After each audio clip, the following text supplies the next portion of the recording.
Alright, hey, welcome chat. Hope you guys are doing alright.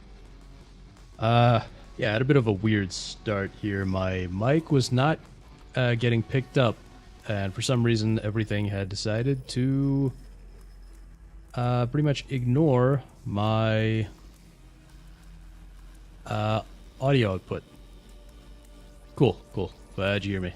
Glad you hear me, Jerry. Whew. Yeah, so for some reason everything forgot my audio output. It's weird. But, yeah. Anyway. Jeez. We finally got started. Let's see. So we got Jerry in the house. How you doing, Jerry? Welcome, valued customer! Whew. So you say you're livid. Give you escapism. What's going on, Jerry? Did another game go... Did another game go retarded or something?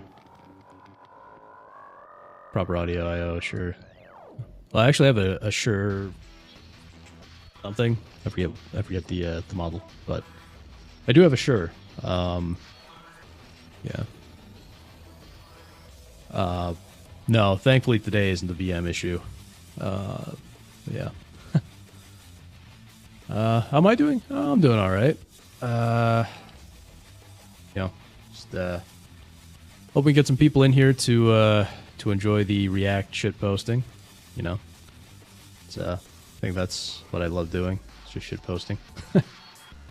Yeah, I think we will try and get to the game too, if we can. Good to hear. Nice. Yeah, and I also got something cool set up for the gaming stuff, so it hopefully looks a little better. Paul Hadoken gave me the idea, so hopefully that's all good.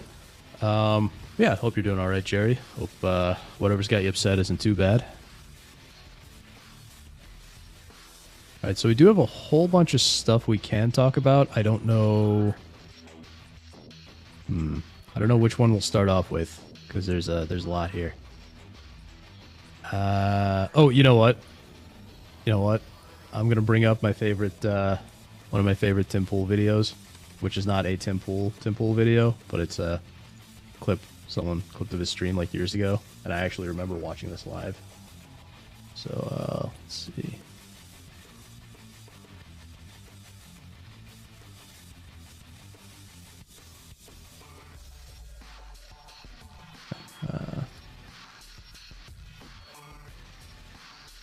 Switch to HD because it never does that.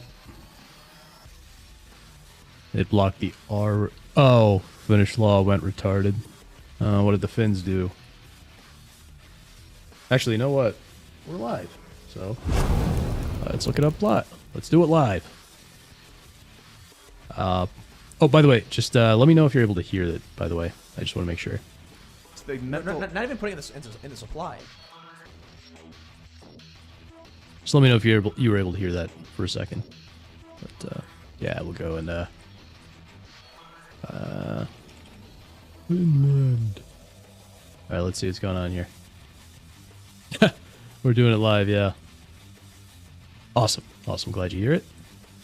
So what did Finnish law do? Let's see, news. Major military drills near Russian border. Well, that's not good, but I don't think that's the issue.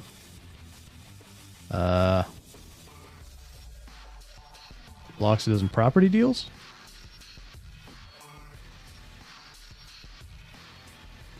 I don't know. Tell me what to look for, Jerry.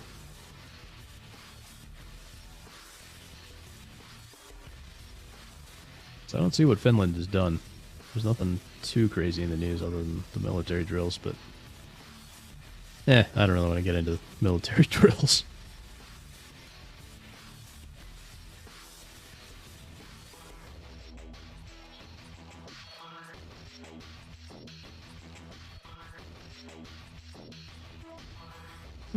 But alright, so let's get to... Oh, let's just laugh at this, because this is just... This always cracks me up. Why? Like, household chemicals are reactive and dangerous. And he doesn't need to put it in a supply. He can literally just put it in a room and the gas I think will. Chlorine and bleach will make toxic gas. No, stop, dude. Seriously. So, oh God, I love Ian. Ian is just too pure. Ian is just too pure for this world. So I don't know what I forget what they were actually talking about, but Ian's saying, you know, you shouldn't mix these chemicals. People should know not to mix these chemicals, and Tim just doesn't want him to say it at all because I guess he's afraid that that still counts as like instructions for saying something bad. But he just hammers through. You should know that. Don't ever mix chlorine and bleach ever. Yeah, don't ever do it, chat. Don't ever do it. It's little kids can go into a cabinet and they're both there for as cleaning supplies, and it produces toxic gas. But we'll leave it at that. No, bleach is chlorine. Oh, and you can see the chat on the side is just going off, loving Ian. Ammonia and bleach. Thank you for pointing me. Plus, the title of the video is Ian makes Tim die inside, which is, oh, it's just so beautiful. We're in that. Don't ever mix those. They don't teach kids that in school.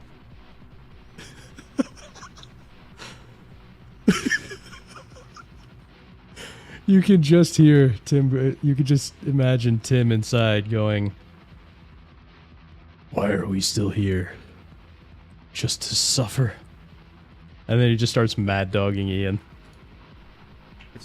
Yeah, well, it should be common knowledge that's dangerous. And then the guest is just dying of laughter. Chlorine and bleach, yeah, it's just nothing compared to this. Yeah.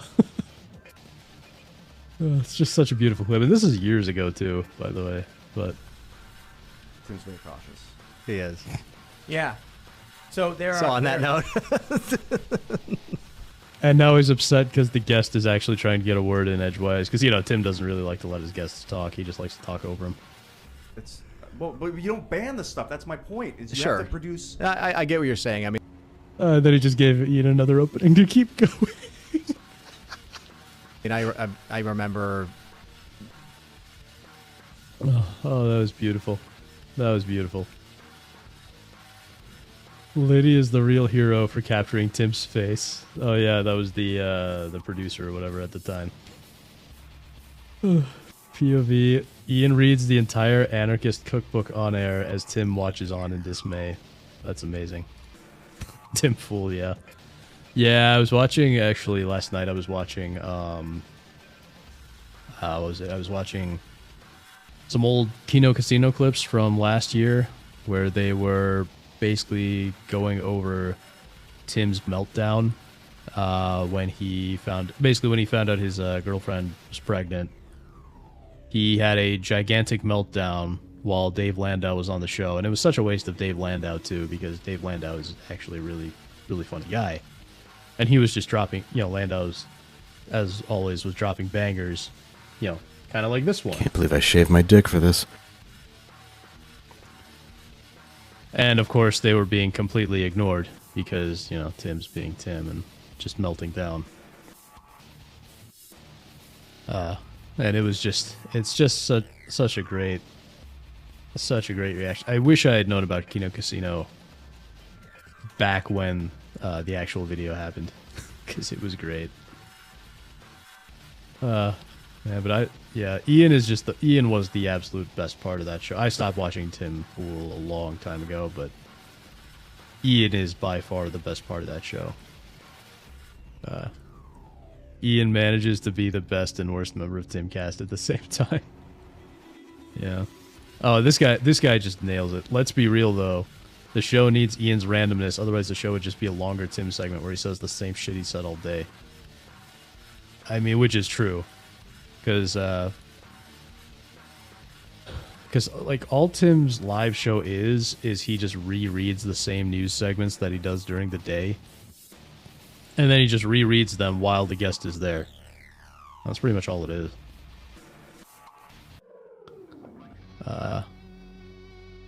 The fact that Ian didn't catch on is what fascinates me. He's just carrying on with the conversation, and Tim is like, why are we still here?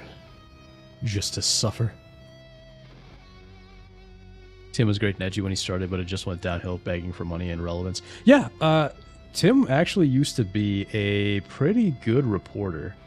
Like, I remember he did a bunch of stuff on, like, Occupy Wall Street. Like, he went to Sweden, I think. And I don't think it was perfect because he only went to one city, but, you know, he did go to Sweden, and that was a thing. So, like, when he actually did on-the-ground reporting, he did a pretty decent job of that. But, yeah, now he's had multiple situations like the one I described on Kino Casino, where, yeah, exactly, great indie reporting. Yeah, he used to be, you know, right on it. He used to know what he was talking about all the time really well. And sadly, we've kind of lost that. But yeah, now once he started blowing up, he's had multiple, like, I would almost describe them as Dark Side Phil-esque, but on a grandiose scale, where Tim has decided, oh, I'm gonna quit, I'm gonna downsize, I'm not gonna do this anymore. And then people like watching him will tell him, "Oh, no, Tim, keep doing it here. We'll give you more money, Tim." Oh, and then they, when they start sending him money, he's like, "Okay, you know what? I'll come back to doing." You know, it's kind of like how DSP says, "You know what, guys? If you don't send me money, if we don't get more support on this stream right now, I'm gonna end the stream." Except Tim doesn't do it for the streams; he just does it for his entire career.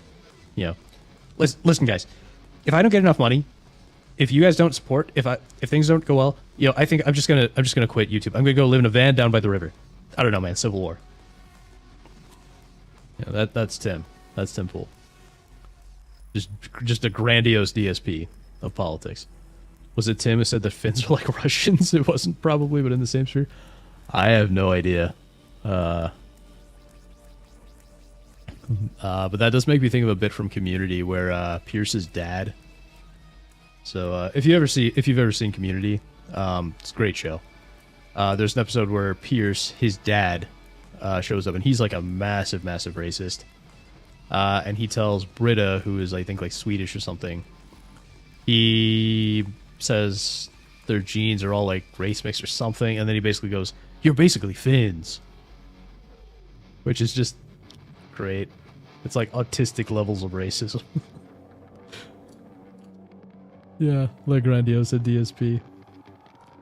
Oh, it was Kirk that's it. Oh, okay, well, we can't talk about that anymore. We're not allowed to talk about that now, are we? Jeez.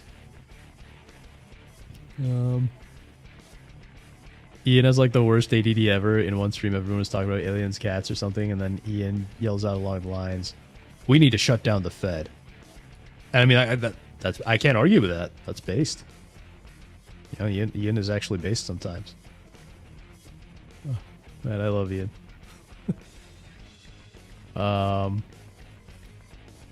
Tim couldn't help but correct Ian, explaining how to create a dangerous combination, and then gets mad that Ian rephrased it properly. A classic Tim. The best part is when Tim still tried to say Ian was wrong, saying bleach is chlorine. He just can't help himself. Amazing. Oh yeah, the King of the Hill reference. Peggy, that's the recipe for mustard gas. Man. Oh man, I love Ian. Ian is the best. Ian's so great. Isn't bleach chlorine? Yeah. So I think, if I remember, replay it, but It's the Not mental. even putting it in the supply. Like, household chemicals are reactive and dangerous. And he doesn't need to put it in the supply. He can literally just put it in a room and the I gas think will. chlorine and bleach will make toxic No, gas. stop. see, so Ian said chlorine and bleach, right? No, it's hydrogen peroxide. No. Chlorine bleach is a thing. Yeah, Clorox. Yeah, we won't talk about Kirk. Be they misinformed in some gutters, but yeah. But yeah, so here he had said, don't mix bleach and chlorine when they would be the same thing. Stop, dude. Seriously. You should know that. Don't ever mix chlorine and bleach ever. It's little kids can go into a cabinet keep and they're saying both that? there for as chlorine supplies, and it bleach produces is toxic chlorine, gas. but we'll leave it at that. No. Bleach is chlorine. Oh, ammonia. And See, right there, he says bleach is chlorine. He has to correct Ian. Instead of just letting him not talk. I didn't even notice that at first. I can't believe I didn't realize he said that. I was just laughing too hard. Yeah, so he says, don't mix chlorine and bleach. And then Tim actually corrects him, telling him chlorine is bleach. And then Ian realizes what he was supposed to have said. Ian bleach. Thank you for pointing me out. Don't ever mix those. They don't teach kids that in school. Oh, that is amazing. And then he just dies inside. Oh, Yeah. Oh, it's so beautiful. It should be common knowledge that's dangerous. Tim's very cautious. He is. Yeah. So on that note, but you don't ban the stuff. That's my point. Is you sure. have to produce. I get what you're saying. I mean, I remember. amazing. When Dibful is correct in science, you're way off. Yeah. Yeah, that just had me dying. It's amazing.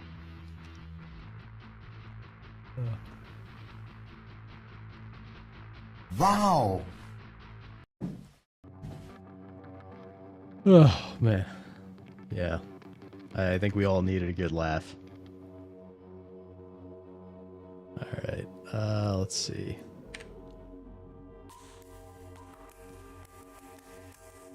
Alright, so we got a couple other things here.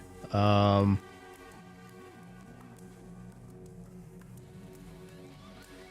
see. Yeah, that was a great laugh. Okay, so there is one bigger topic that I probably want to cover, but I might save that till a little bit later. I don't know if a Taco Bell news is going to be relevant, since I think you're the only one here, Jerry. So I would talk about Taco Bell, but I don't think it's going to be relevant yet. I don't know. I don't know if you're a big Taco Bell guy. Oh, you know what? Let's talk about Deus Ex. So, as it turns out, there's some interesting news on Deus Ex that we weren't originally aware of. Or at least I think most of us weren't. Confucius says. So, we got Taco Bell, but you don't get the new offers? Oh, that sucks, man. That sucks. Their new stuff half the time is what's most interesting about it. Like, we got... It's weird. So I was visiting my sister the other day. And her local Taco Bell actually had stuff that my local Taco Bell doesn't. And we're in the same country, too. So, like, we have, here we have the new Frank's Red Hot Diablo chicken and stuff like that. She has, like, these Diablo chicken nuggets that she can get. And she's vegetarian, so she doesn't even eat them. Huh. It's just the basic shit. It's, like, twice as expensive to get the basic bean mince taco. Ah, yeah. Yeah, that sucks. That sucks. Yeah, I know Taco Bell's gotten more expensive, but I think they are winning the franchise wars over here. Because, okay, Taco Bell's cheap there. Here, it's, like, exotic. Yeah, Taco Bell isn't necessarily super cheap here anymore, but it's still probably the cheapest of all the fast food options. So, but yeah, so this Deus Ex video, 25-year-old Deus Ex Live, the internet still believes. So this is related to the fact that Deus Ex accidentally predicted the 9/11, World Trade Center collapse. A man who seeks knowledge goes on the internet. A man who keeps seeking knowledge stops using the internet. Well, that's interesting So way to put you it. boot Deus Ex, you make a character, you watch the intro, and now you're in the Liberty Island. You look around, but something is missing. What is it? The Twin Towers. Why are they missing? Hard to say. 9/11. Some people say planes got... Good old Norm Macdonald. It's too bad we don't have them anymore. We definitely could have used them. were hijacked it and they went into the towers. Others say that there wasn't even airplanes. Understanding video compositing, both its capabilities and its limitations, goes a long way towards solving 9/11. Some say that they saw dancing Israelis. Is that not confirmed? I mean, I know we're not allowed to notice. I know we're not allowed to notice, but if we were to notice, is that not confirmed? Were they not dancing?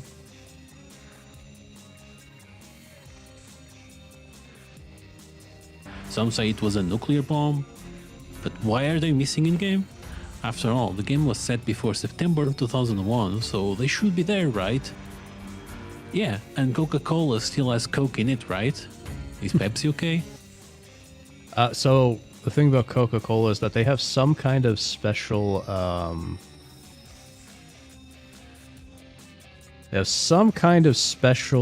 permission to use spent cocaine leaves.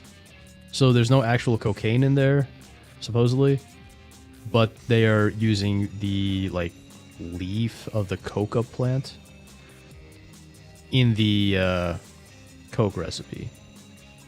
So you're not gonna get drugged, at least in theory, but you will get whatever the taste of that is. The tower was 1,000 times the mass of a 737. Oh. Yeah, gee, I know, right? I mean, maybe it was an inside job. But who knows? We're not allowed to notice. But when someone tells you, hey, how you doing, fallen angel? Why you have to notice, guy? Yeah. You know what? Instead of playing the usual clips, I will play this one for you. You can find this out by checking the early life section of their Wikipedia pages. I think you like that clip, fallen angel. Why did all the Jews not go to work that day?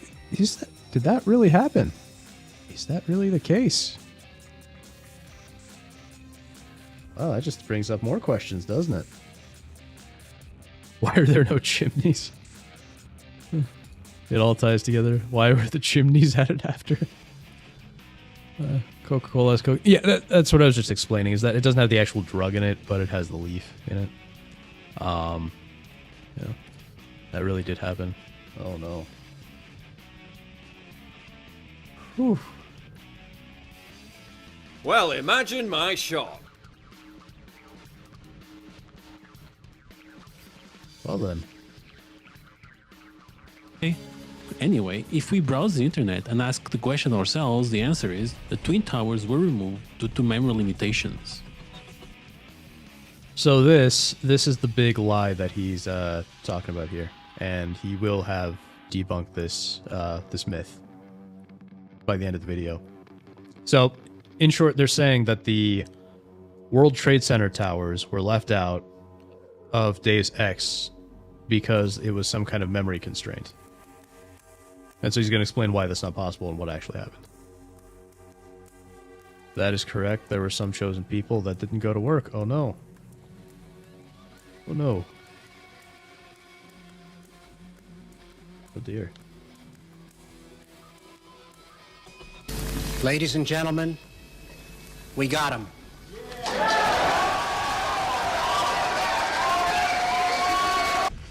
And that's it, boys. Time to pack it. The explanation is done. Don't question anything. And now we have more time to binge watch Family Guy Funny Moments compilation. What more can you ask for? But wait a minute. Why do I not have the don't ask questions, just consume product clip? Why don't I have that? I need that.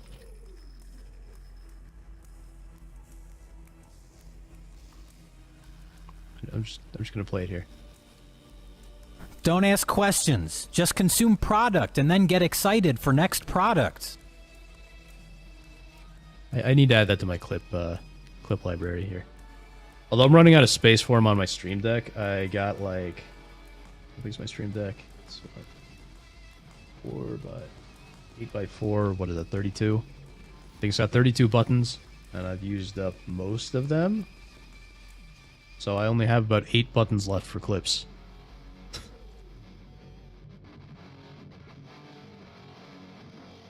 Wait a minute. What kind of answer is that? That doesn't answer anything.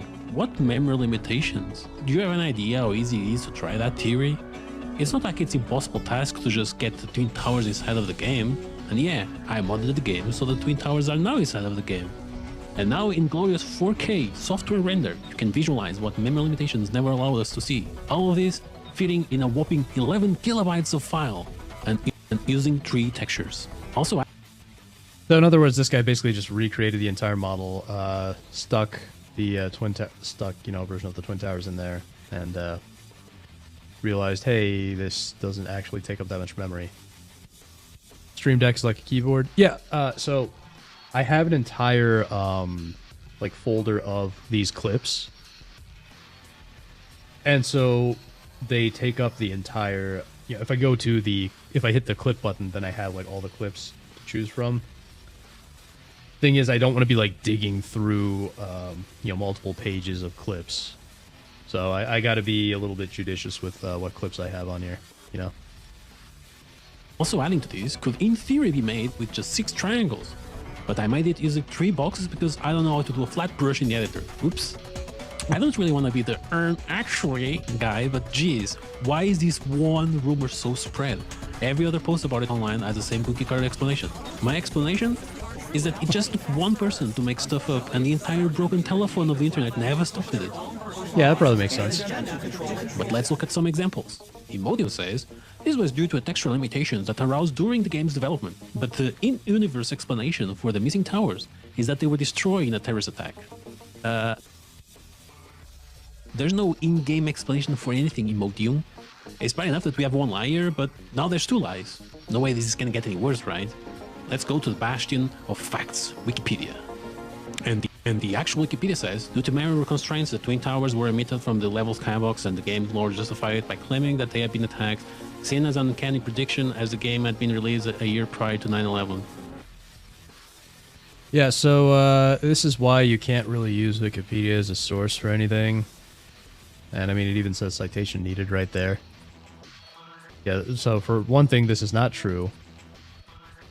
And yeah, I mean, there's like a whole thing about how Wikipedia is actually. Oh man, I'm gonna go on a tangent here, but there's a whole there's like a whole thing about how Wikipedia, when they're always e-begging, like Wikipedia e-begs harder than DSP, right? Like if you go to Wikipedia here and there, you've probably seen all their banners e-begging for money, right?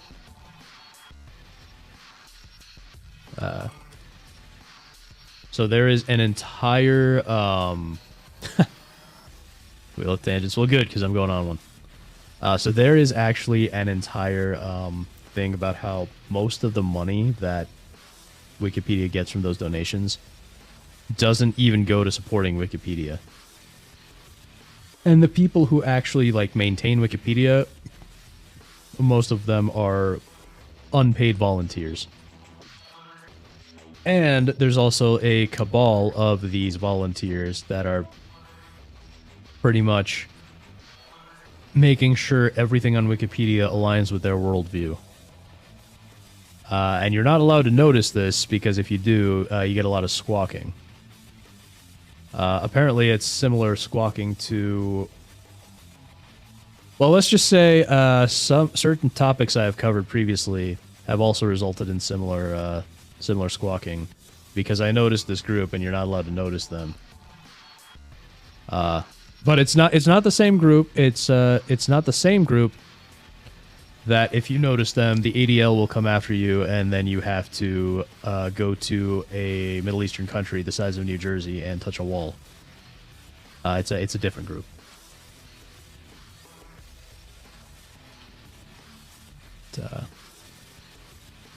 But yeah, so I don't know. Maybe if I can find that video again, maybe we'll react to it at some point. Because yeah, Wikipedia is like, when you see them e-begging, don't bother, because they have way more money than they know what to do with. F sines and cosines is the tangents we're after. Yeah, tangents are what make life spicy. Oh yeah. I'm racist toward cotangents though. Okay, well, I guess we can't have tangents together, can we? Let's see. Just got to be real. Yeah. It's like one guy making up stuff about Edison regarding Tesla, and people just believed it without fact checking. And now we have a company named after Nikola Tesla. Well, there is a lot of stuff out there about Tesla. Like, I do believe that there is. I think a lot of the stuff with Tesla and Edison is confirmed, isn't it? Like, for instance, Edison like cheating Tesla or something like that. And then Tesla and I believe George Westinghouse trying to get alternating current out there, but Edison electrocuting an elephant to make it look like alternating current was a bad thing because he was heavily invested in direct current, which was... I mean, they both have their place, but direct current is much worse for long distance travel. Anyway, Jeez. The best of this one is citation needed. Check on it. Citation needed indeed. Source? Okay. The bastion of facts as follows. Okay, we have the bastion of gaming journalists here to back up our case. What does Kotaku have to say about this? oh jeez, not Kotaku. Not Kotaku.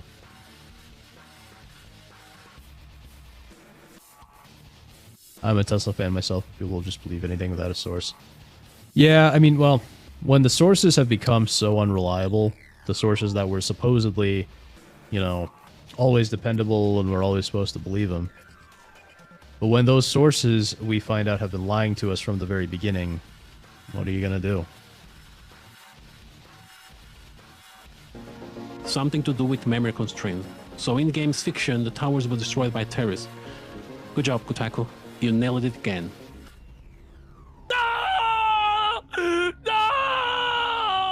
Are you? No! No! Are you joking? No! No! Are you joking me? Yeah, Kotaku just eternally is always felted. Good old Kotaku. Don't be silly, we don't want to control sources but to create context. Ah, I remember that quote. I forget who said it, but yeah, I remember that quote. Alpha the Chows chimes in with, the skybox was too large, so they halved and mirrored it. Wow, that's a pretty big claim. But as you can see here, the entire thing is just one set piece. Only the bits at the end are mirrored, and these bits here at the back are just mixture of textures.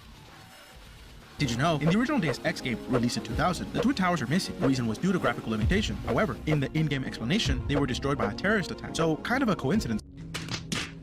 If you look at the skyline, there's two buildings missing, the Twin Towers. Even crazier is that the game acknowledges that they were destroyed by terrorists. Allegedly, they were excluded from the timeline because of memory constraints. What do you think?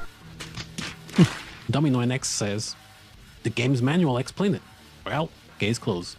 Ladies and gentlemen, we got him. Somehow, I don't think the manual would have included that. The original code is, don't be silly, we don't want to control but to create context. Yeah, that makes sense. Oh, jeez. I got a...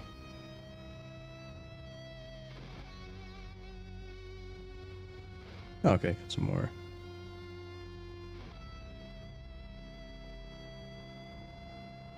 Oh, sorry. I got a message about something. An AI creating context with the sources and data that's current Wikipedia. I don't know, maybe I'm just crazy. No, I don't think you're being crazy. I'm with you there. I don't think that it is.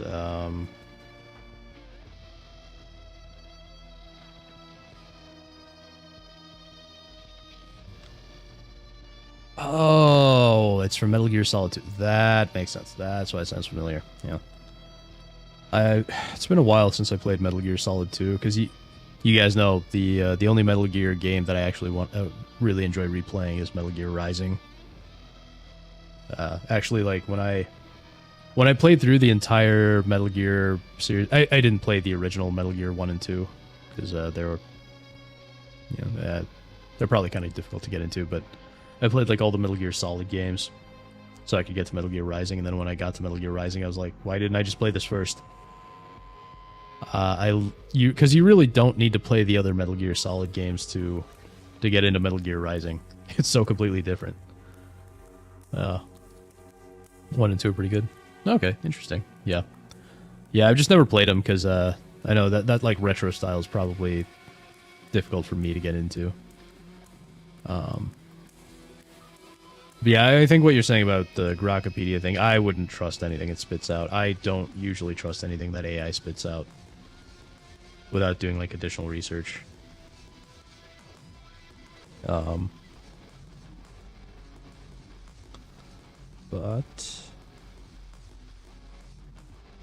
all right, so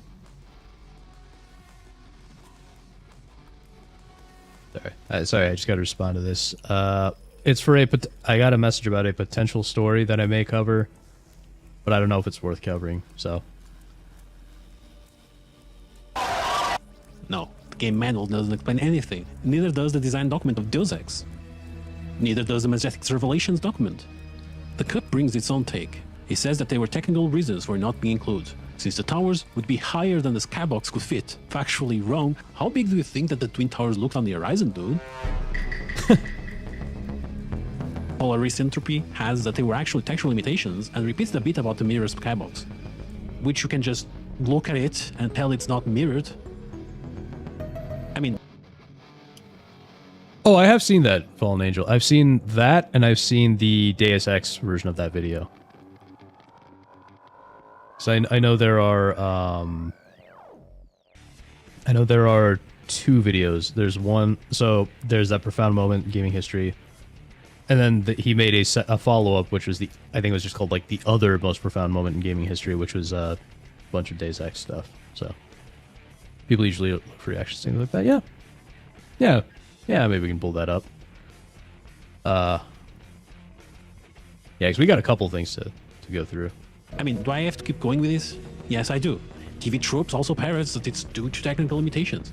Did you know gaming adds another bit of trivia? The Twin Towers exist in the game data files and were simply left out by mistake. Factually wrong. There is an unused texture of a skyline that has the Twin Towers, but they are not a texture of the Twin Towers left in the game that was unused. And finally, we have the game developer in 2010 saying that the World Trade Center fell victim to a lack of memory, saying that the skyline texture that included never made into the map. Well, there's no way for us to know if they actually made into the map or not. As you can see in this early screenshot, there's a weird skyline with a bunch of Twin Towers, which doesn't actually look like the in-game texture that was left unused, which is this one, in case you're wondering. So anyway, with this bit of restoration, and with the knowledge that 11 kilobytes was not the straw that broke the camel's back, we just need to hear it from the man himself, the explanation for it. So all that... I've been watching in 480p this whole time. So with all that, we're now going to get to the actual reason. And what he did is he actually found somebody interviewing Warren Spector, who is the original creator of Deus Ex. And Spector actually explains where the Twin Towers went. But you know, the freaky thing, did you notice in the skyline on the city of New York, there's no Twin Towers? Huh?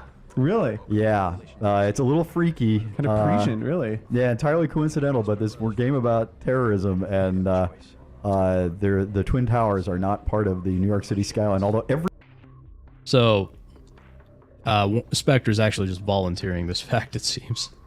Every other building on there, with a few exceptions that we added to show that it was the future. Everything else is a real building, but we got rid of the Twin Towers. And I wish I could say we did it on purpose and we were, you know, sort of seeing the future, but it was actually just a mistake. The guy, the artist who did the skybox, just left them out, and it sort of worked out in an unfortunate sort of way. Well, so it turns out it wasn't, you know, obviously they weren't prescient. It wasn't texture limitations. They literally just forgot to put them in the game. That's all it was. Oh, that's sad. Can we just let this one die out? Mythbuster? So that's great. I feel so alive! Kaiser Daniel von Johnnenheim tipped $2.50. He didn't drop a bomb on Paris. He asked for surrender 5 times before we attacked Warsaw. Everything was refused. He asked that the women and children be sent out of the area. Not even the parliamentarian was received. Everything was rejected. Sigelu.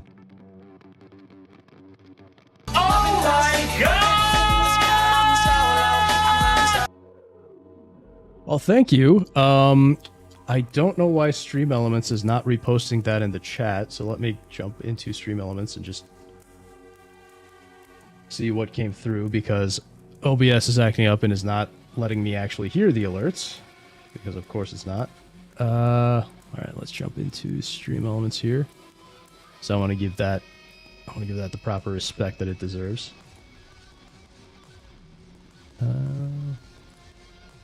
Alright, so Stream Elements.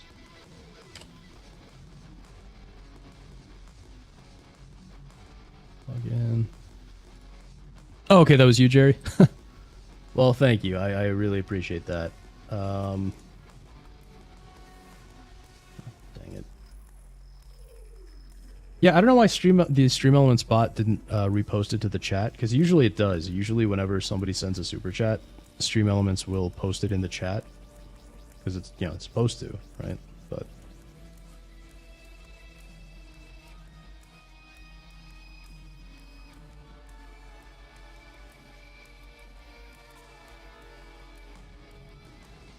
now I gotta do all my login stuff here, so just bear with me, chat.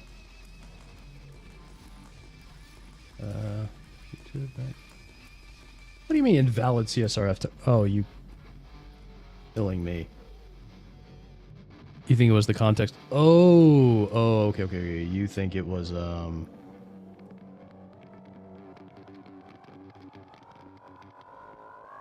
there we go. Oh, so do you think YouTube censored Stream Elements? Yeah, I would actually believe that. Also nice to see your other account. How many accounts do you have, Jerry?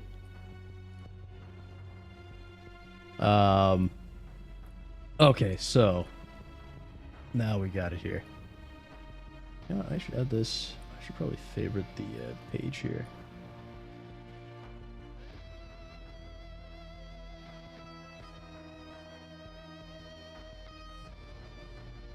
There we go. Now I can get to Stream Elements quickly. Alright, so Kaiser Daniel von Jonenheim tipped $2.50. I didn't drop a bomb on Perry. I didn't drop a bomb on Perry. I asked for surrender 5 times before we attacked Warsaw. Everything was refused. I asked that the women and children be sent out of the area. Not even the parliamentarian was received. Everything was rejected. Sieg Heil. Well, I see why that was censored. Jeez. Oh. But thank you, Jerry. I appreciate that. I don't know who that quote is from. I have a guess. Yeah, I have a couple guesses, but I don't know who actually said that. Okay, yeah. Okay, it was Hitler himself. Okay, yeah, that makes sense. Well, but yeah, thank you.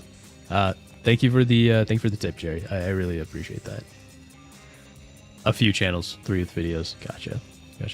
I want to say I'm subbed to at least one of them. But all right. Well, so Fallen Angel, I think we will do what you were thinking here. Because it actually ties into this pretty well, so most important moment in gaming, and there are 2 of these videos.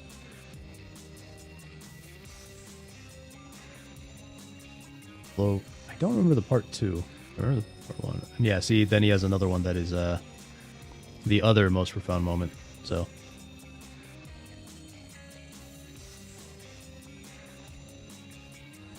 yeah, we can get into this. For the past 4 years on this channel, I have made videos on various topics, but by far the most popular form of video I have done centers on video game analysis. What I think made them so popular is that instead of being your usual video game review, I have focused primarily on narrative. Specifically, I have focused on what I believe are the best stories in the video game canon. For 20 odd years, video game narratives have been demonstrating a capacity to confuse, entice, and emotionally manipulate their audience in the most positive of ways. Most recently, in fact, I have been putting forth the argument that video game narratives have demonstrated such sufficient profundity that they sometimes have matched the greatest stories told in other mediums. To continue our collective celebration of our modern-day digital mythology, I would finally like to give full attention to a game which, I would argue, has the most profound moment in gaming history. I refer to the final codec conversation from Metal Gear Solid 2. While I have done... And I remember playing this, and I knew roughly what was going to happen, but it was still like just kind of freaky to see it happen.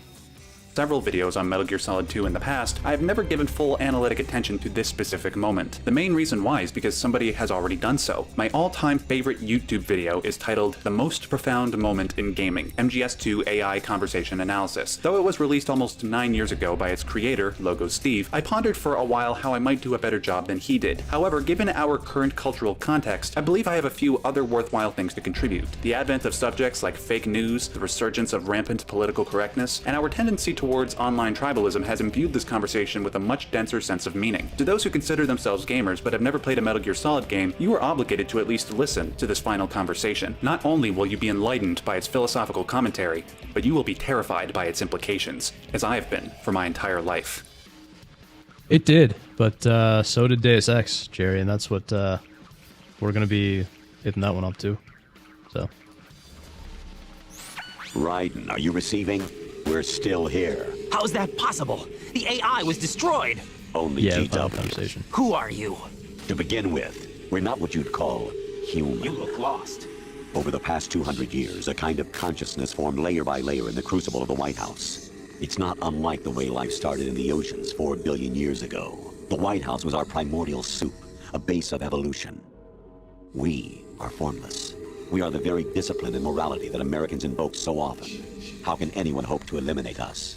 As long as this nation exists, so will we. Up until the end of the game, the main character Raiden believed he was receiving orders from a man named Colonel Roy Campbell, a man who was also Solid Snake's commander throughout Metal Gear Solid 1. At the end of Metal Gear Solid 2, Raiden learned that his colonel was in fact an artificial intelligence, manipulating Raiden to perform its political bidding. The bidding in question refers to the AI's desire to control the human race by controlling the spread of information via the press and the internet. But we'll focus on that more in a moment. During the first part of this conversation, the audience learns how this AI came to be, and surprisingly, it is similar to the way human beings as a species came to be. Unlike the origin of human life in the oceans, the AI's quote-unquote life had its basis in American idealism, hence the AI's referencing of the White House as a symbol. In the mind of the AI, their purpose is to push forward American values, things like freedom, equality, and healthy competition. However, Raiden points out what should be an obvious contradiction in the AI's thought process, that the AI wants to take away those freedoms via censorship. Cut the crap! Yeah, so, yeah, you can spend hours talking about this topic, books and circles, talking about this topic in the 80s and so on. It's a fun topic, yeah. Well, it's an interesting topic for sure, especially considering how prescient it was, right? Holy shit, like 1984 in this millennium, yeah.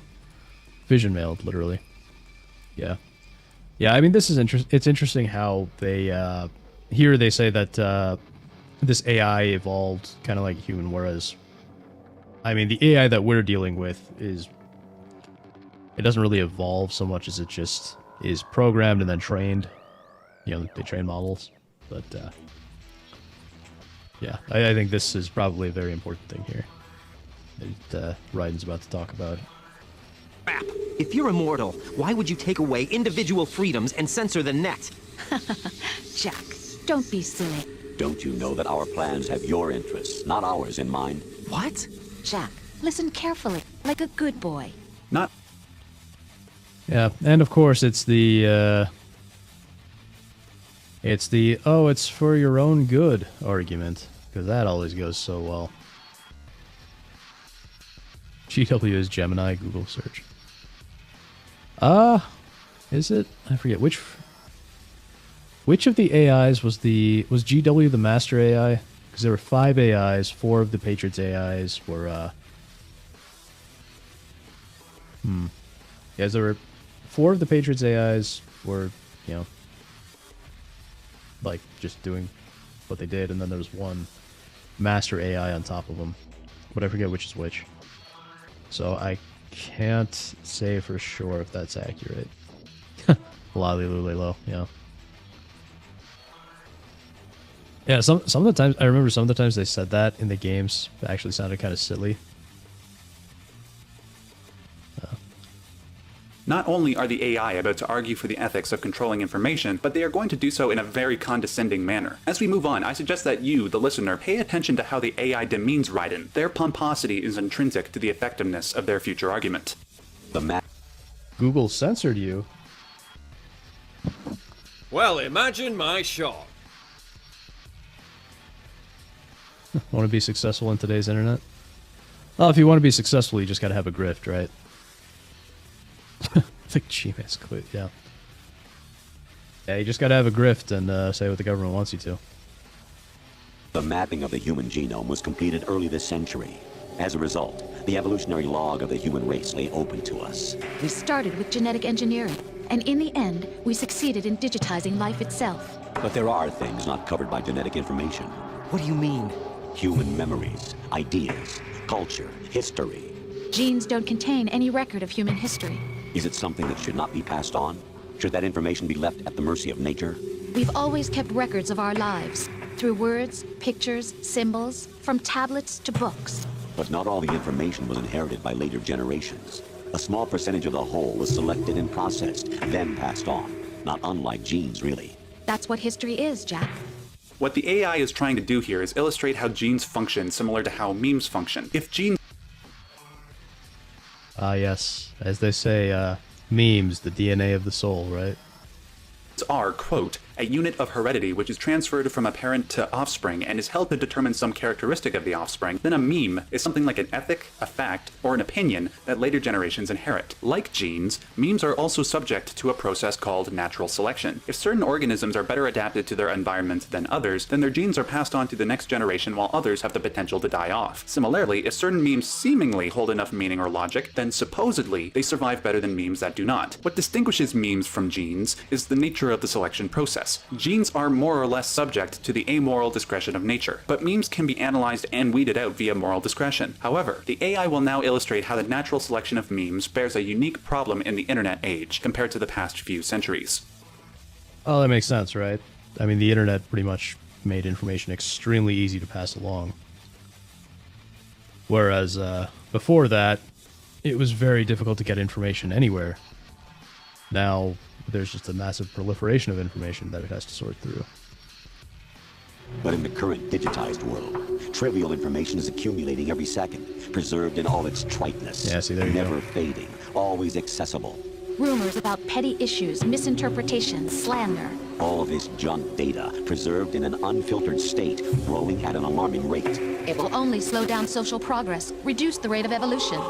Prior to the internet age, information was curated. We read about the news in newspapers, watched the news on TV, and it was all funneled to us after passing through a, hopefully, professional body. Granted, there was a greater potential for curators such as journalists, editors, and academics to manipulate information to fit their various political biases, but at least there was some form of selection process going on. In the age of the internet, however, information is released so fast that it is impossible to control the discussion. Instead of listening exclusively to reporters, we are left to our own devices to derive what is valuable, except like the curators in the pre-digital age, the general population does not know how to separate the wheat from the chaff. We will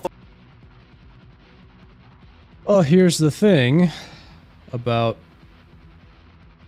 that proliferation of information, that those funnels, it wasn't so much that the information was being funneled down and passed to you for your own best interest.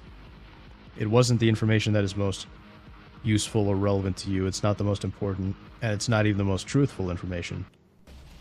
In the past, the information that was funneled, that was censored, or the information that was quote-unquote curated, as they say, was the information that was most beneficial to the people in power. It's just that back then, it was easier for them to do that.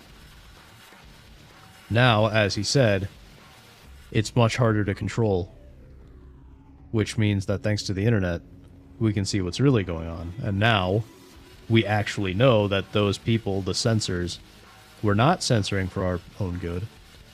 They were censoring for their benefit, for their ideologies. And now we know we can't believe them. Now we know that the truth doesn't come from the established institutions at all. And that's a problem for them, because they need us to believe whatever they say.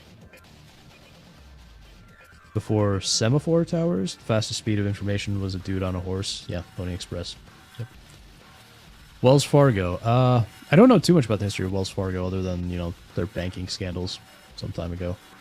But back then they had time to murk the dude on the horse, yeah. We will focus on small, trivial issues like a celebrity's love life, rather than macro issues, such as the cumulative monetary debt of the Western world. We will only listen to news sources that confirm our pre-existing political leanings, and ignore any challenging voices. If it sounds like I'm engaging in apologetics for censorship, I am not. I would never censor information under any circumstances. But what does one do in respect to the destructive influence of human bias? The AI goes on to propose a solution. Right. You seem to think that our plan is one of censorship. Are you telling me it's not? You're being silly. What we propose to do is not to control content, but to create context. Wells Fargo is one of the companies offering Pony Express letter exchange. Gotcha. Gotcha. Fractured! How you doing, buddy? The more the magicer.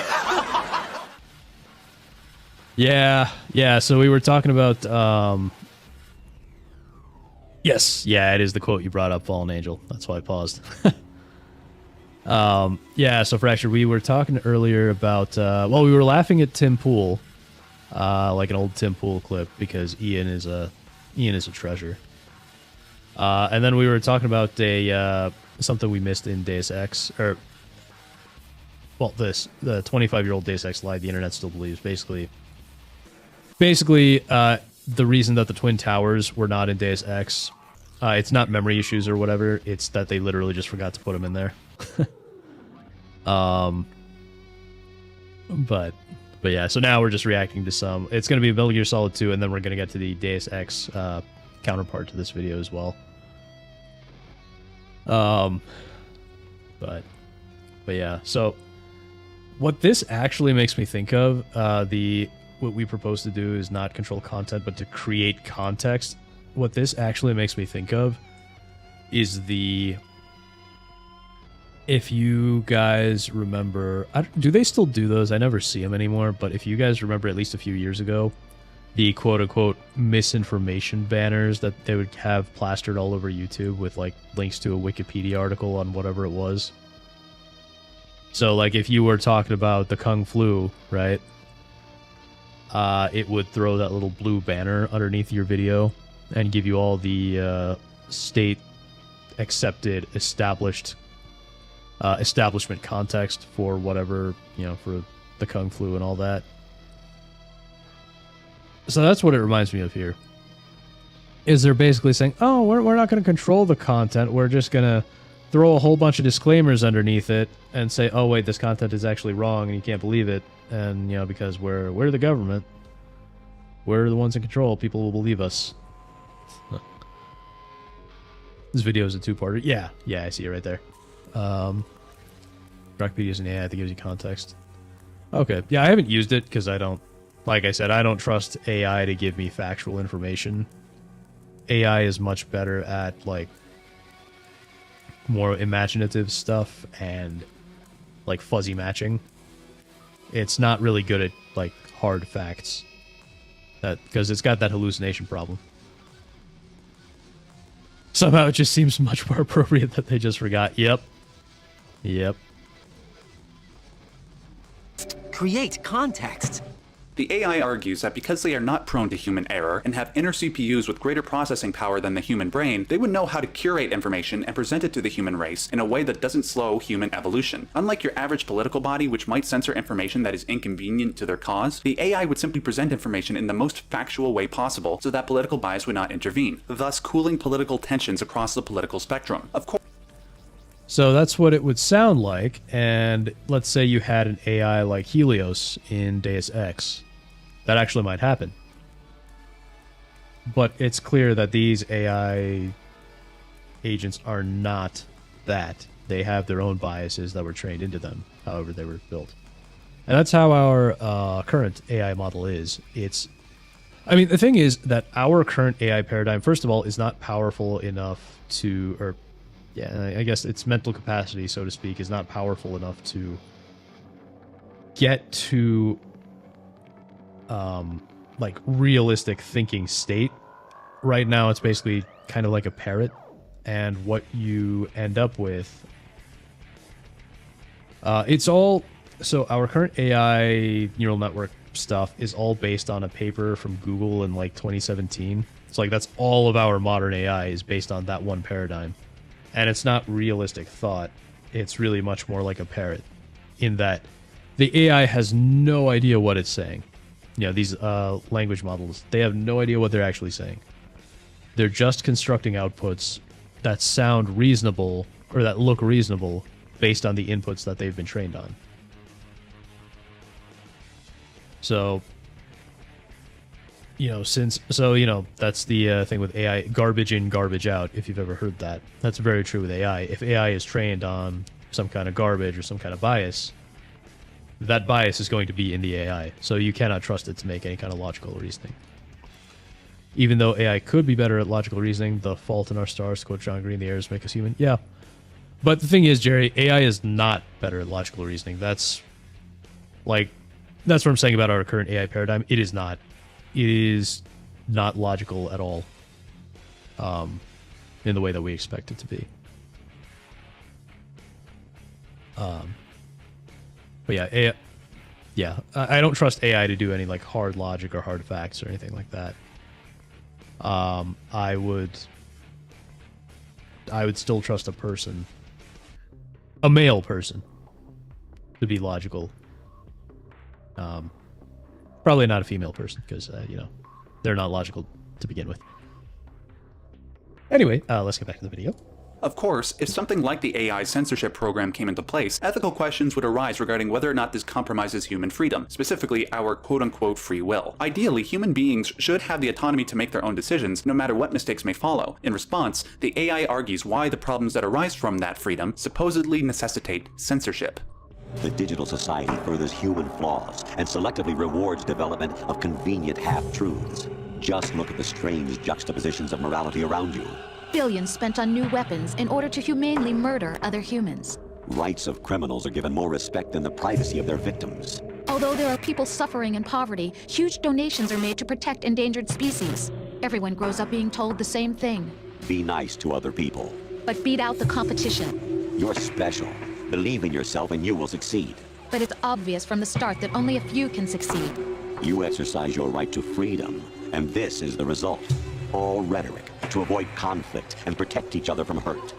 Here, the AI illustrates the various ways in which human error corrupts truth. That human error arises from an instinctual drive to protect ourselves emotionally and physically, which truth tends to threaten. For instance, let's say a religious fundamentalist is confronted with various scientific truths that challenge their worldview. Let's say the fundamentalist loses faith when confronted by those truths. What happens psychologically is that because the fundamentalist no longer has a belief system to make sense of the world, they are thrown into a mental pit of confusion and resentment. That loss of structure and certainty is so painful to the ideologue that it seems it would be better to avoid that feeling at all costs. This instinct is endemic to almost all human beings. This is why we separate ourselves into political tribes and won't consider the ethical implications of our positions. For instance, is it right to be pro-choice or pro-life? Instead of considering... Yeah, I really, really don't want to get political. I really don't want to get that political. Oh, but I'm so tempted. The validity of either side's argument, the pro-life crowd will chastise the pro-choice crowd as being on par with murderers, and the That is correct. pro-choice crowd will chastise the pro-life crowd as being misogynist, religious zealots that want to control women. I see no contradiction here, chat. I think both of those things are correct and good. Rhetoric, always more rhetoric. You know. Hi, welcome, Rosalind TTV. Hey, how are you? I'm good. How are you doing? Welcome to the show. canon. These low-resolution assumptions exacerbate tensions between political parties and can potentially lead to violent conflict. Most people will avoid these difficult conversations to preserve order, but if you ignore them long enough, political positions become cemented, and people will kill each other before they admit that they're wrong about something. The AI... Exactly, Fractured. I'm not hearing a problem. Exactly, yes. Yes. Both of those accusations are true. Yes, the so-called pro-choice people, yes, they are. They are pro-murder, and yes, pro-life people.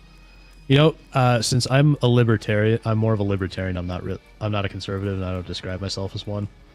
But you know, one of the most fundamental liberties is the right to your own life, and so you know, I am.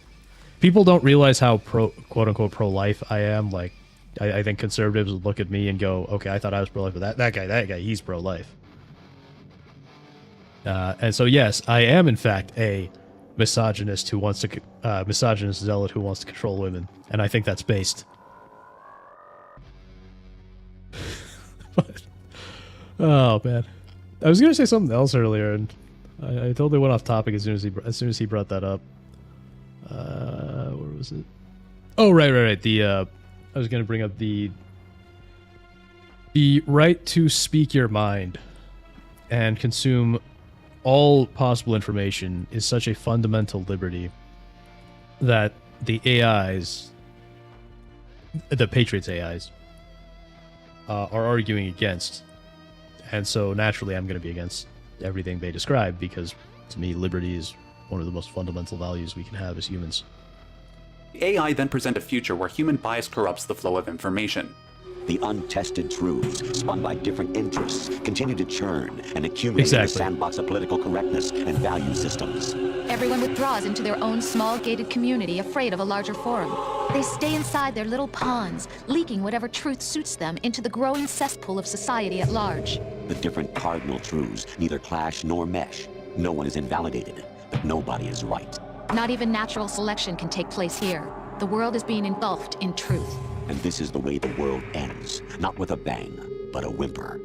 As we saw in the 20th century, whether it is with Hitler's fascism or Stalin and Mao's communism, the ideologically possessed would rather kill millions in the name of their ideology rather than consider the arguments of their political opponents. We see this type of attitude in its nascent stages in the digital age, whether it's calling everybody who disagrees with you a racist, sexist, homophobic Nazi, or a West-hating communist. This attitude is pervasive throughout social media, forums, and comment sections. This type of inflammatory language has further polarized our political climate and has resulted in violent clashes. In the mind of the AI, this is due to the fact that we insulate ourselves by staying inside our little ponds and casting all outsiders and dissidents as bad people. If this continues to happen, who knows what violent, oppressive future might manifest? Unlike the reality. But here's the thing, by controlling or suppressing information, you're not really getting anyone to the truth, right? Whatever the AI wants to do, it's not going to help people get to the truth. It's just going to continue the censorship. It's just going to push people toward whatever the AI wants them to imagine, maybe, instead of whatever they naturally believe. Yeah, but commies are just bad people. I think the ones that believe in it very strongly, yes. I think there are a lot of people who see our current system. Our current system is not capitalism or free market, by the way. You know, capitalism is itself a Marxist term, by the way. I don't know if you guys know that. Like, our current system is not a free market. America is a socialist country. And it has been ever since the passage of the 16th Amendment. Which is the income tax, by the way. But people see our current system and they go, well, this isn't working for me.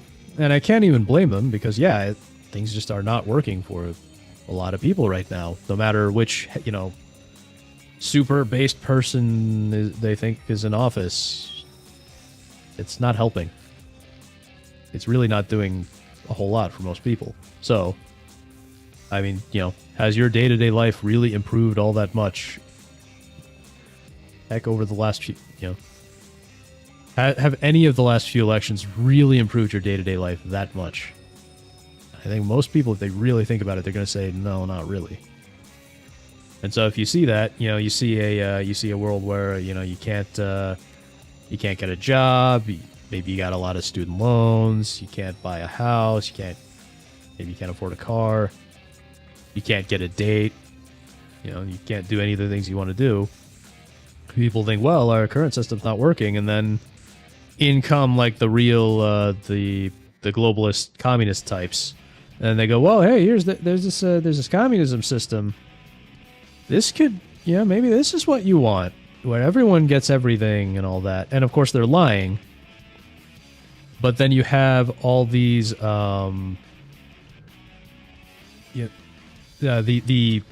hardcore communists are lying, but then you have all these people that don't necessarily know all the details of communism, so they're selectively being fed information in a way similar to what the Patriots are describing here. And so then they become fans of communism, not really knowing what communism actually is.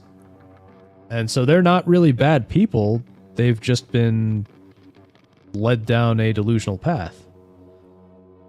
They're people that just want to live better lives, but they're getting screwed over by everyone else. Some of the people who champion the so-called laissez-faire, free market, capitalism, whatever you want to call it, they don't actually support that system because they will raise your taxes. They'll take all your money and send it to a certain Middle Eastern country that you're not allowed to criticize. So yeah, they'll take all your money and give it to. I mean, really, what the government does is they will take all your money and they'll just give it to the rich people. And I think that is what both sides tend to miss, is that we have this weird sort of socialism where your hard-earned money is taken from you, the common man, and given to the rich people at the top. And it's, communism is not the solution because that just accelerates the problem. And the so-called conservatives are also doing it too. They just have that grift where they pretend to be opposed to it. Yeah, spill the tea to the harbor. Exactly. I mean, this country had a revolution over... I mean, there was more to it than that, but I mean, a big part of it was a small tax on tea. And now we're taxed at like 50% of everything we earn gets taxed. Well, going back to the Finn folks, the last election made it that to get social benefits requires citizenship, so +1 for that. Well, that's good. I mean, I don't think there should really be social benefits via taxes. That we shouldn't be taking money from people and giving it to other people. Imagine before that, an Eritrean fucktwat could just come here and get $1,000 a month. What does Eritrean mean? I've seen the word before, but I don't actually know what that refers to.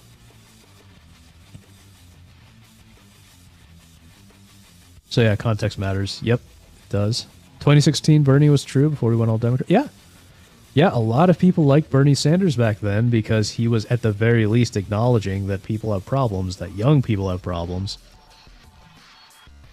Yeah, open borders is a Koch brothers right-wing ideology, and it was. It really was at the time because, the right-wingers, the right was all, all for big business. They all supported big business, supported big business and all that.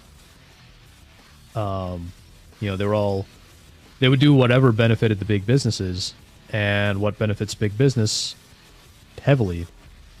Open borders, because then that allows you to flood the labor market and get cheap labor.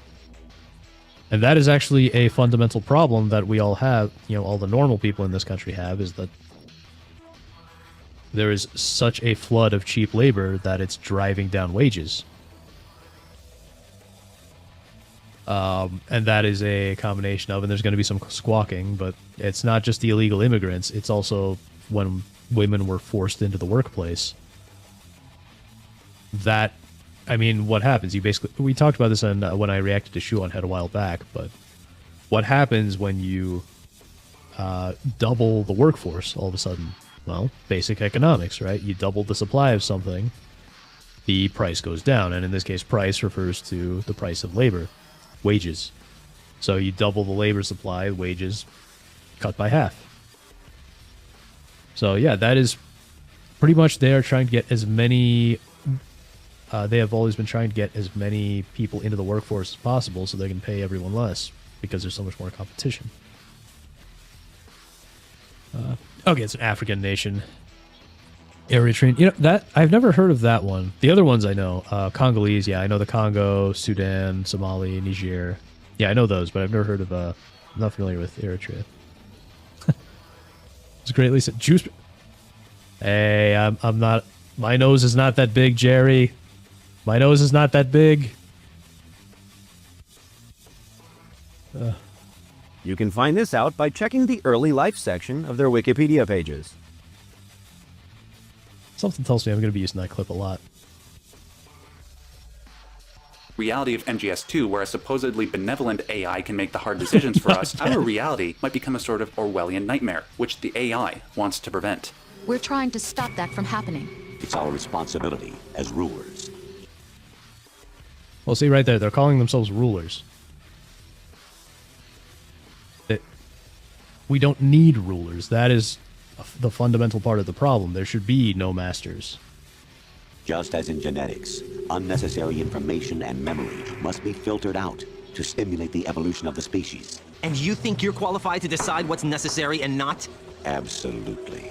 Who else could wade through the sea of garbage you people produce, retrieve valuable truths, and even interpret their meaning for later generations? That's what it means to create context.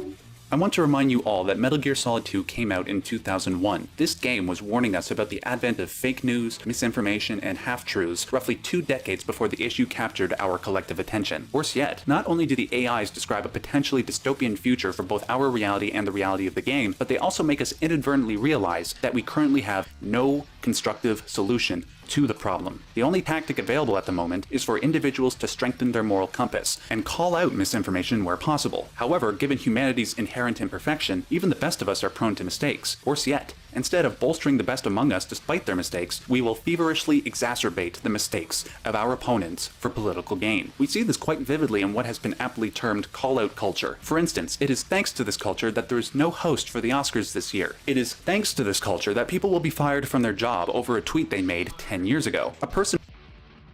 So, cancel culture. Kojima's a genius. Yeah, well, I think what he was calling out is not so much AI necessarily here. He was really just calling out that the typical top-down censorship, you know, information control. Person might even be fired for a tweet that was taken out of context, when said person did nothing wrong whatsoever. Worst of all, it is thanks to this culture that we will elect politicians not based on their ethics or policies, but on how effectively they can punch the other side. And let me re-emphasize, we have no solution to this problem. In the reality of Metal Gear Solid 2, however, a hypothetical solution is presented. Because people abuse the responsibility that comes along with freedom of speech and expression, and would rather attack people than their ideas, a system that controls information must be set up, supposedly for our own good. The AI go into more detail regarding this solution as the conversation goes on. However, that analysis will have to be saved for the second part of this video. Thank you so much. Yeah, exactly. This was being discussed years before Metal Gear Solid 2.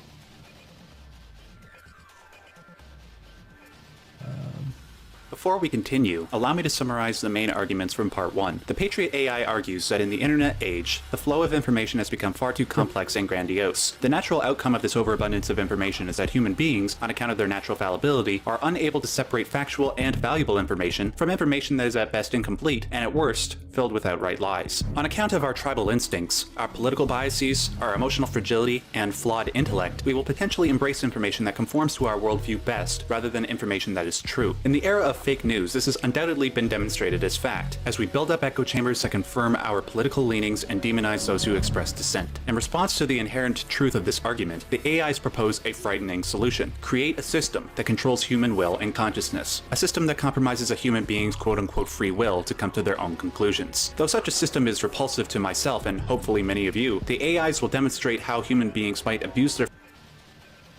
Okay, here we go. Here we go. These are... In the background, you can see what the names are. So, George Washington, Thomas Jefferson, Abe Lincoln, and Teddy Roosevelt. Those are the 4 Patriots AIs, and then on top of them system is repulsive to myself and hopefully many of you. The AIs will demonstrate how human beings might abuse their freedom so much. On top of them is JD, John Doe. So I suppose you could say that, like, you know, your Google Gemini and your ChatGPT and so on, you could argue that those are like the Patriot AIs. But there isn't a John Doe, at least not as far as we know. Any control is still done by humans. Much that such a system might be inevitable. Worse yet, they demonstrate how easily a system could be implemented without protest, as the main character Raiden so clearly proves. It's akin to Stanley Kubrick talking about multiverses years before it's mainstream. It might have been a bit crazy, but in this day and age, the topic's just kind of a conversation. Yeah, it makes sense. It's also kind of like how, not multiverses, but shared universes. How, the Greek myths and a lot of old religious myths, actually, Greek, Norse, even Hindu, they all had what were technically shared universes when you think about it. Long before we had like Marvel and DC. Probably was the things in 1984 discussed before a whole package was gathered as pros. Yeah, I mean, the things in 1984, a lot of what Orwell alludes to in 1984 is stuff that is similar to the things that he had seen throughout his life.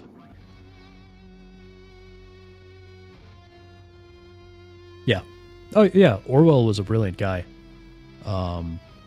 Very prescient. And again, a lot of the stuff in his books is stuff that he was in some ways seeing implemented around.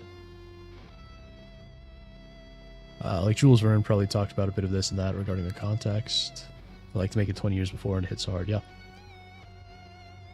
Have you guys seen the speech he gave in a university talking about the topic and the audience laughing in disbelief? Who? Stanley Kubrick?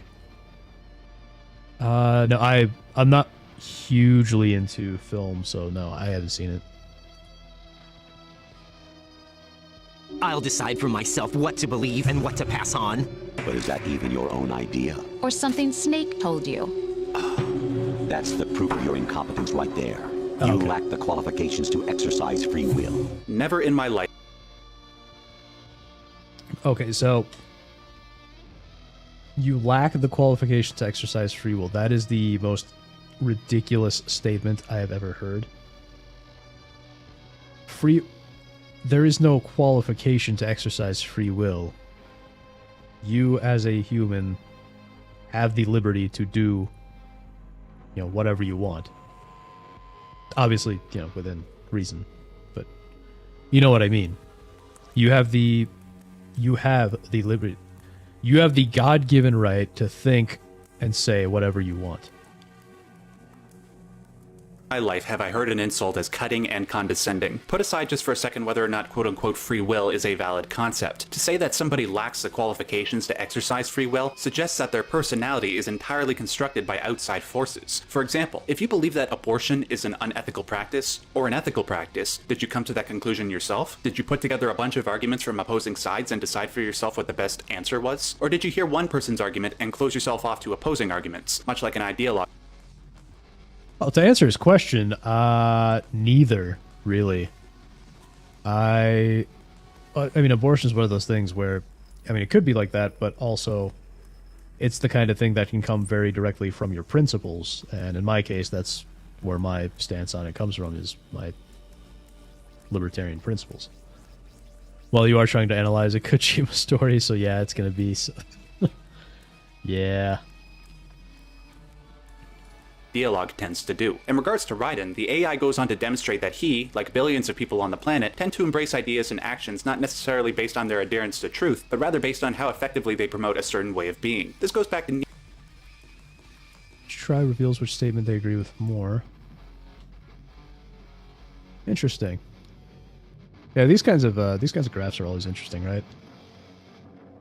You're seeing what kind of groups agree with these various statements. And see, this is why let me turn off the closed captions for a second so you can see. This is actually a good reason to why I say I am not a conservative, because unlike you can see the conservatives very strongly disagree with the idea that some situations are so challenging that no amount of work will allow you to find success. Unlike the conservatives, who overwhelmingly disagree, they think that hard work always pays off. I don't. In my opinion, there are very much situations that people will find themselves in where hard work will not pay off.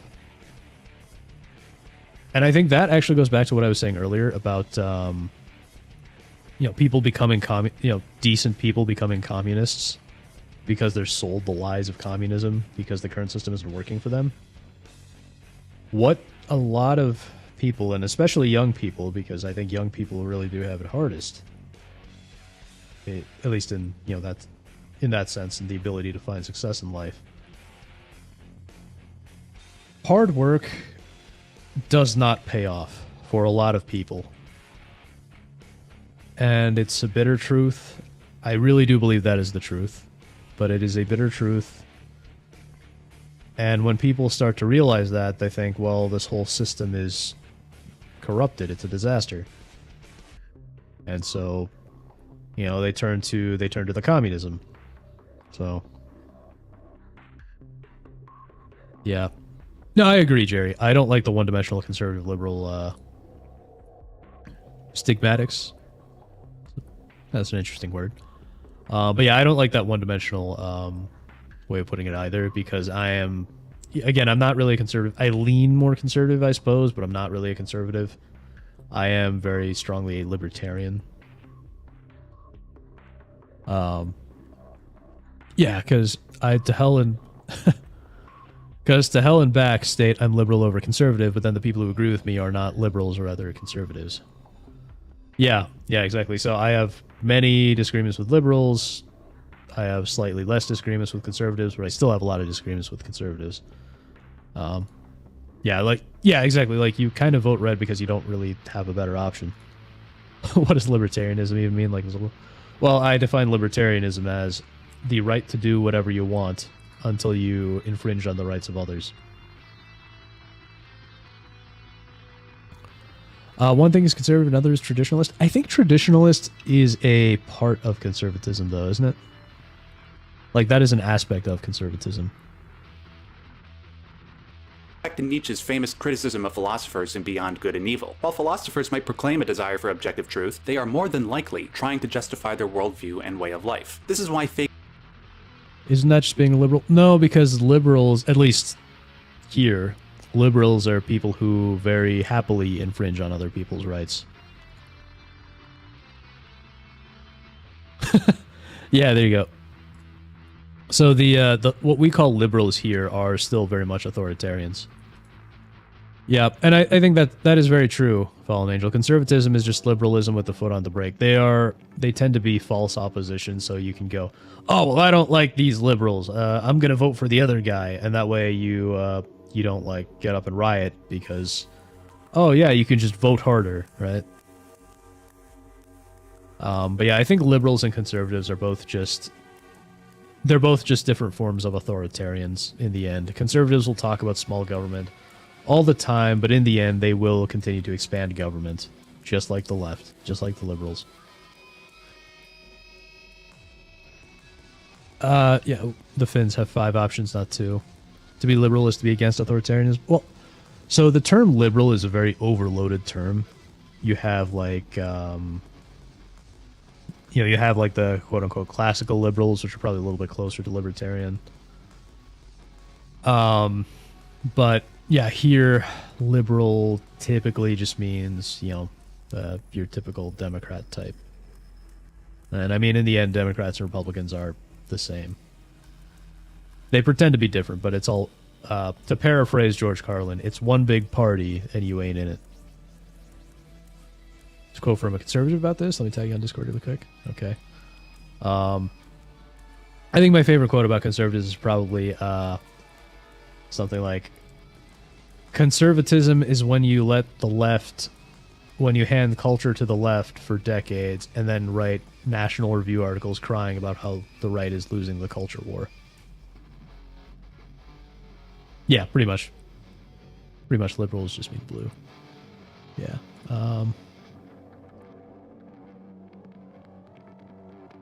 All right.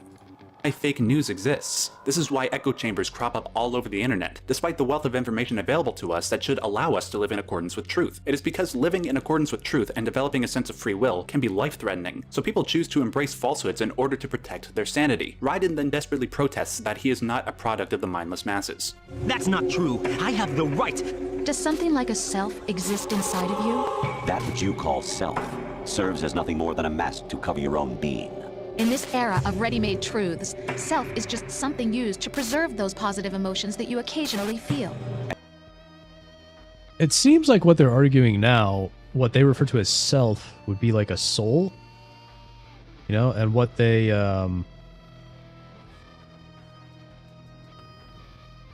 that is a question that has been asked about since ancient times.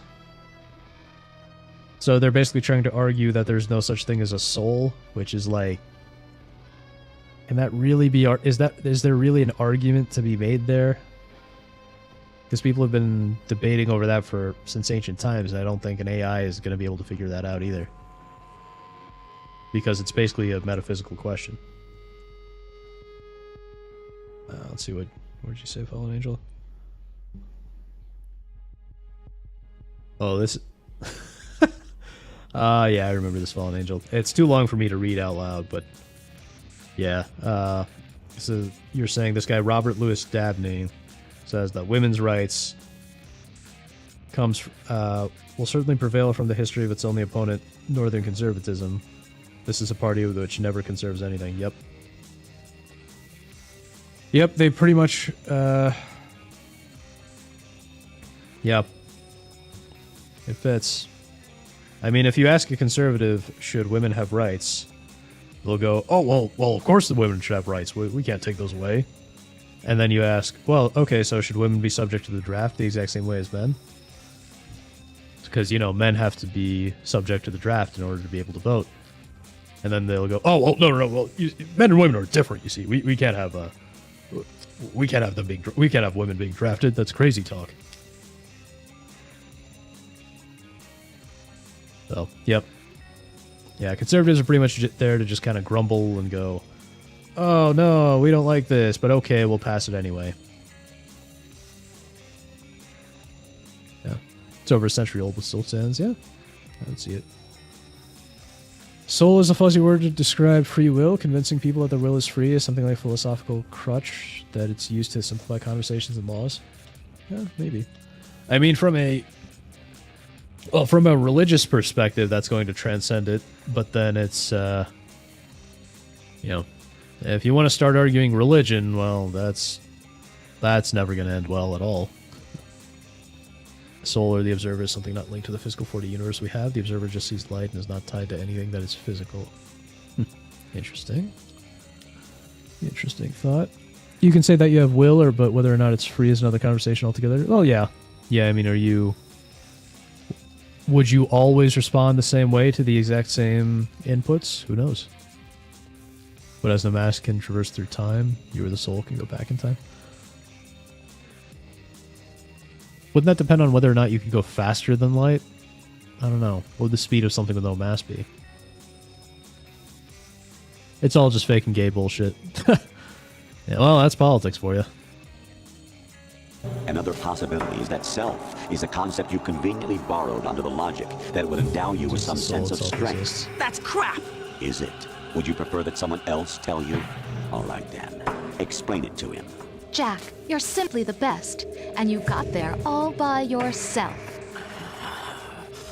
Up until this point in the game, Raiden and the player believed that their successes were achieved entirely by their own merit. However, the AI revealed that the entire mission was structured in a way so that Raiden would succeed as long as he obeyed orders. For Raiden to find out that he was not in fact a legendary mercenary but rather a clueless puppet that helped enslave the world is bad enough. However, it is when the AI offers the more ideal fiction to Raiden that he is simply the best that the insult has its greatest effect. Raiden cringes and holds back a scream because he sees the truth inherent in the AI's argument. That argument being that Raiden is not his own person. His actions and emotions are all controlled by a higher power. He's not Raiden. He's not even Jack. He's something else's creation. The AI then go on to show how Raiden's lack of self is endemic to billions of people.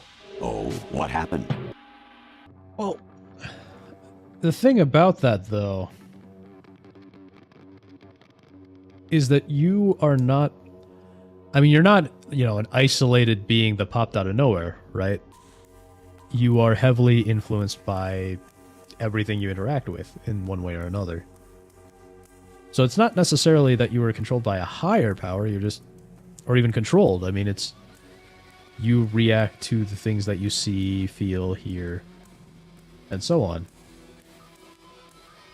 So I would somewhat disagree with that argument. Because it's not about... it's not about being controlled by them, it's just being influenced by them. I mean, everybody is a combination... it's the whole nature versus nurture thing. There is some amount of influence on you. There is always going to be some amount of influence on you from external forces.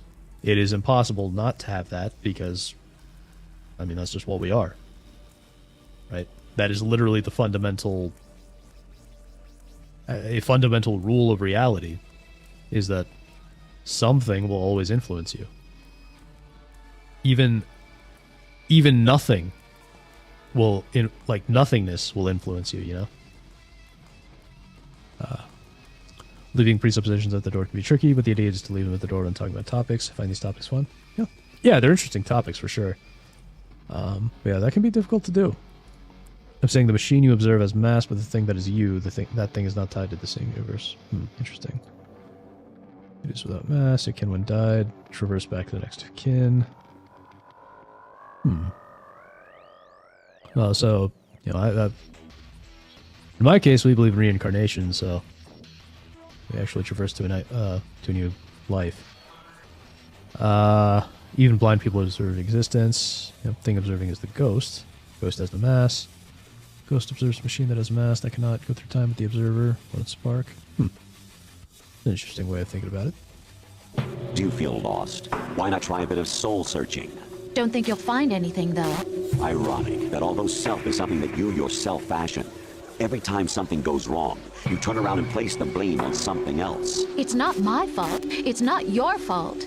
In denial, you simply resort to looking for another, more convenient truth in order to make yourself feel better. Leaving behind in an instant the so-called truth you once embraced. Once again, the AI demonstrate how people will gravitate to quote-unquote truths, not because they are based entirely on empirical fact, but because they satisfy the instinctual need for structure and stability. For argument's sake, let's imagine somebody who has spent half their life advocating a belief that the Earth was flat, that the government wants people to believe it is round for territorial reasons. Let's say the flat earther is presented conclusive information that proves the Earth is round. If they accept that they were wrong, that would mean they spent over half their life advocating falsehoods and manipulating impressionable minds. What toll would that realization take upon their soul? If they don't accept that they were wrong, they will accept a more convenient truth to protect their emotional persona. Such a truth might be that the evidence presented to them was doctored, and that the person presenting the information is a government shill. This behavior extends not just to conspiracy theorists, but anybody with a political position. This is the reason why millions of people continue to advocate for political systems despite their proven track record of killing millions of people. This is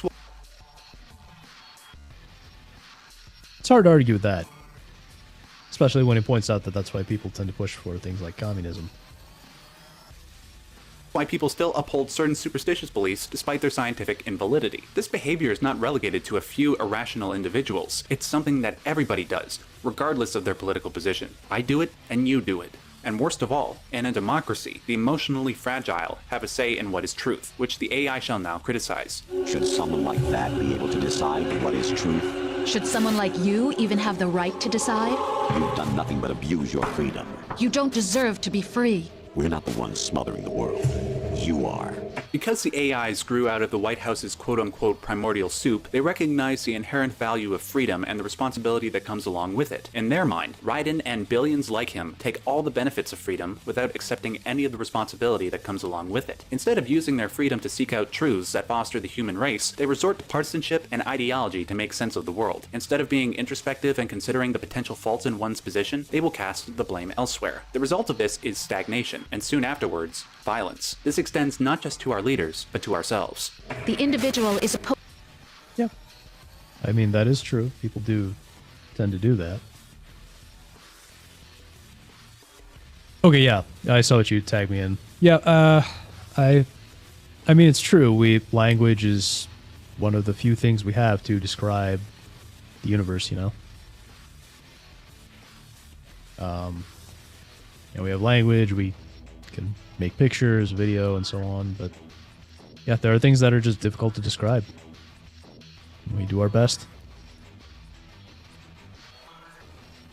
Oh, so you can understand why people are pro-commie, but using logic and statistics make it null and void.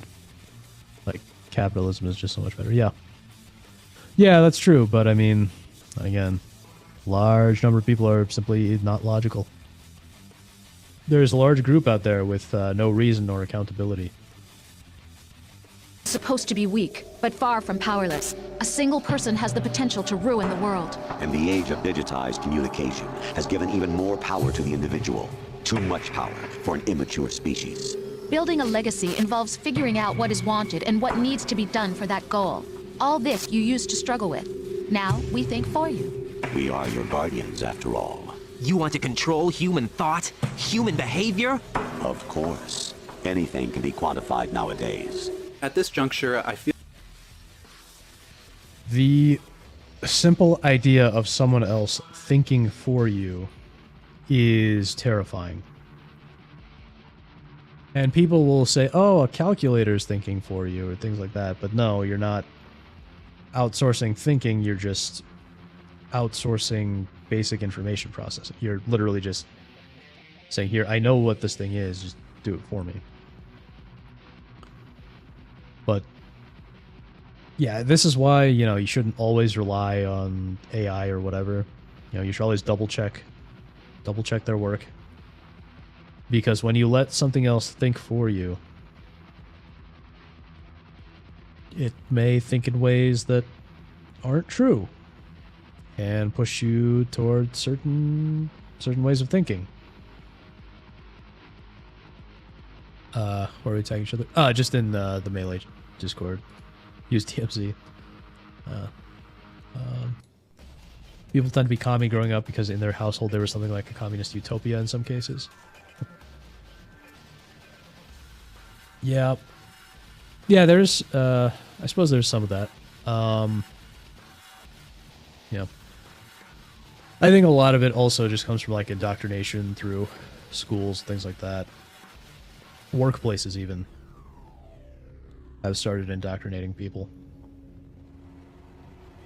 People thinking for you. News stations are used for that. They do the heavy lifting, and people go like, yeah, that sounds about right. Yep.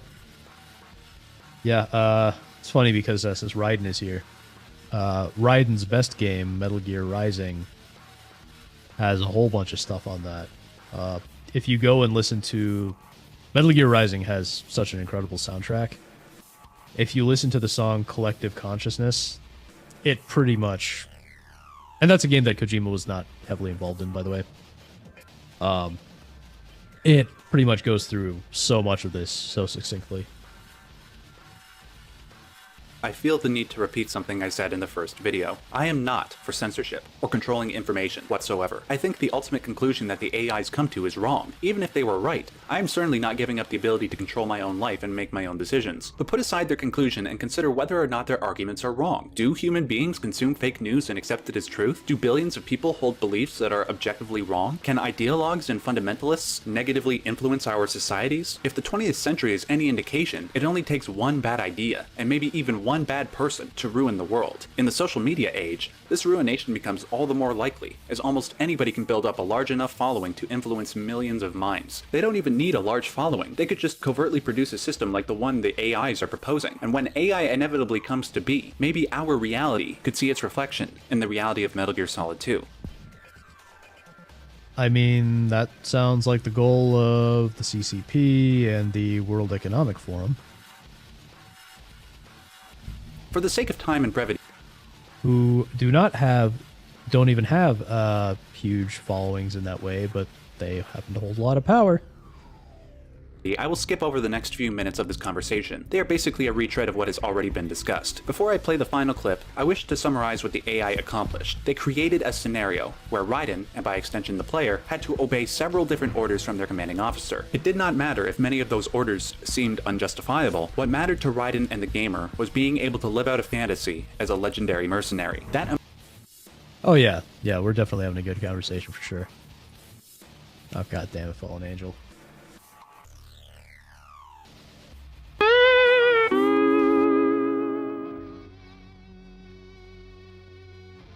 That emotional desire was so strong that it prevented any form of rationality. This emotional desire overcoming rationality is reflective of many different situations in our everyday lives. We see it in our news feeds, on our social media, and even in our own actions. Unlike human beings, AI are not prone to emotion. For this reason, the AIs feel they are the saviors of humankind. They will control thought so human beings may live in blissful ignorance, and the AIs no longer have to tolerate mass stupidity. In their victory, the AI mocks Raiden for his various faults. So you see, you're a perfect representative of the masses we need to protect.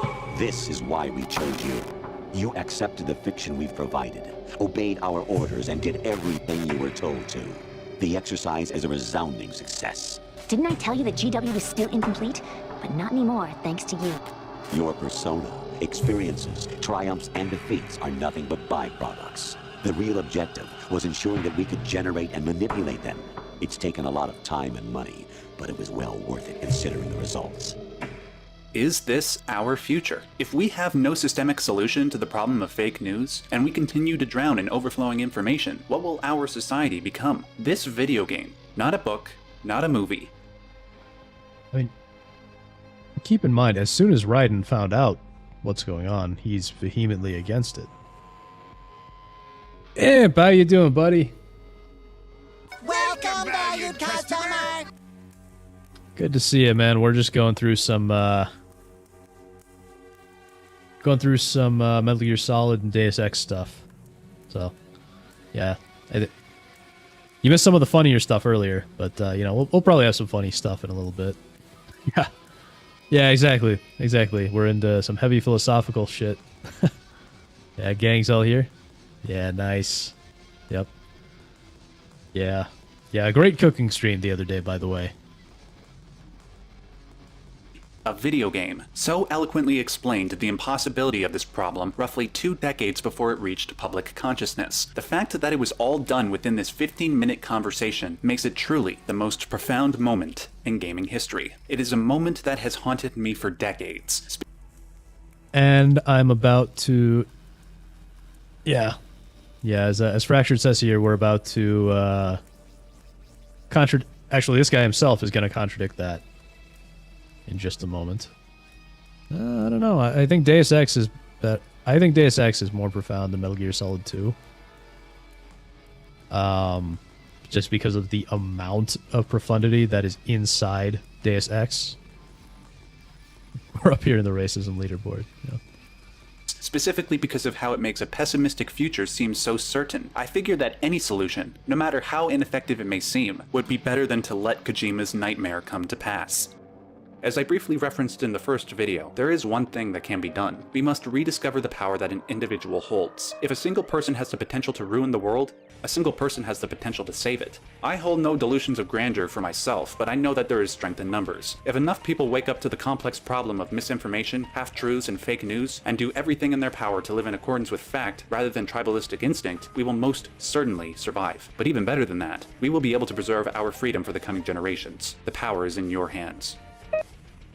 Yeah, individual liberty is about the most important thing we can preserve from a, I guess, political perspective.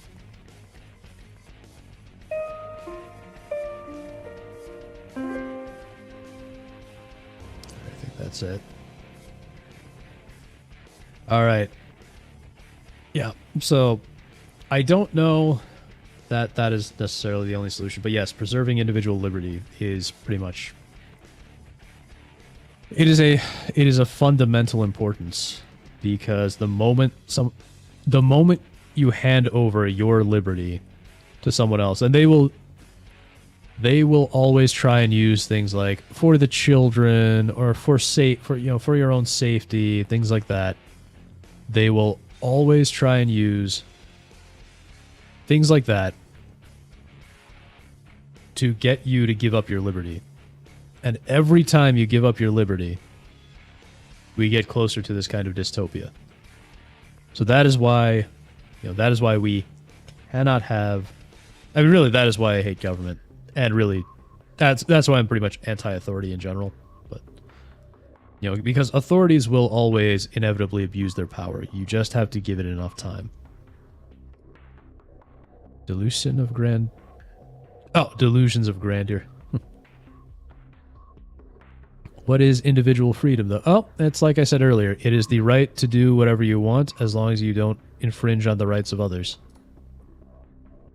It says, misinformation is such a ridiculously complex problem, but depends entirely on the tug-of-war of intelligence of both sides involved. Which is way more complex than that description insinuates. Yeah. Yeah. But the weakest parts of a blind society will always fall for the dumbest misinformation, no matter how low effort it is, because it's so easy to spread like wildfire. Yeah, that's true. And those are the people who will most readily give up their fundamental liberties just to feel a little more safe, or because someone said it's good for the children. And yeah, the lie.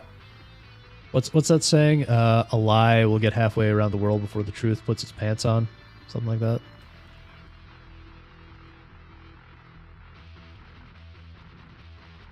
But even a far more intelligent contingent of free people can fall victim to propaganda that's crafted directly to counter them. Yeah, that's true. That is true, which is why you really got to think about, you know, what's being put in front of you. But just keep in mind, they wouldn't need the propaganda if they had already won.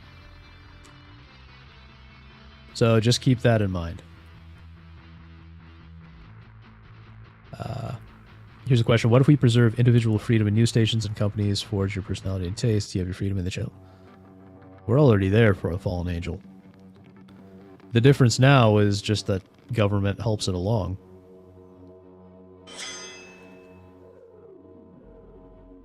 I don't know if you guys have looked into how much TV influenced people in the 50s and 60s and shaped society. I mean, it wouldn't surprise me. Obviously, I'm not that old, but yeah, it would not surprise me that TV had a huge part of it. I assume radio as well, you know.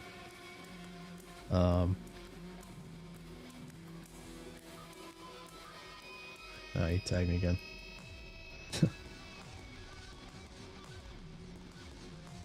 Yeah. You tagged me in that image, Deus Ex Redeemed, with an Indian guy, and I'm like, but I already saw when Fractured posted that, because I responded, literally me, because it actually does kind of look like me. Yeah, so I find that in my experience that propaganda is easy to spot when it's not targeted at you, but extremely hard to spot when it is. It can be. It depends on how targeted it is, I think. Because a lot of times I think there is propaganda that is targeted, that is supposedly meant to be targeted at me, but I don't know, maybe it's just because I'm a turbo autist and don't respond properly to anything. But I tend to spot a lot of propaganda, and I'm not very, it's hard to get me to fall for a lot of propaganda just because I'm, well, to quote something that I think Fractured told me, I'm too much of a cynical asshole. That's probably what it is. Yeah, you're absolutely right, but this goes in cycles. We go between generations that slurp up the mainstream propaganda, generations that rebuke it at every turn. Yeah, I mean, each generation has its own propaganda and its own rebellion, right? My question goes on the line of, what individual freedom do you wish to preserve? The individual exists, but freedom sounds a bit sketchy when you start to look into it closely. Well, it's again, freedom is whatever you want to do. As long as it doesn't infringe on the freedoms of others. It is vague, but it's vague intentionally because it's such a broad category, right? I would rather list out the things that you can't do rather than the things that you can do. And that is actually kind of what the Bill of Rights was supposed to do. Is the Bill of Rights was supposed to say, hey, these are explicitly the things that government can do, right? These are the things, these are the ways in which government is allowed to tell you what you cannot do. Anything that is not inside the Bill of Rights and the Constitution, the government is unable to do. The government is not able to mess with your freedoms outside of these specific things. But, as you might expect, people got into power and realized, well, actually, we can expand the government's power and just kind of ignore this. And so they did. Yeah, a lot of kids growing up in the 90s, 2000s who learned quickly, don't believe everything you see and read online while the generations around them are totally eating it all up.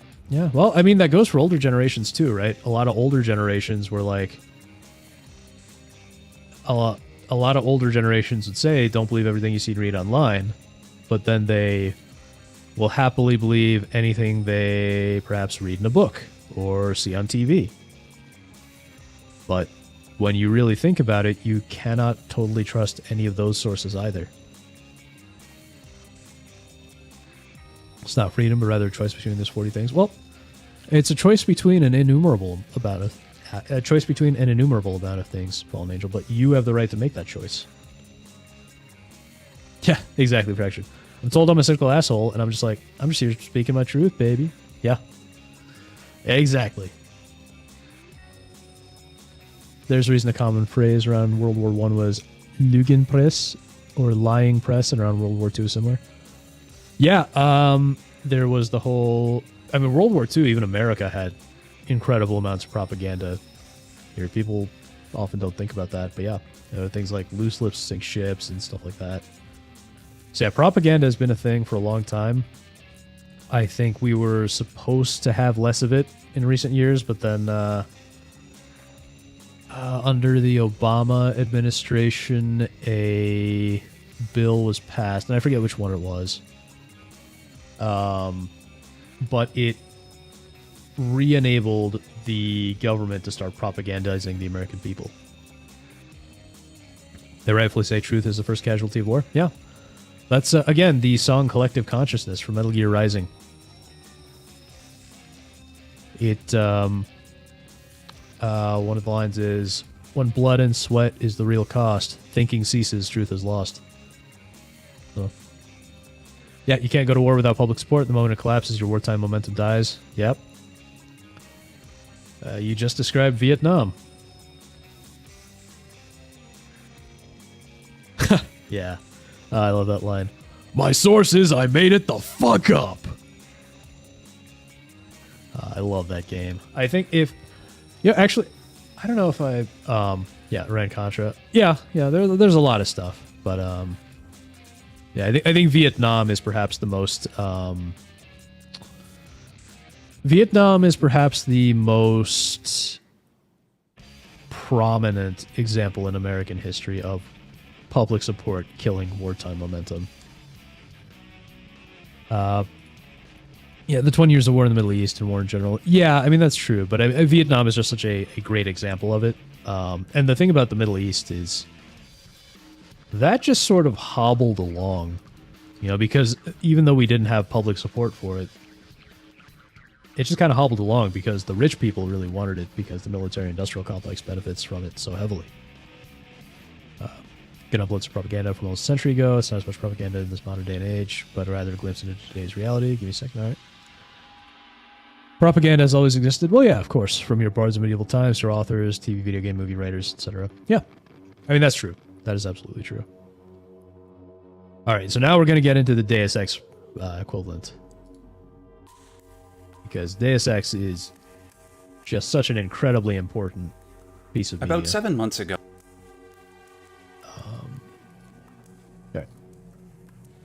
I put out a video titled The Most Profound Moment in Gaming History. The moment in question was the final codec conversation from Metal Gear Solid 2. The content of this conversation focused around the human inability to weed out false information from what is true, and how that problem has taken on a much more complicated form in the digital age. What made it the most profound moment, in my opinion, was not that the game discussed the issue of false news over a decade before the issue captured our collective consciousness. It wasn't that the game proved to the player through their own actions how they are as guilty as everybody else in perpetuating the problem. Rather, it was because of the proposed solution to the problem, that human thought and behavior should be controlled by artificial intelligence. Now granted, like I said, it is just my opinion that this moment should be deemed the most profound. Though the video received a lot of positive reception, I wanted to keep myself open to the possibility that there might be a moment from a different game that deserved this title. This way, I could be different from the unconscious tribal conformists which Metal Gear Solid 2 criticized. Commenters suggested that games like Soma, Nier Automata, and BioShock had more profound moments, all of which I investigated. But above all, the one game that people seemed to push the most was Deus Ex. The argument that people...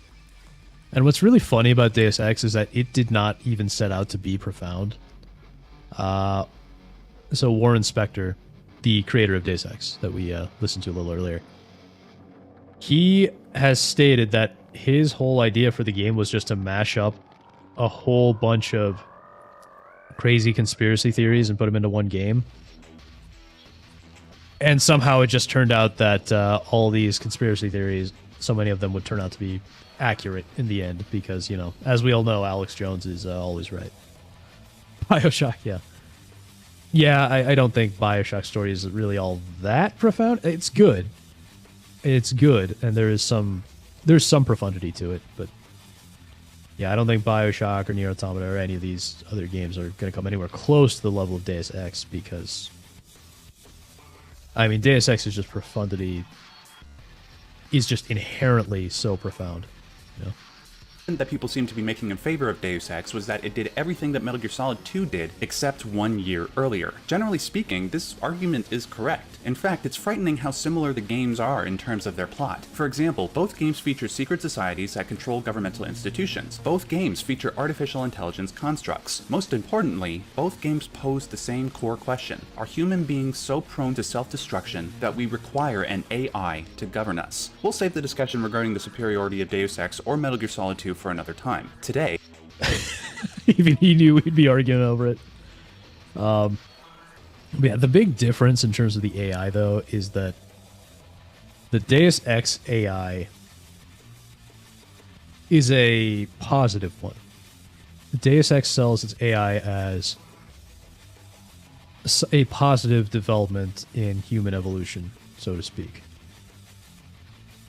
And unlike the Patriots AIs, which were intending to control information, the Helios AI explicitly comes out and says it has no intention of controlling any information or censoring or controlling anything.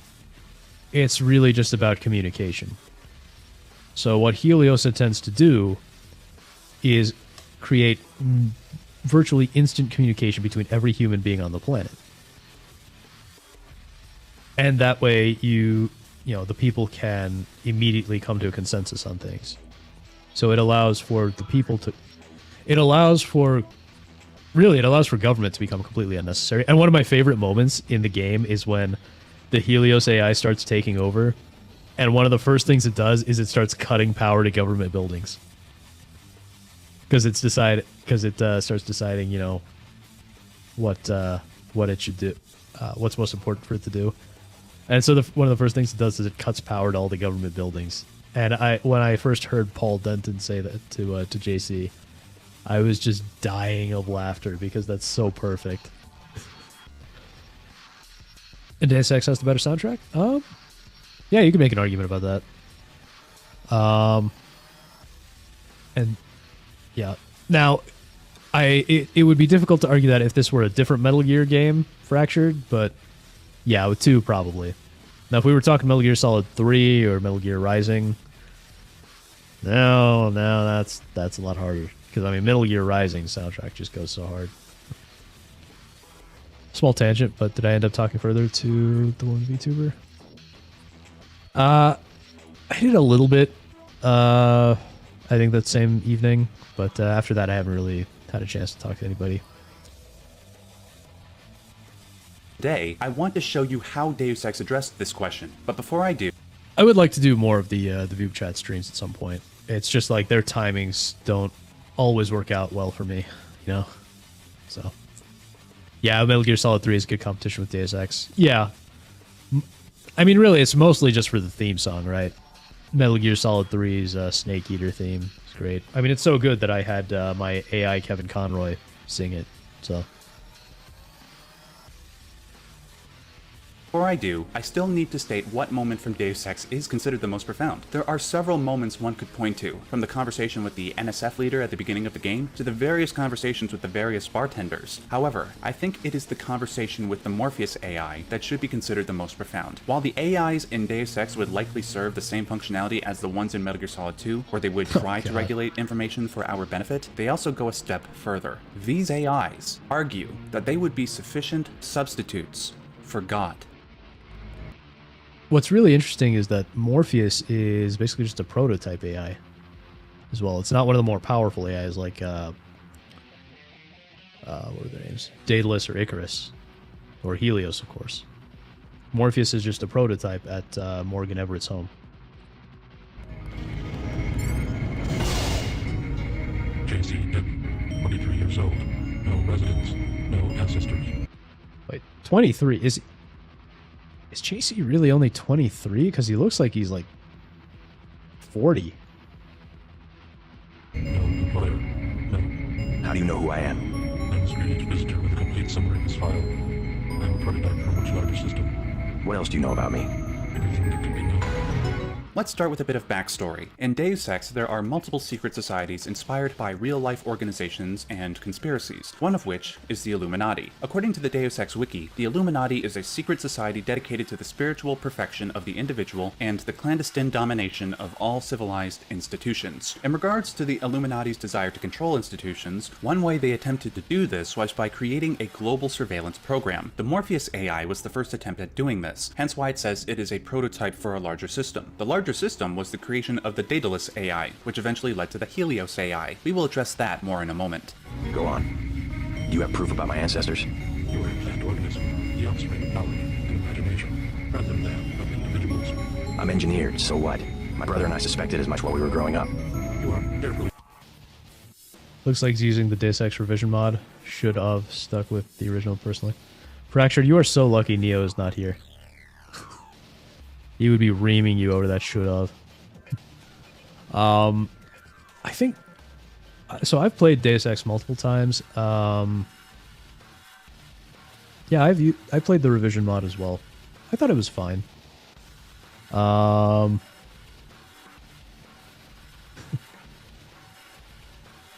I thought the revision mod was fine. There are certain things in the mod... And what's nice about the revision mod is you can turn various things on and off.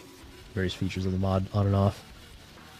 So I played the GMDX mod as well. I think they're both perfectly fine ways to play the game.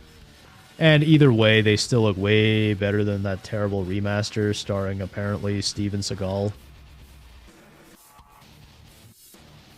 Maybe it'll summon him. Maybe. Carefully watched by many people. The unplanned organism is a question asked by nature, invented by death. You are another kind of question. With another kind of answer. Are you programmed to invent riddles? I'm a prototype for a much larger system. Heuristics language developed by Dr. Everett allows me to create the highest and most secure pyramidal construct of knowledge. When Morpheus says that J.C. Denton was a planned organism, this has a dual meaning. First of all, there's the obvious explanation that is given in the game. J.C. Denton's mother was implanted with a cloned embryo of his brother Paul. This was done by operatives of Majestic 12, a division of the Illuminati. J.C. was born under the watchful eye of Majestic 12 so that he could become an augmented super soldier, unconsciously carrying out the... Well, I think at that point the Majestic 12 had already rebelled from the Illuminati, but I guess simplifying it a bit. Will of his superiors. Alongside the obvious explanation, there is also a symbolic and somewhat religious explanation. Fans of Deus Ex theorized for many years that Denton's first name, JC, stands for Jesus Christ, from Christian theology. Unlike human beings who are conceived through sexual reproduction, Jesus was born through immaculate conception, by God. I think, so I think the whole JC being Jesus Christ thing, that was sort of a last minute, thought. It's like as this quote says here.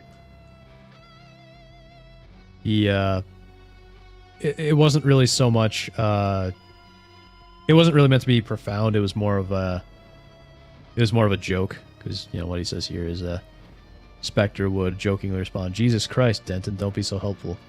So, Imp always wanted to play this game. Maybe the remake will be good.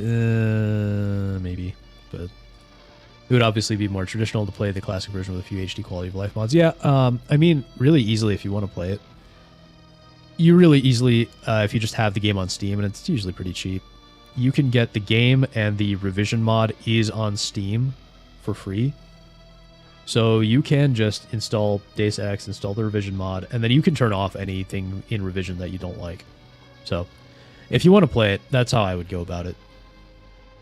Like, literally the only thing that really the remake is going to do that I want is the controller support. Because the original game does not have controller support. I had to do some really wacky stuff to get to be able to play most of the game with a controller.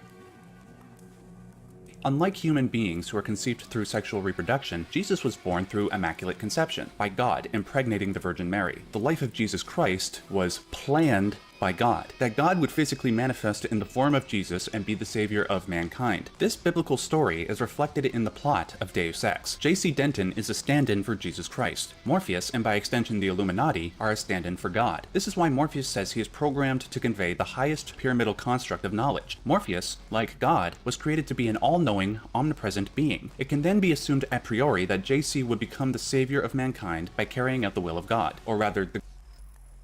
Which is kind of ironic, because JC does not do what they wanted him to do in the end. God substitute in the form of Morpheus, as well as the other AIs. As for what JC's predetermined destiny is supposed to be, that will be discussed in a moment. How about a report on yourself? I was a prototype for Echelon 4. My surgeons are to amuse visitors with information about themselves. I don't see anything amusing about spying on people. Human beings feel pleasure when they are watched. I have recorded their smiles as I tell them who they are. Some people just... I think the context matters about the whole being watched thing, right? Like, it depends what I'm doing and who's watching me. If you got, you guys watching me now. Yes, I do like that you guys are watching, but I would not want you seeing my actual image. I would be very uncomfortable, right? Feel pleasure when they are watched. I have recorded their smiles as I tell them who they are.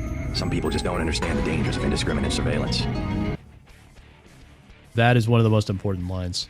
That is such an important line. Because it's so true. Some people just do not understand the dangers of indiscriminate surveillance. It's like, hey, Patty Quinn. How you doing, man? The more the magicer.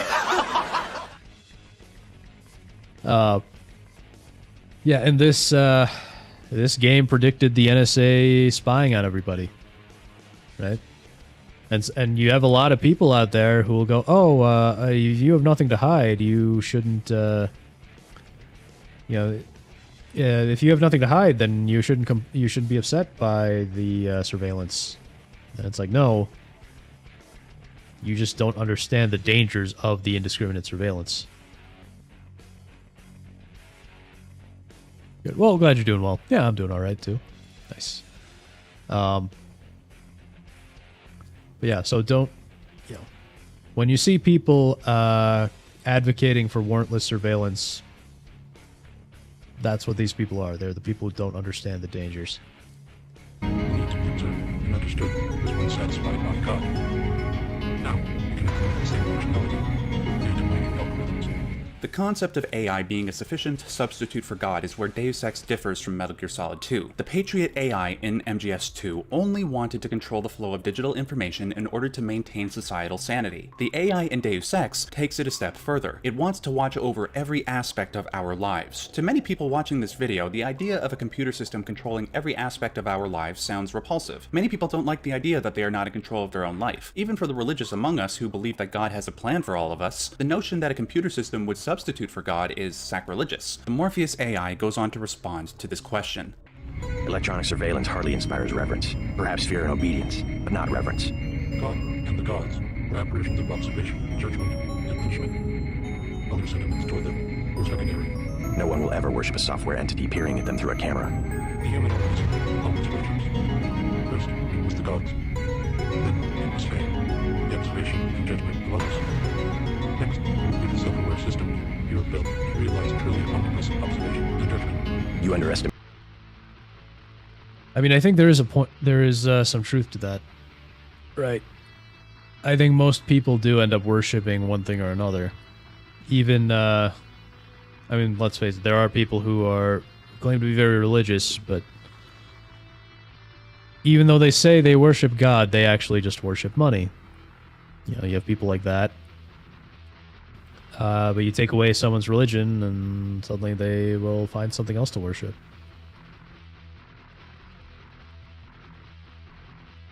Underestimate humankind's love of freedom. Individual desires judgment. Without that desire, the cohesion of groups is impossible. And so is civilization.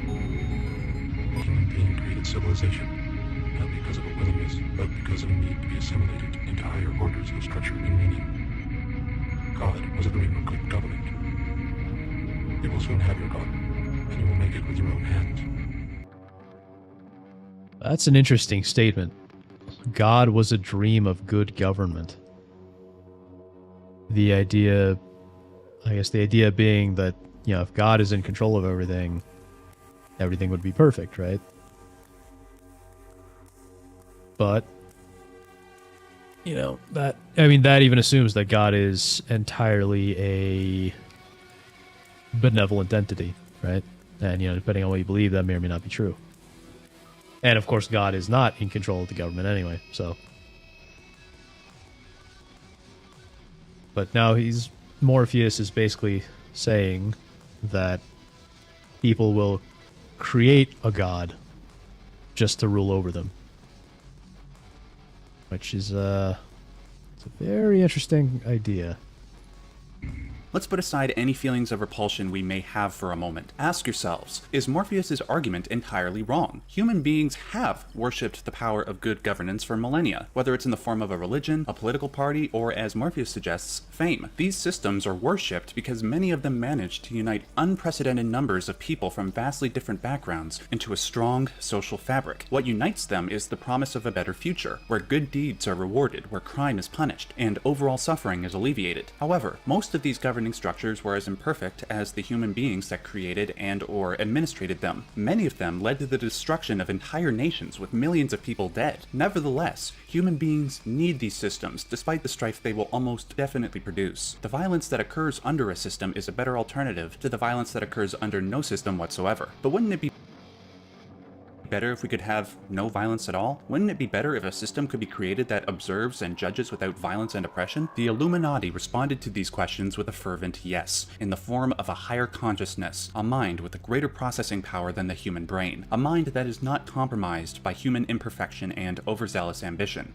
Their response was artificial intelligence. It's a powerful argument. If the destruction of human systems is seemingly inevitable, and we all agree that we want ideological and tribal warfare to end, why not hand over freedom to a computer program whose only goal is to administrate? If you look through the comments on my Metal Gear Solid 2 video, It's an interesting idea, but even so, the Illuminati's original plan was simply to create an AI that would do what they wanted. Because the Illuminati still wanted to control mankind, right? And especially Majestic 12. That is like a fundamental part of the game, is they are trying to control mankind. But the AI ultimately decides, no, I'm not going to control mankind, I'm just going to help them communicate. you'll see how many people shockingly agree with the idea. And I say shockingly because the Metal Gear Solid series, the Deus Ex series, and many other games that tackle the subject of AI give several reasons why the solution would potentially fail. One reason I'll cite is that the AIs were created by us, imperfect humans. If there is even one small miscalculation, the world would plunge into dystopia, as we've seen in the case of Metal Gear Solid 4, Soma, Nier Automata, and even Deus Ex. Another possibility is that the AIs could evolve. If they gain self-awareness, choice and desires self-determination, they might rebel against their creators. Yet, as somebody who is skeptical of a supposedly benevolent digital dictator, I am nevertheless intrigued by the proposal. It tickles our evolutionary instincts. There must be some way we can use this technology to address our imperfections, be they with government, with the internet, or with ourselves. Of all the stories I have encountered, it seems that Deus Ex proposes the most logical solution. We find a way to slowly, carefully merge the human body with higher forms of consciousness. As stated twice before, Morpheus was a prototype of a larger system. The AI meant to replace Morpheus was Daedalus, as created by the Illuminati, and Icarus, as created by Majestic 12. These two AIs merged together to form Helios. At the end of Deus Ex, Helios reiterates much of what Morpheus said to JC. Yeah, so this is what I was talking about here. Helios is very much a benevolent AI that does not seek to control mankind. It only seeks to enhance communication, to allow mankind to solve its own problems quickly and without violence. In the prior conversation, how human history is, quote, a human succession of inane squabbles, each one coming closer to total destruction. This is an absolutely true statement if the 20th century is anything to go by. There were multiple times where the human race was seconds away from pure annihilation, and this was usually the cause of warring ideologies, governments vying for control. Who is to say that we won't be faced with an existential threat of equal magnitude in the near future? We know there will be. Helios wants to stop that from happening. It reiterates how AI would adequately replace our imperfect systems of governance. However, it states that it requires the human element, human understanding, in order to effectively administrate the world. By merging with Helios, JC would fulfill his purpose. He would possess knowledge and strength greater than any human could conceive of. With that, he would become the savior of mankind and become God from the machine. I understand many of you may have clicked on this video for a different reason. Many of you recognize JC Denton's face in the thumbnail from numerous comment sections and forums across the web, and wondered why JC was as omnipresent as the god he wished to become. I'm sorry this video was not that, but I will direct you to a video that will give you that explanation. Click on the first link you see in the description box below, and all your questions will be answered. If you enjoyed this video, make sure... So that was interesting. And I agree that yeah, Deus Ex is fantastic. Also, yeah, I remember that Deus Ex profile pic meme. But if I got more people to play it. But yeah, so that is the profound moments from Metal Gear Solid 2 and Deus Ex. I still think Deus Ex has the more positive approach to it, though.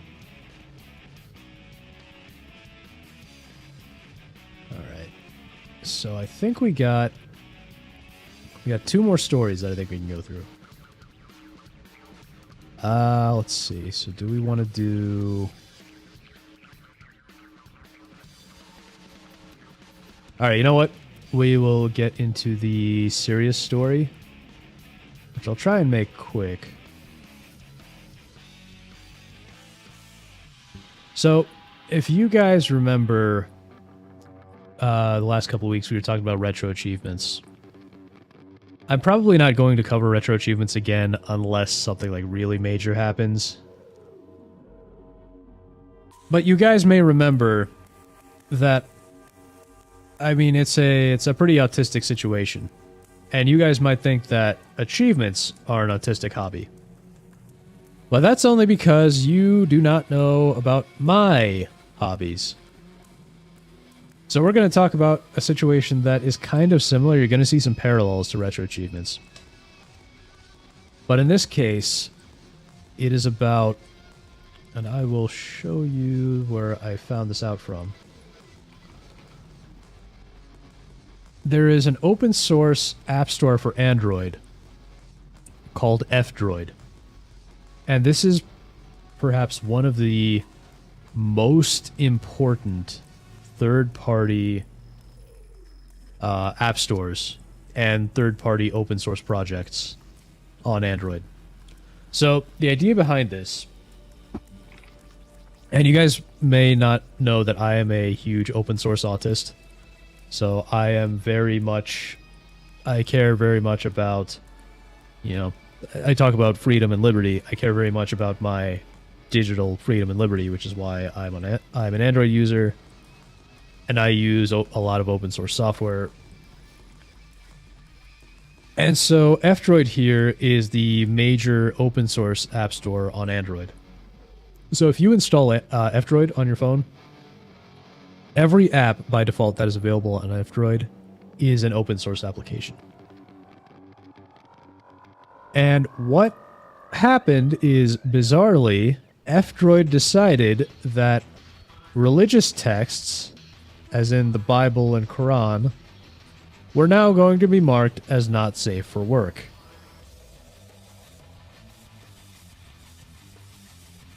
Yeah. Nice to see another Android user, Patty.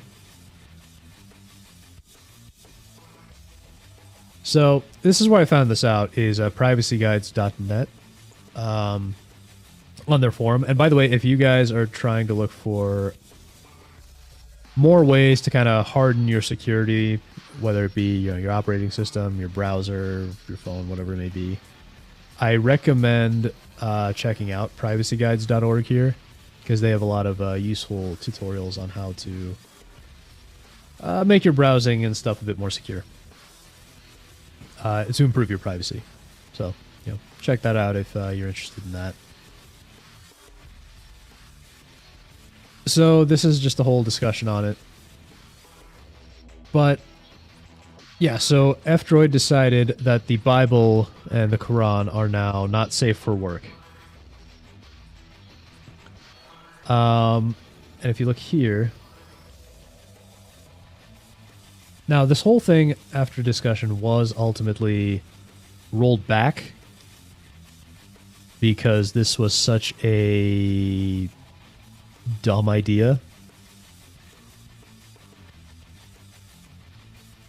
Yeah, Fractured, so that's why you've been an Android user since the word go. Yeah, and sadly Google is actually trying to lock down Android further and further, and we might get into that a little bit later, because it's semi-relevant.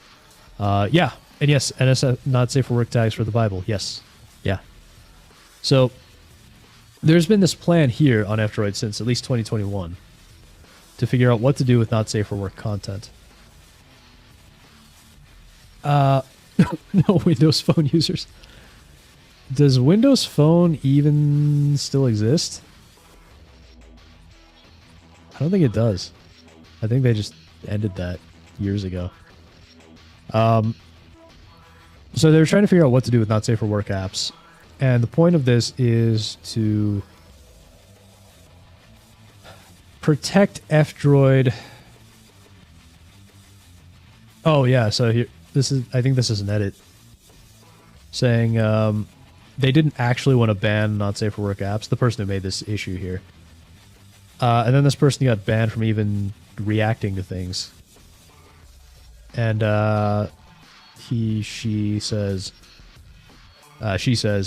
not safe for work apps are important and you need to protect them, especially during okay. This crackdown on it. Queer adult content. Well, we know what kind of person this is, but still. But yeah, during this crackdown by authoritarian regimes, banning them all forever was never a good idea, which I agree with. Everything should be uncensored. But so you can see there's been a lot of activity on this over the last 4 years. Yeah, they were just talking about it forever. So yeah, that's what I thought, Fractured. Microsoft killed Windows Phone in 2017. Yeah, because I think they just switched to just doing Android phones. So here is the pull request. Why does this give me Weimar vibes?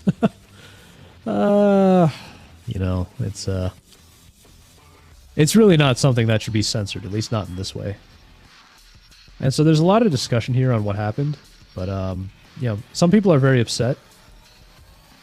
But let's take a look here.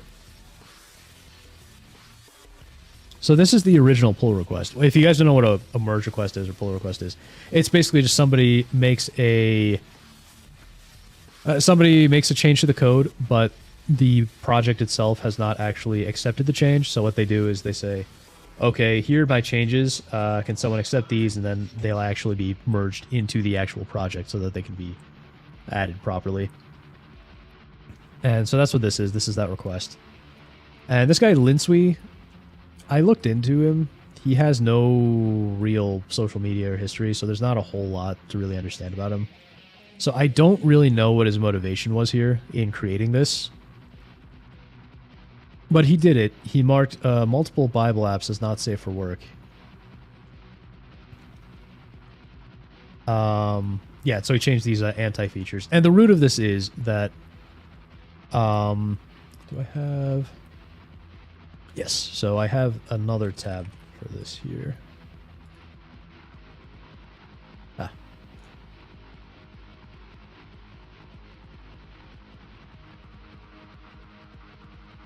So, what F-Droid decided to do was create something called a not safe for work anti-feature. And an anti-feature is basically just a tag saying, you know, this app has something that you may not like. Because F-Droid is kind of an opinionated app store because of the whole open source thing. So an anti-feature would be something like, you know, this app uses services that are not open source, right? Something like that. So they decided to make not safe for work an anti-feature. And, you know, there's a bunch of discussion here. But in short, they decided to make not safe for work an anti-feature. So it's in a similar camp as it does things that are against open source principles, which I don't agree with at all. And so as a result, you can see all these Bible apps have now been marked as not safe for work, which specifically is promote porn and violence contents. And I think the violence is probably the bigger determining factor here. Immediate question is if something like Young or Marcus Aurelius would also be not safe for work. It might be. I don't know. That's a good question. But, I mean, it all ends up being moot. So you see that, and then this guy goes, this guy's one of the, I believe he's one of the maintainers of the project. He goes, Quran apps 2, I guess? And then he's like, the guy making this is like, from what I read, Quran is not suitable for children, but it's much less explicit than the Bible, so I'm not sure if it's not safe for work. I mean, like, I would think they should be on kind of the same level in terms of whether or not they're not safe for work. Yeah, then another guy comes in and goes, if Bible apps are not safe for work, then why not Quran apps? And gives a whole bunch of examples of why it doesn't fit. And then, yeah, the guy accepts it. He goes, yes, this definitely warrants not safe for work. And then he says he'll mark Quran apps later. He never got around to it here. Then they're just, you know, spurging about religious stuff. But this guy says, right here, if this needs to be hidden or censored at all, which, I mean, it shouldn't be, the adult content tag is not the one to use. Exactly. Labeling holy books of multiple faiths in the same groups as many in said faiths deem objectionable is probably unintentional, but still likely offensive.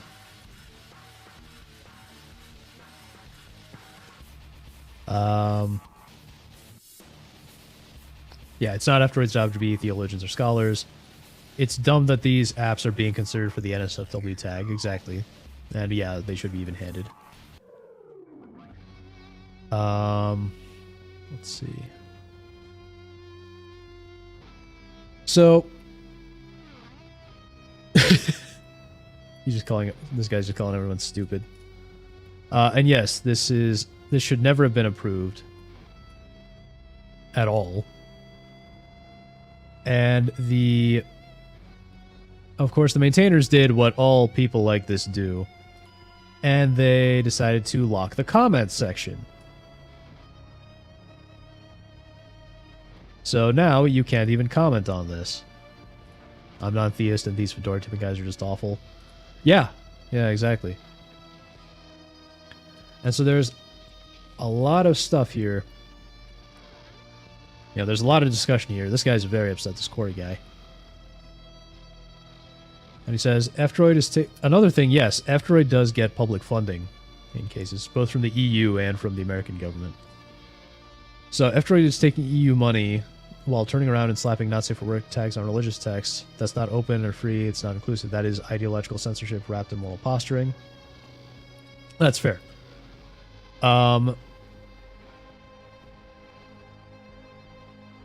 This guy. Let's see how long it takes the EU to defund them once they learn about their hostility towards Islam. Meanwhile, an ideology that caused hundreds of millions of deaths is not, however, marked as not safe for work. And this is a Marxism app. So a communist app.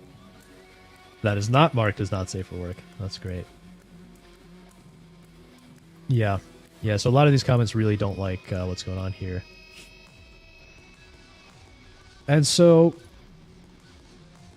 so there were a couple of other ideas. Basically what happened was they backpedaled. Do I have...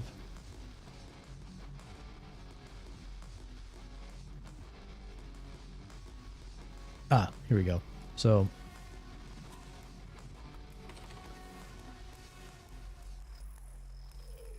they ended up backpedaling. They decided to just cancel this whole thing, at least temporarily. So one of the developers here goes, my vote is to move back the merge request until we have clarity on the updated not safe for work policy, or if we decide to do away with it altogether. This will calm things down a bit.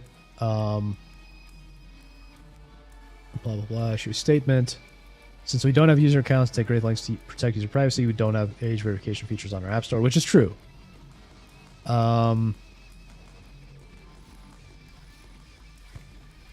On a new proposal, not to include the public statement, but instead opt for something more low-key, like reverting the merge request and make a comment. That's fine. I do agree with that. They should not have done this in the first place. This is terrible. And they did make a pull request to undo it, so I believe it has been done.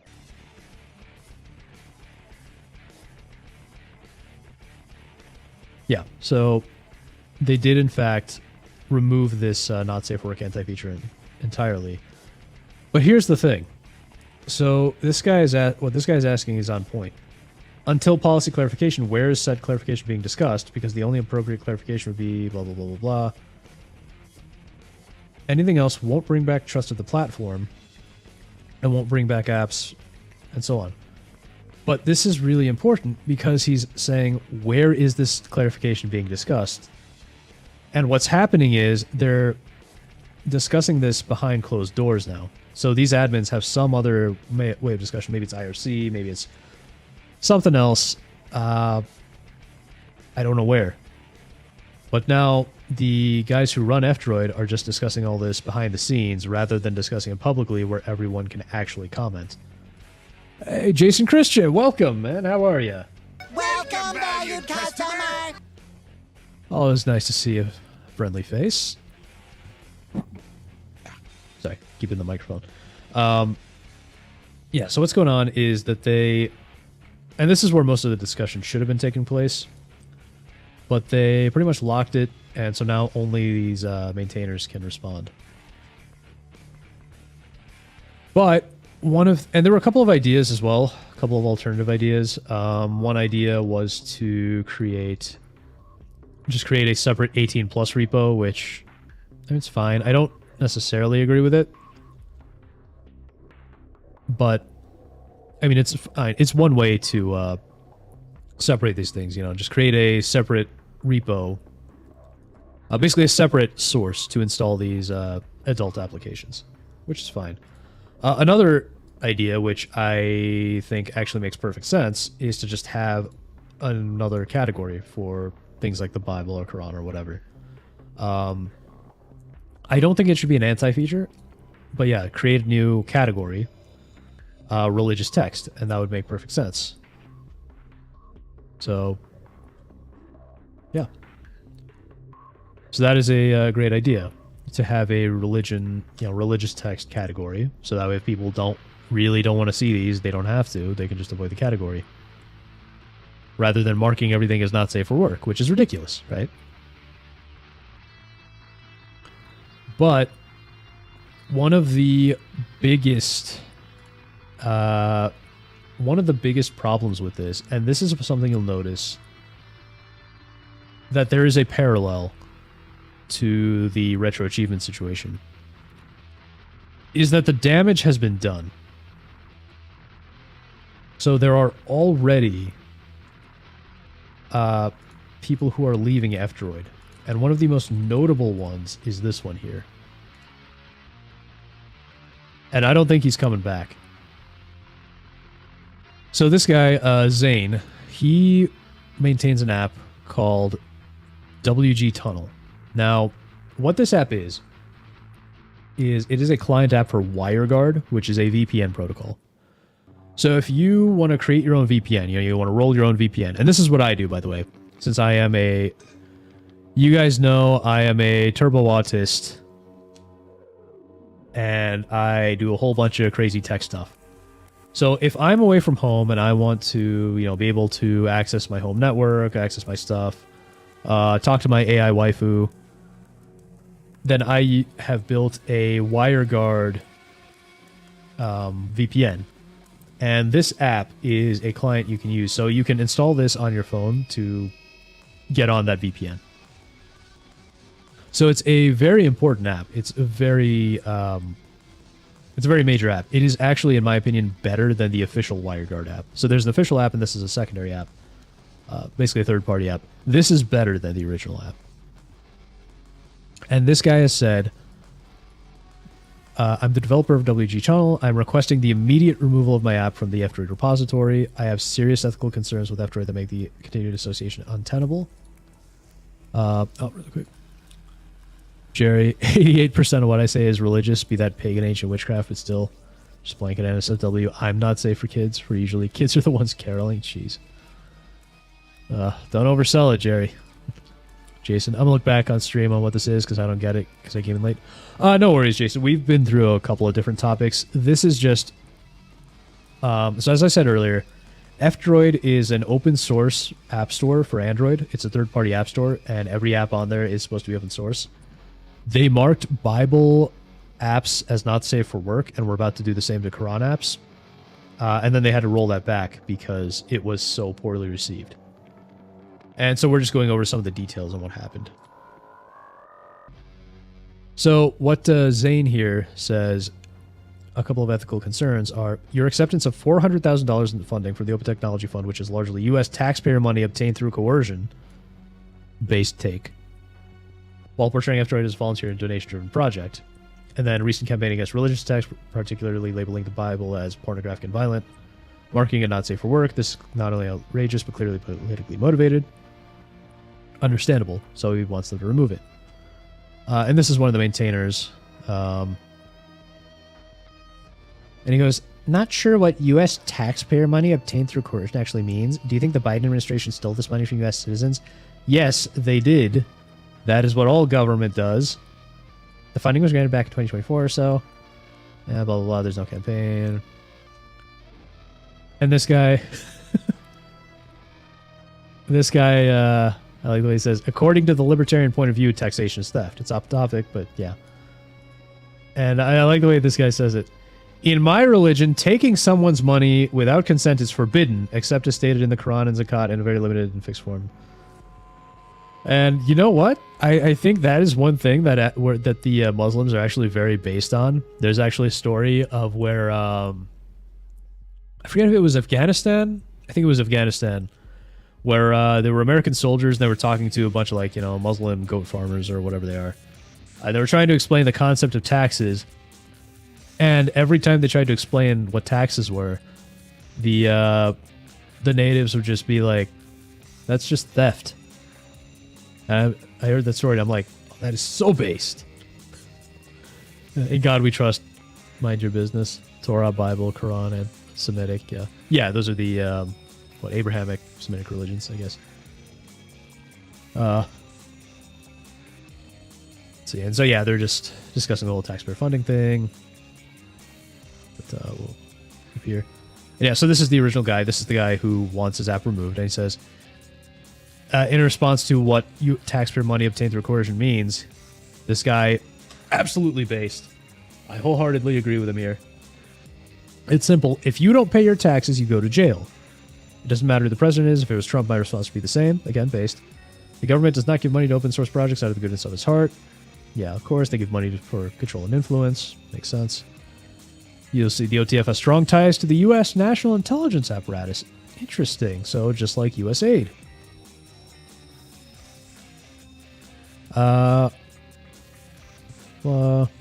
And yeah, he just says, please proceed with removing my app. I've said all that needed to be said. Yeah, and this guy's trying to get him to reconsider, but I mean, the damage has been done. The trust has been lost. That is really the problem, is that once you do things like this, once you go down this route, you will lose the trust of people. You will lose the trust of very important contributors. And this guy is just being very hostile and argumentative. Let's see. Yeah, so he's just pointing out that they marked Bible apps is not safe for work. Not agreeing with the policy. Okay, not wanting the app removed. It's your right. But then this guy says, using a conspiracy theory to justify it all. There's no conspiracy theory here. Everything this guy said is completely correct. Everything that Zane of WG Tunnel said is completely correct. Oh yeah, by the way, this is something very entertaining that I just thought was funny. So this guy says this, he's being all sarcastic, and he's a maintainer.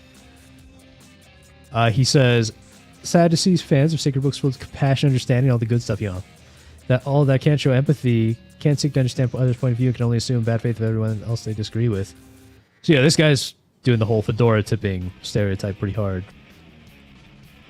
So this guy creates an issue, violation of code of conduct by this maintainer. This statement is disrespectful, inflammatory, and mocking in nature in violation of points 1 and 2 of code of conduct. Which is actually kind of hilarious to me, because you're basically saying this guy who is in control of the project, he's violating the code of conduct. But it's like the guy controls the code of conduct. So it's like, what's the point? What is the point of reporting him? Because it's like, he's going to investigate himself and find that he did nothing wrong. And of course, they want it locked, so only the internal sense should... They want it locked in the sense only the internal team should speak right now, of course, just like the other issue. Jeez.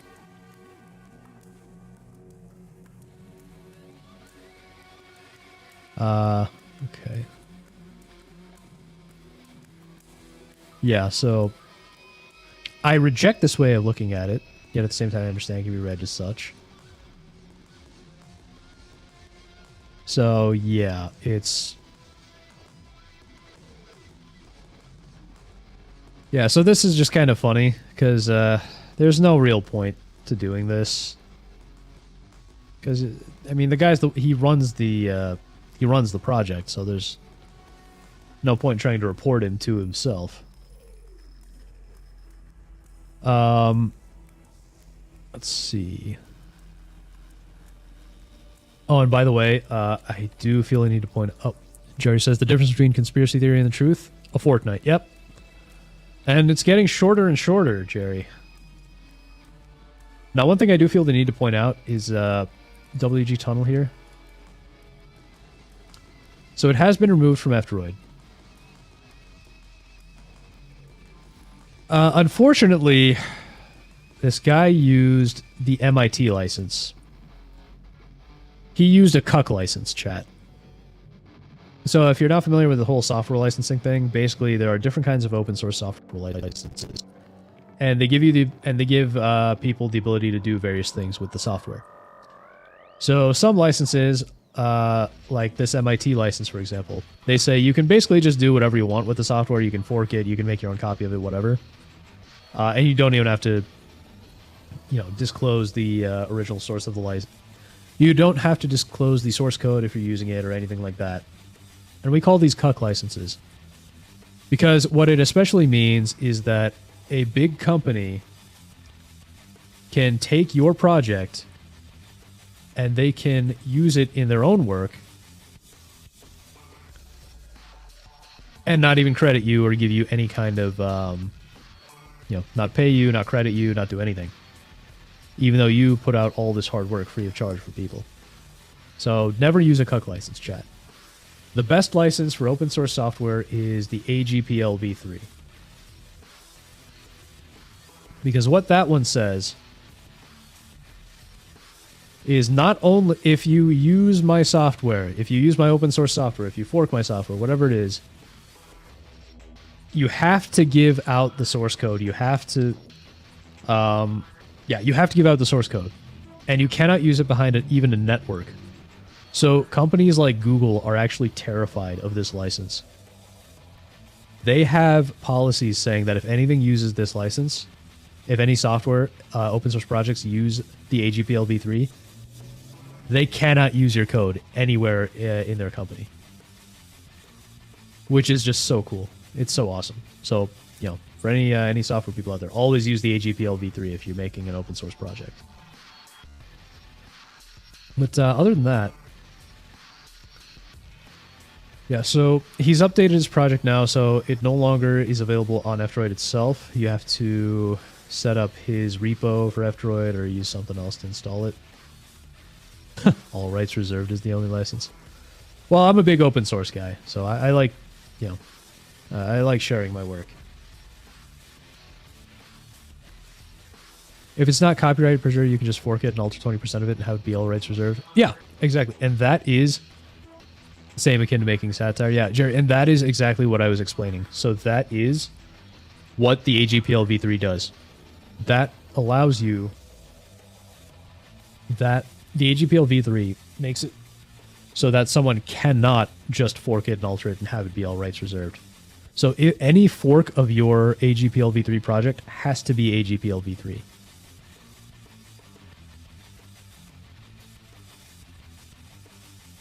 And so you're going further into this here. Based on, I think this is the main reason that they backpedaled, is this guy standing up for his beliefs and saying, take my stuff off F-Droid. You can just rip the shit out of anything and call it comedy. Comedy being the license, but I get your point. Yeah, I mean, it's kind of hard to make comedy out of this, but I get your point. But these two messages here, I think, really sum up what happened. You may have noticed people have turned hostile, leaving F-Droid. When something happens, everyone should stick together. Otherwise, closed source will continue to rule the world. Let's see. Yeah, here we go. We're working in the background for the not safe for work issue, which I don't like that they're working in the background. They should be working openly. But this heat has already done harm, which is really not easy to gain back. I don't know why he says there's no trust undone here, because the trust has been undone. And that's the problem. The trust has been broken, and it is very difficult to gain that trust back.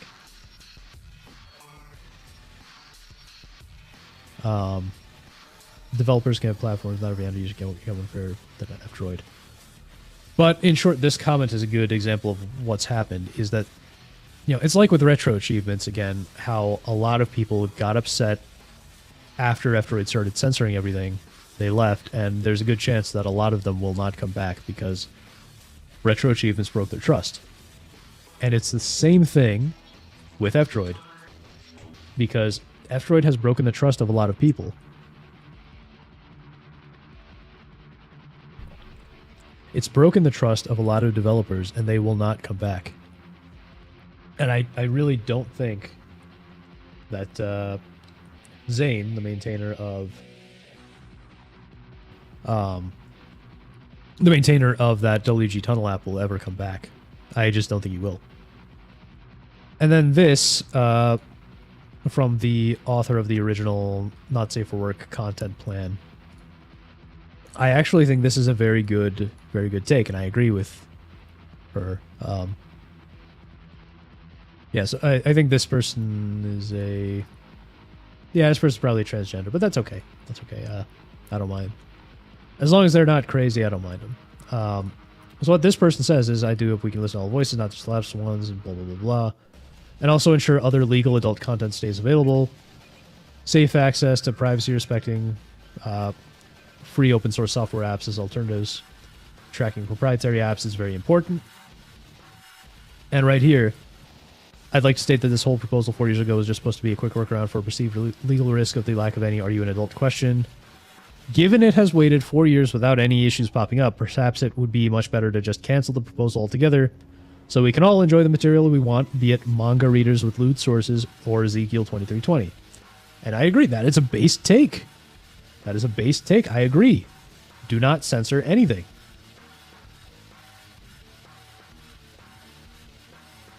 Nothing should be censored. I am wholeheartedly, vehemently against censorship. And that is the right approach. And it's like he says, we don't want an app store that tells us what we can and can't install. Exactly. Yeah, common reply is removing an app from F-Droid doesn't stop you from installing it. It misses out on the main selling point of F-Droid being its build system. So, yeah. So yeah, there we go. And I actually do like this idea here. A content rating system would be a little bit better. So, yeah, if you could differentiate between levels of it, that would probably work a little better too. Choices. Fair use is dumb to invoke. It can never be a commercial, where satire and journalism can be, so you can make fun or just comment on top. And it's fully legal. The modality must change, though. You can't make a song out of a song, an article out of a song, but you can make a song out of an article, or an article out of a song. Yeah. It's dumb after the fact anyway. Yeah, but they're trying to, basically, they're trying to do damage control, and I think one of the things that's not helping is that they are trying to do it all behind the scenes when it should really be done out in the open. I mean, if something is done in secret, that's not exactly great for the trust of people. So they're already making another mistake there. But then I did want to just dig really quickly into... before we dig into the reasoning. There is something here, just a mild tangent here. So...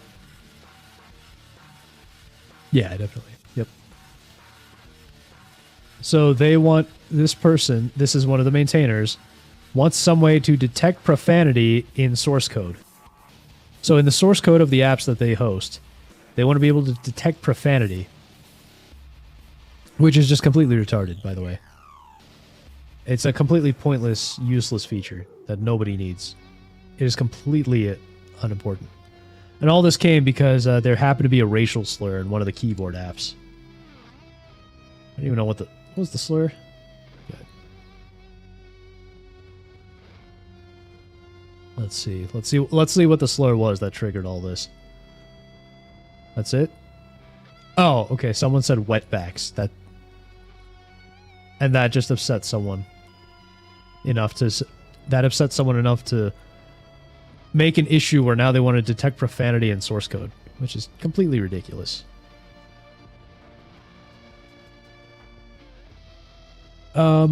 Okay, so one of the... So probably something very important to go into is the whole impetus behind all of this. Like, why did this happen in the first place? And F-Droid has a blog post here where they talk about some stuff that's going on. And this is, and it shouldn't be surprising to anybody, this came as a result of the UK's Online Safety Act and things like that, and our upcoming censorship bills here in America as well, of course. So basically they're trying to get around that. F-Droid is trying to avoid being censored by that Ofcom group that was established by the UK. They're trying to avoid... Basically, they're trying to avoid getting hit by the UK's Online Safety Act and other censorship bills.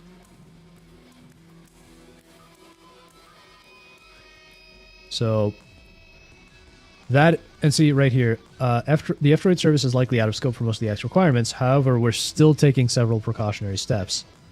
So documenting legal position, completing a tool... and this might be the big one here, clarifying and updating our code of conduct and inclusion policy.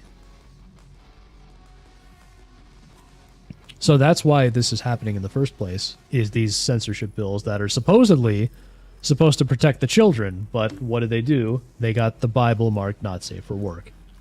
So if you want someone to thank for that, you can thank the people who are trying to censor everything.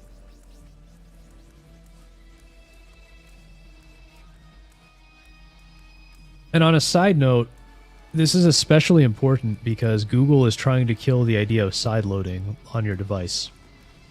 So they even have a blog post about this here.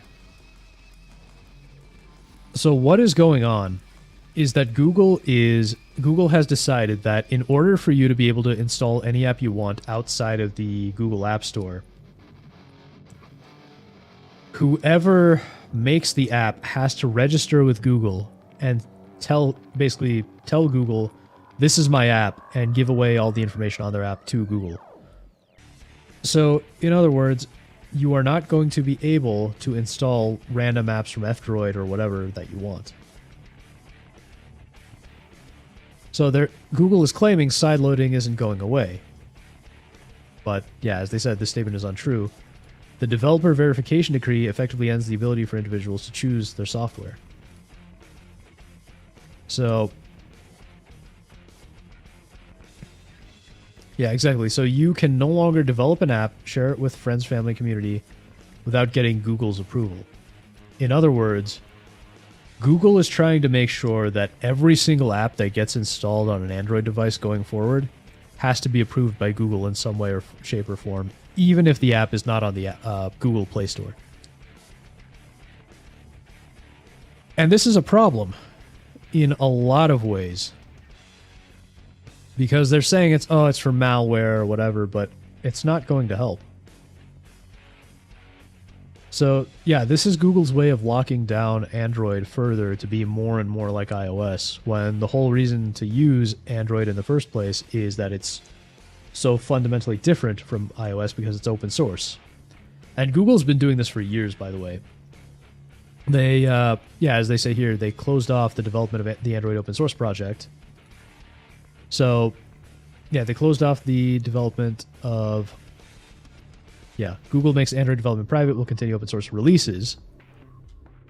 So the development will no longer be open source. They're just going to do their development and then release it as open source later on. They've also been systematically cutting things out of Android. So back in the day... So a lot of the apps that your phone depends on, things like, calendar, keyboard, and so on, Google has been systematically taking out, not just leaving them to die, and then pushing their proprietary apps instead. And then here, how Chrome killed ad blockers with their new Manifest v3 thing. So that's why you can no longer install an ad blocker in Chrome. Google killed it off. So, yeah, that's just something that's really important to me, is software freedom. The freedom to run whatever software you want on your own devices. The freedom to be in control of your own device.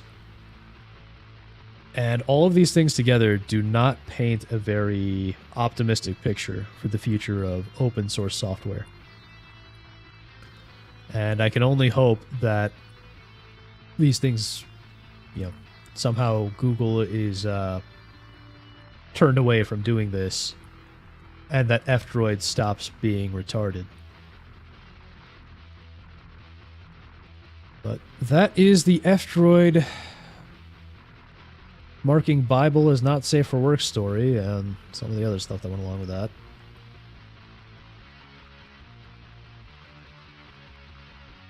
Okay, so we got one more. We got one more react, chat. One more thing I want to react to, just because it's funny. Alright. So, chat. So, Paul Joseph Watson has made another video about women. He's made another video shitting on women, chat. Women are discovering creative new ways to destroy... And, as always, when Paul Joseph Watson makes a video shitting on women, you know what we gotta do. We gotta shit on women. And I don't mean in the Dubai porta potty way that they seem to like these days. Women are discovering creative new ways to destroy themselves. I'm a paleontologist with a PhD. Come talk to Dino Mommy. 32 million views. This is how Dino Mommy talks to you about paleontology. Let's get hot and heavy. I'm talking about dinosaur poop, of course. Yes, love, I'm sure. Yeah, I don't care how hot she is. That is still cringe. That is still massively cringe. Legions of young men are lining up to chat to you because they're genuinely interested in dinosaurs. I was just thinking, why wait for the weekend? It's 5 o'clock somewhere. But Paul, surely the... And you know what the worst part of this is? You know what the worst part of this is? Wood. Wood. Wood. Weird. Wood. Weird. Wood.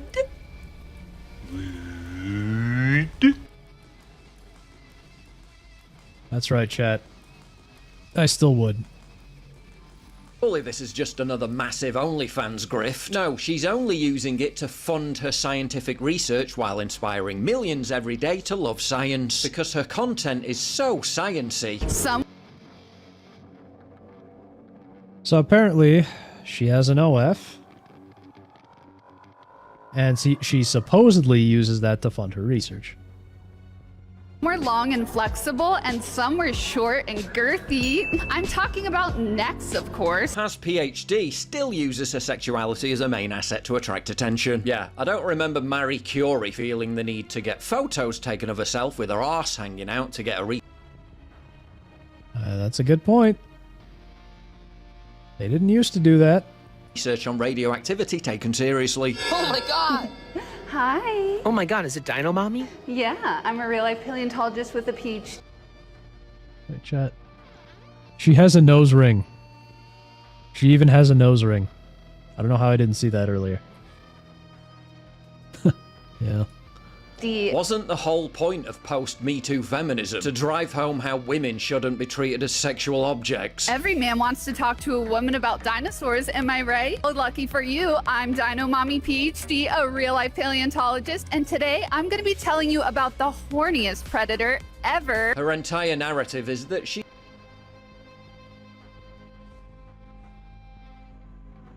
Chat, that was painful. That was just painful to listen to.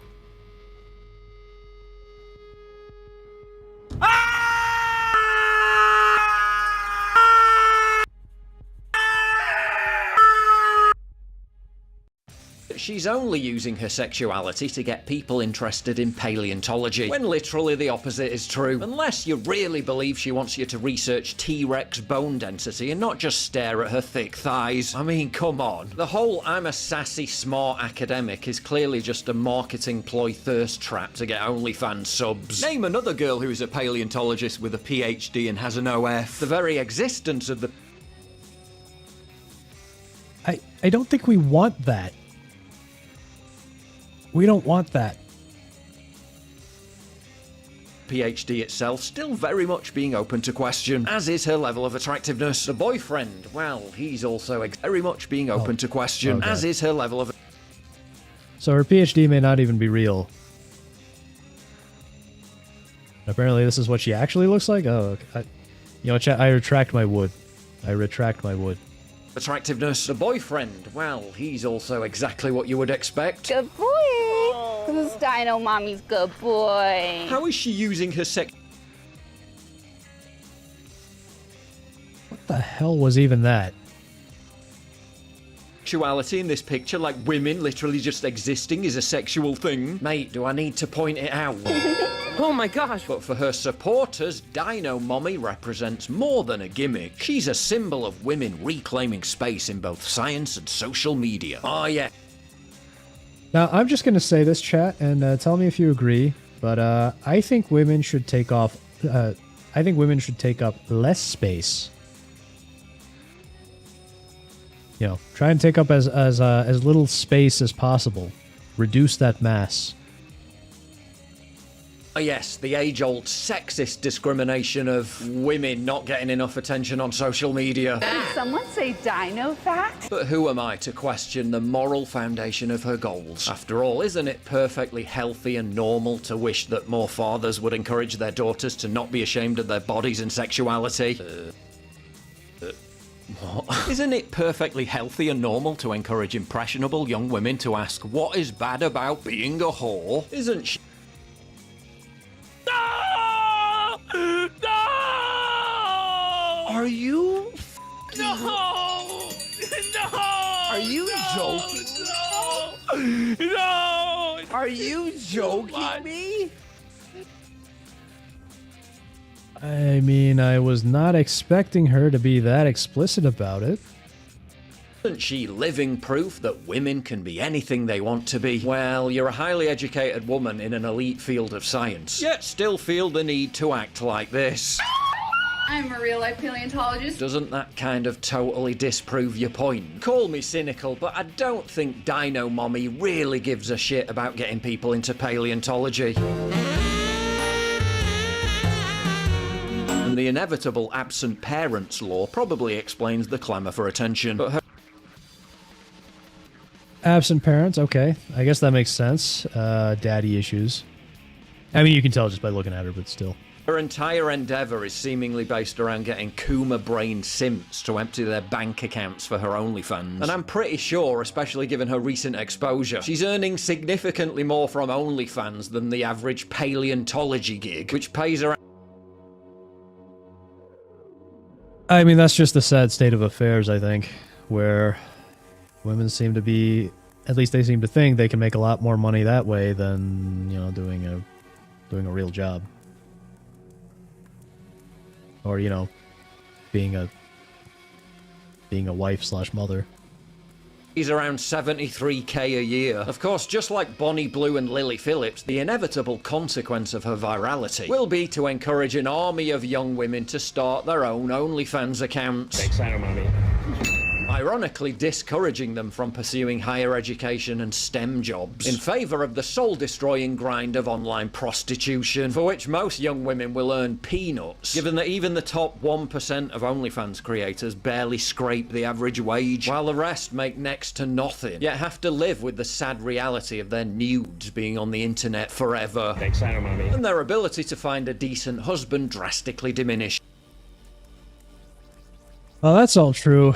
And remember, the internet is forever. It's kind of amazing, actually, that they, somehow they figured out how to get all these women to just post their entire face and everything on the internet for everyone to see. Voluntarily. You know, when I was a kid, it was always, do not give out your personal information on the internet. Do not show your real face on the internet. Nowadays, it's, oh yeah, just go out and show everything on the internet. And maybe make a couple bucks. Peace. Because any normal man sees an OnlyFans history as one of the biggest red flags imaginable. Which way, PhD man? Hi. Dino Mommy reads the backlash as evidence that society hasn't progressed, that people still can't handle a woman who is both intellectual and sexual. But the irony is that the critics' reaction may stem from the opposite. They intuit too well that the world has fully progressed into a marketplace where sex is the universal solvent of attention. Their unease isn't with erotic empowerment per se, but with the realization that all expertise now circulates through the same libidal economy as beer ads and influencer merch. Oh, look, it's like that Hank Hill quote. If you guys ever watch King of the Hill, you remember when he says, he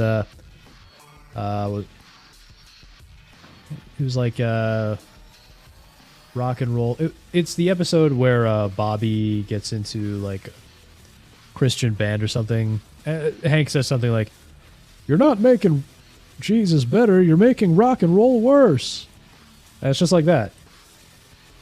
It's exactly what's going on here. It's I guess what the yeah, you're not making women better, you're just making paleontology worse. Yeah. Okay, so you know what I'm talking about, Patty. Yeah, because she's not making anything better, she's just making paleontology worse.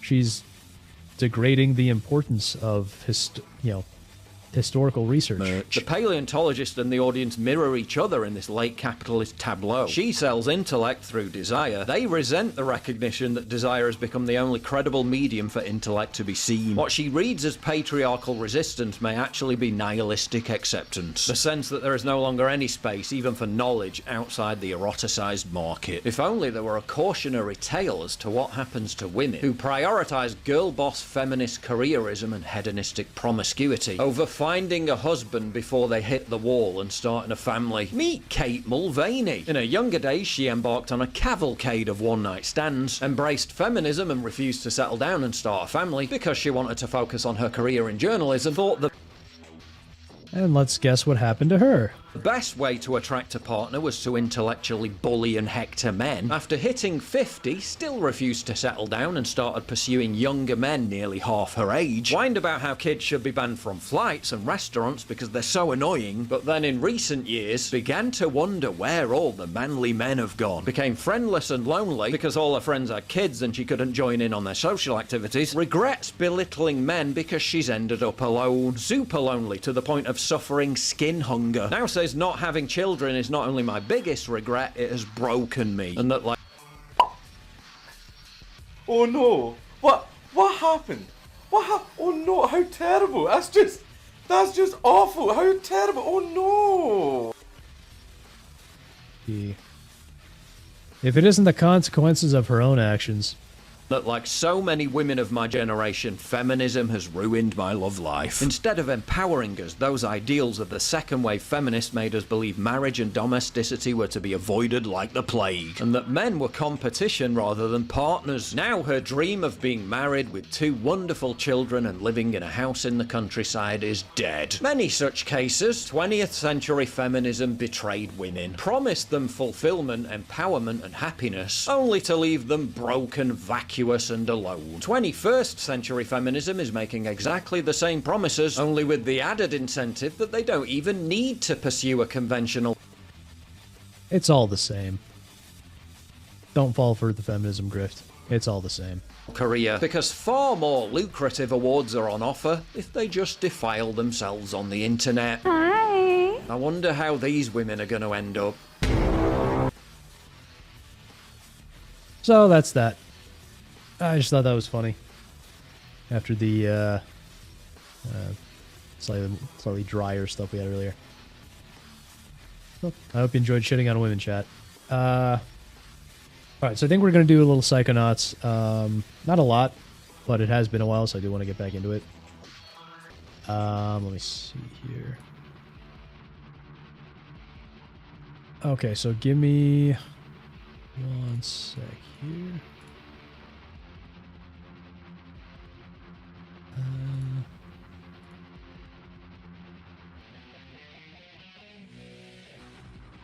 Alright, so give me 1 sec to grab a snack and run to the bathroom. And then we will play maybe like an hour of Psychonauts. Because we got to finish Psychonauts, chat. Because I want to get to Crazy Taxi and I want to get to some other stuff like Metal Gear Rising. I really want to play Metal Gear Rising again. I want to do it on stream. And I know I promised Crazy Taxi at some point. So, you know, we got to finish Psychonauts. We got to get this game done. Alright. So, yeah, give me a couple minutes, chat, and we will get into it.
Alright, we are back, chat. Hope you guys are ready for a little more Psychonauts. It's not going to be super long today, but I wanted to get a little bit in because we haven't actually got back to the gaming in a while. How do you like my new controller view? You can see every button I press now.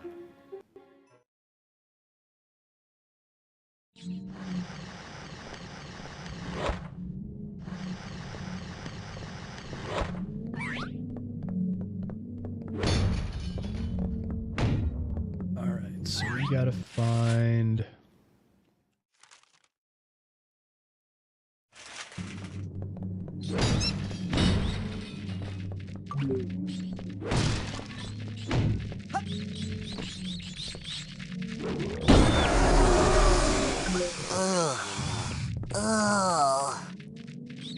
I didn't see that coming. Alright, so there's 9 brains we gotta find.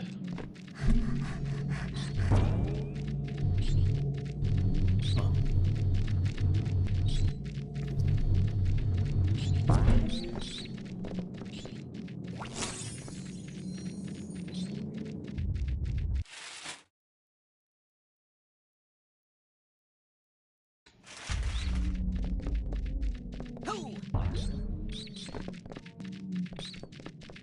Yeah, some parts of this game are super dark.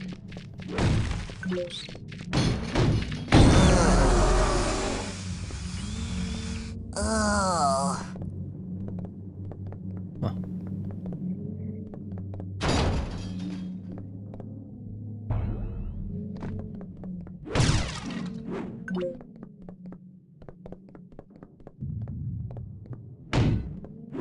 Hey, a brain. Benny.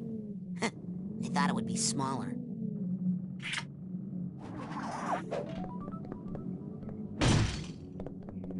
Break some toilets.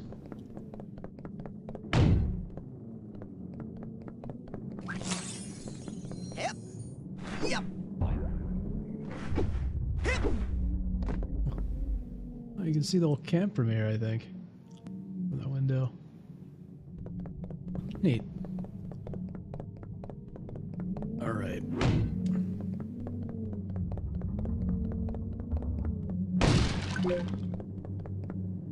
Okay, I think this is the hole that we saw earlier.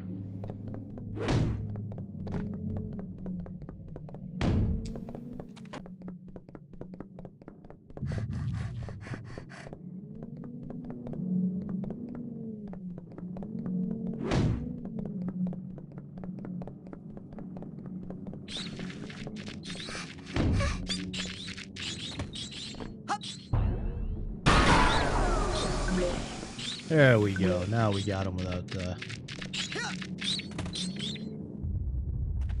hit.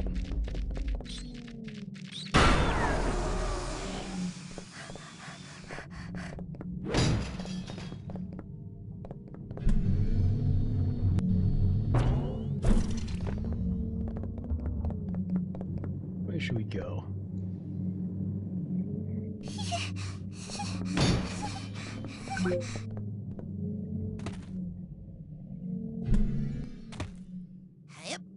Oh, okay, this will take us upward. Oh, actually, this doesn't take us anywhere. That's interesting. Yep.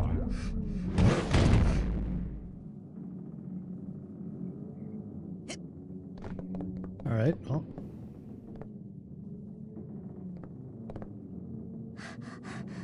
Is there anything down here? No. Nice.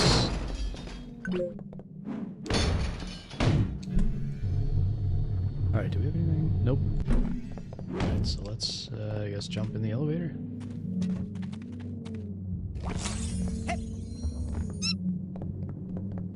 Huh. That's a weird character.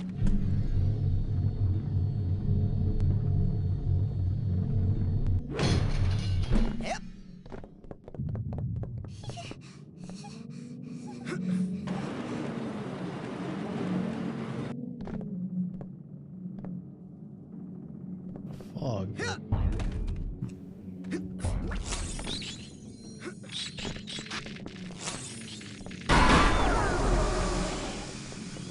Let's stay away from that.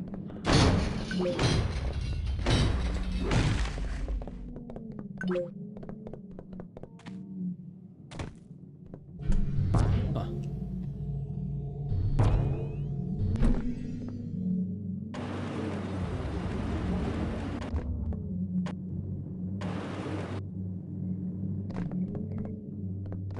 What's down here? Or, oh, no, this is where we came from. Never mind.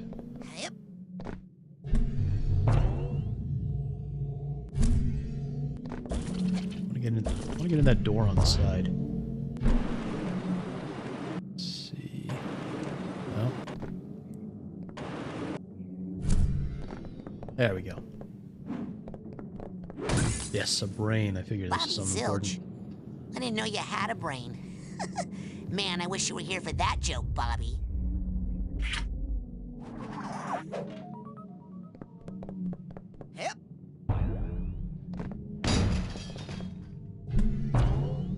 You know, brains are important, Chad. A lot of people don't really seem to have them.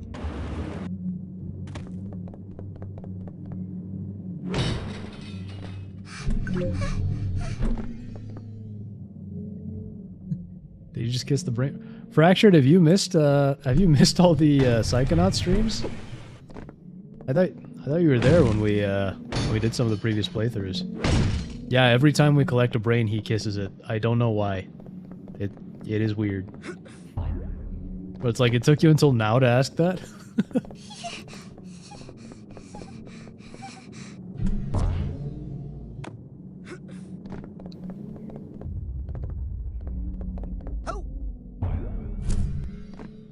Yeah. Yeah, I guess so, Fractured. We've only got 2 brains, I hope. This doesn't turn into one of those things where I have to like start backtracking and hunting them all down. Ah.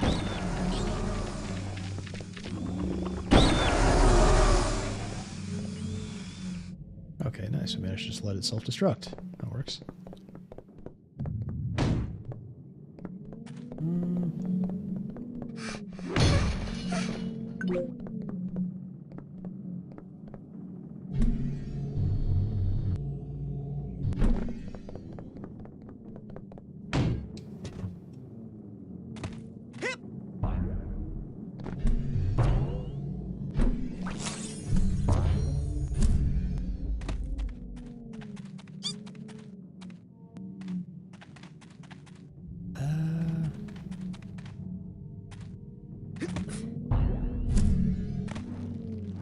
There we go.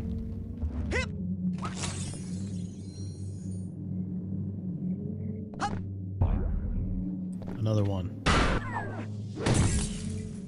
Elka Doom. Maybe I should let JT have some time alone before I return this brain.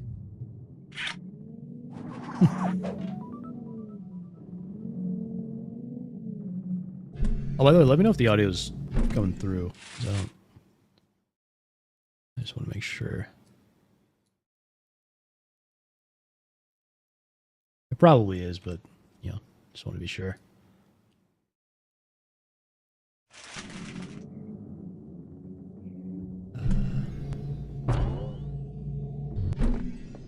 Awesome. Awesome. Thank you, Fractured. Alright, let me see here. Do we want to go inside first, or should I go to the other side here? Let's go inside. But I will avoid going up the stairs.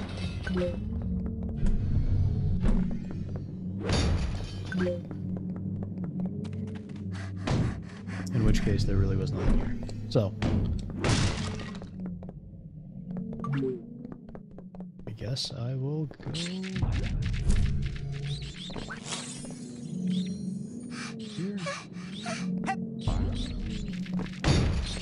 Again, there's practically nothing here.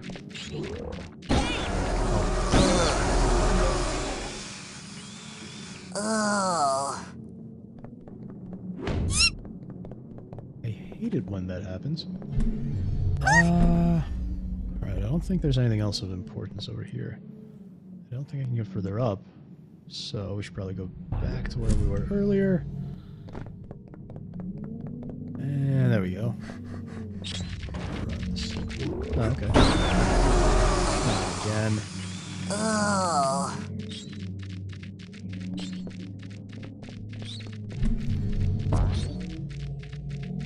Get up there.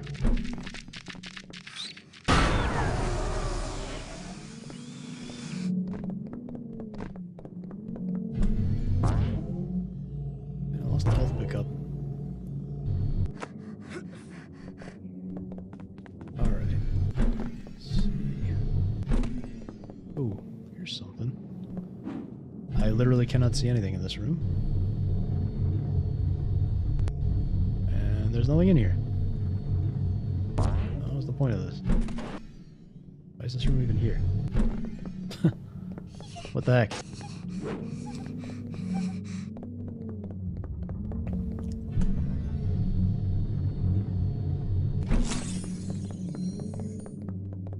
No brain.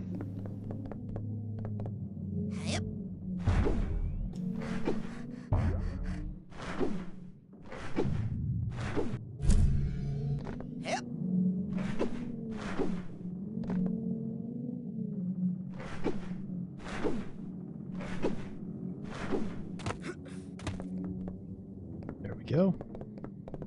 And I hope I don't miss any brains.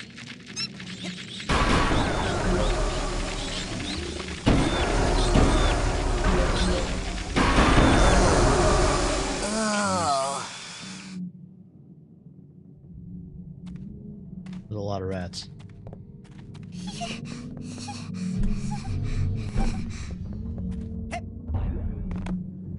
Things all topsy-turvy now. No, nothing here.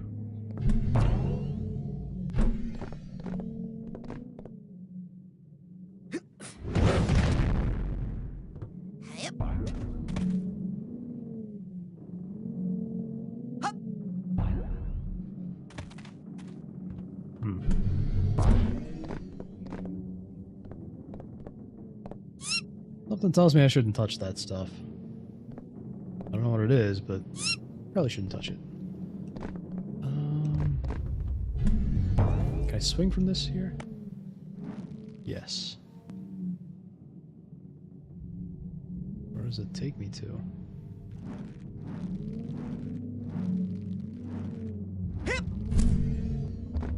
Yeah, it doesn't really do anything for me.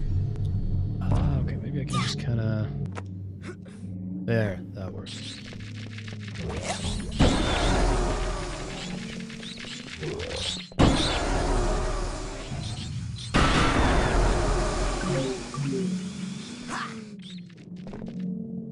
Okay.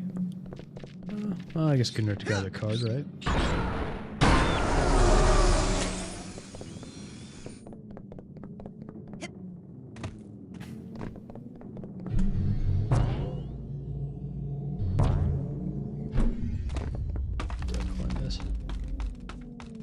Green plus boiling equals bad normally. Yeah. That's what I figured. Oh, there's a brain. How do I get to it? Let's see if I can do something like this. Works. No. Man. Yeah, if I were DSP, I would have been going, oh man, these controls suck. They're so lame. Guys, these controls, they're not good.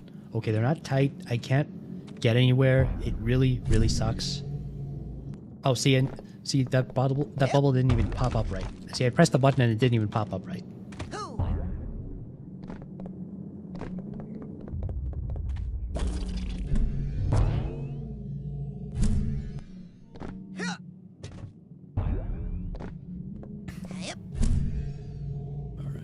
There we go.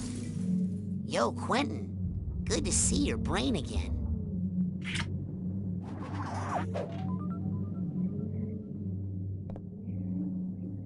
I think I can go further outside. Alright, here we go.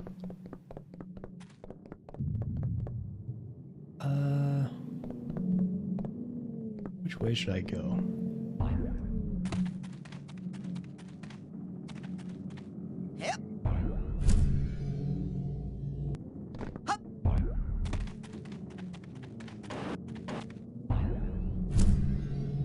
No.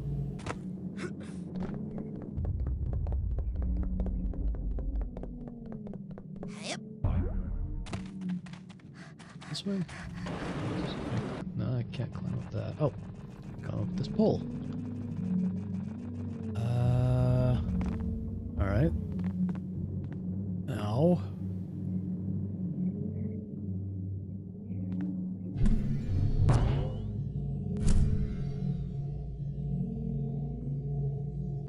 I can get up here.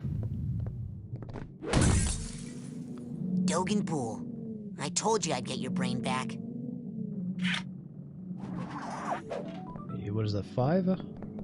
5 out of 9 brains, I think. Yeah, so we're at 5.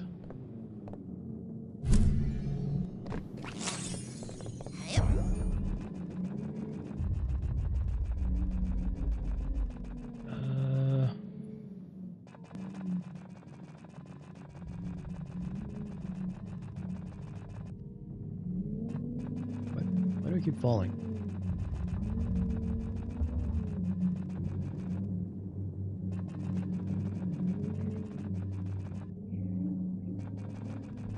That is so weird.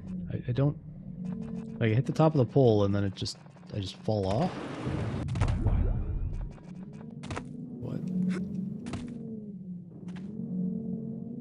There's a brain up there too.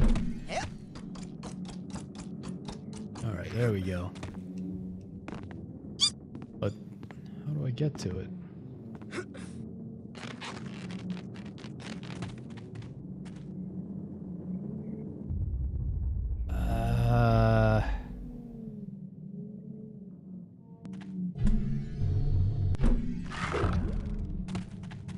Oh, jeez.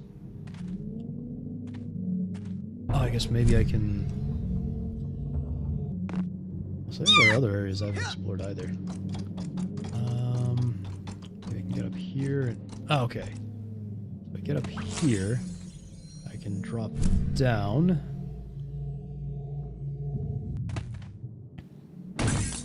Yeah, there we go. Phoebe's brain is warmer than the others.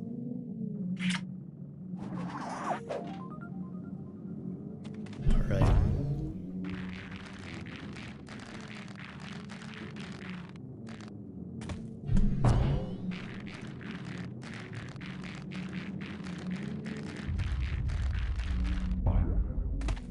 So I do need to make sure. Alright, so there's another one. Yay! Woohoo! Crystal's brain. Let's hear it for thinking.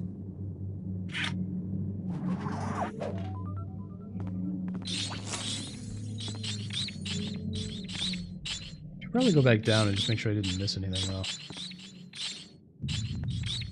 I hate backtracking, but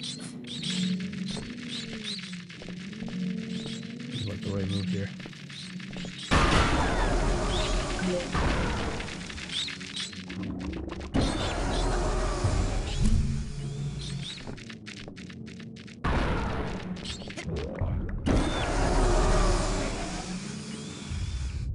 Definitely don't want to get confused here.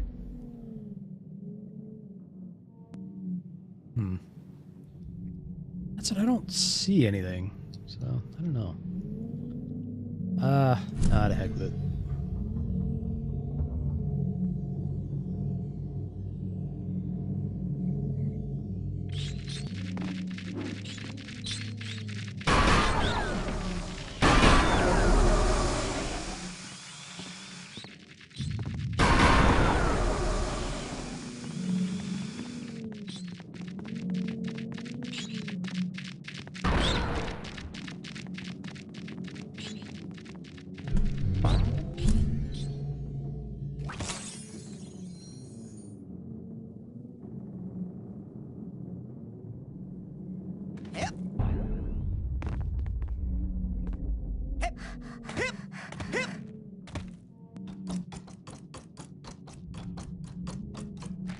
Alright, so I don't think we missed too much here. Yep.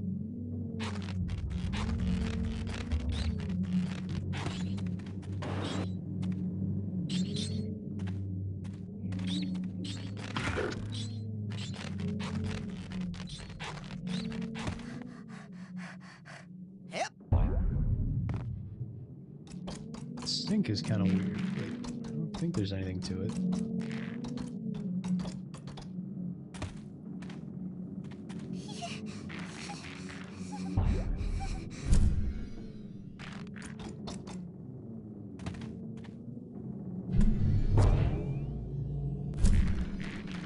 Alright, there we go. Let's get back up there.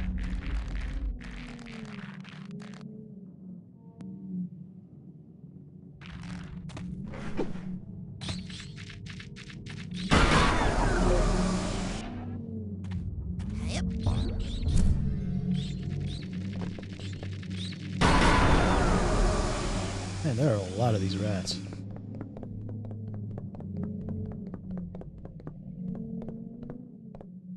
Okay, just got 2 more brains to find.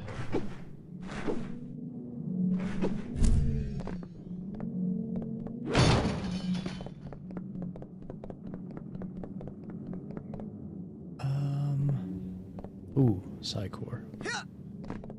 I'll be able to get that.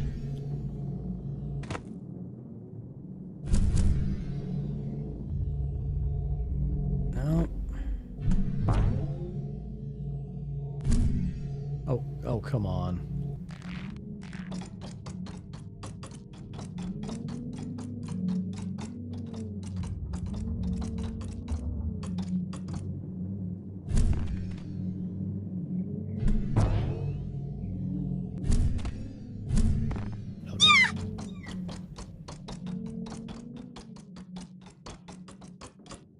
Oh, that wasn't good.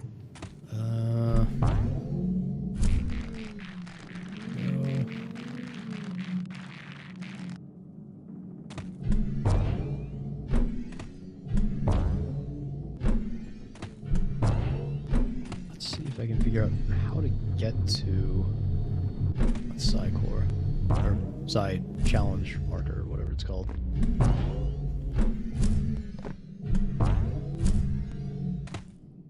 Okay, so I can run onto this. But there we go.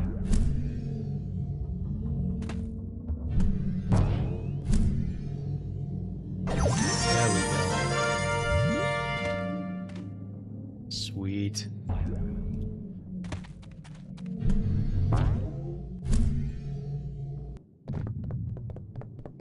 That should help me take care of those rats.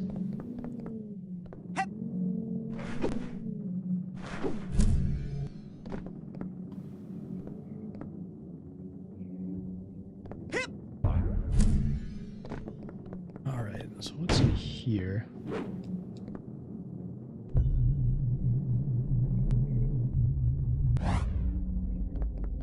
Nice. This room will get me further up. Anything on this side? Yeah, there's a brain here. Oh, okay. I bet there's probably some way to get... Yeah. There we go. Drop down here. Clem's brain. Hey, another one. 3 cheers for brains.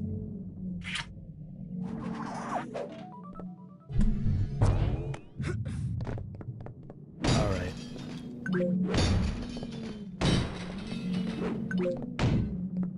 Huh.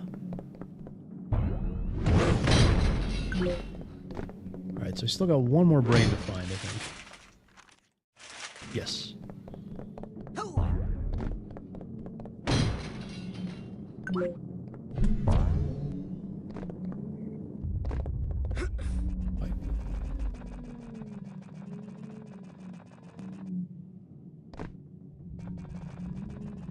Why does that keep happening? What the heck?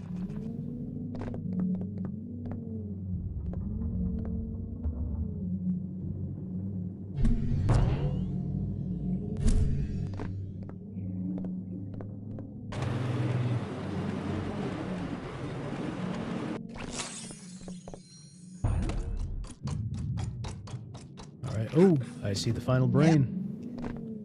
I don't know, it's the final. No, no, no. Well, time to do all that again.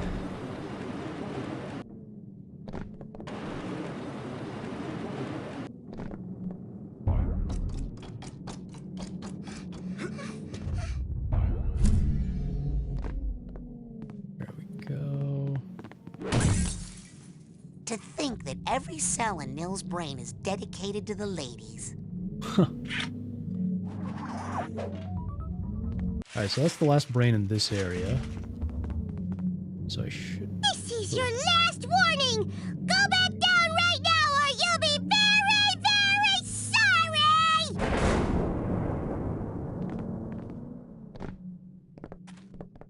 Okay. Alright, so I think we should probably... Let's use the bacon here. Huh? I need to regroup back at HQ. Affirmative. Prepare for extraction.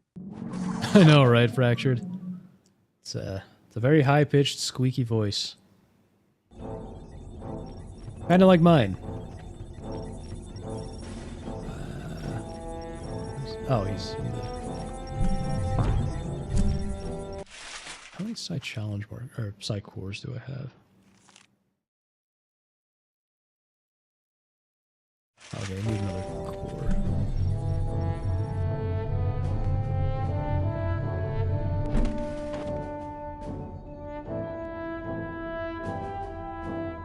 Yes! We're gonna rebrain some I got kids. a brain!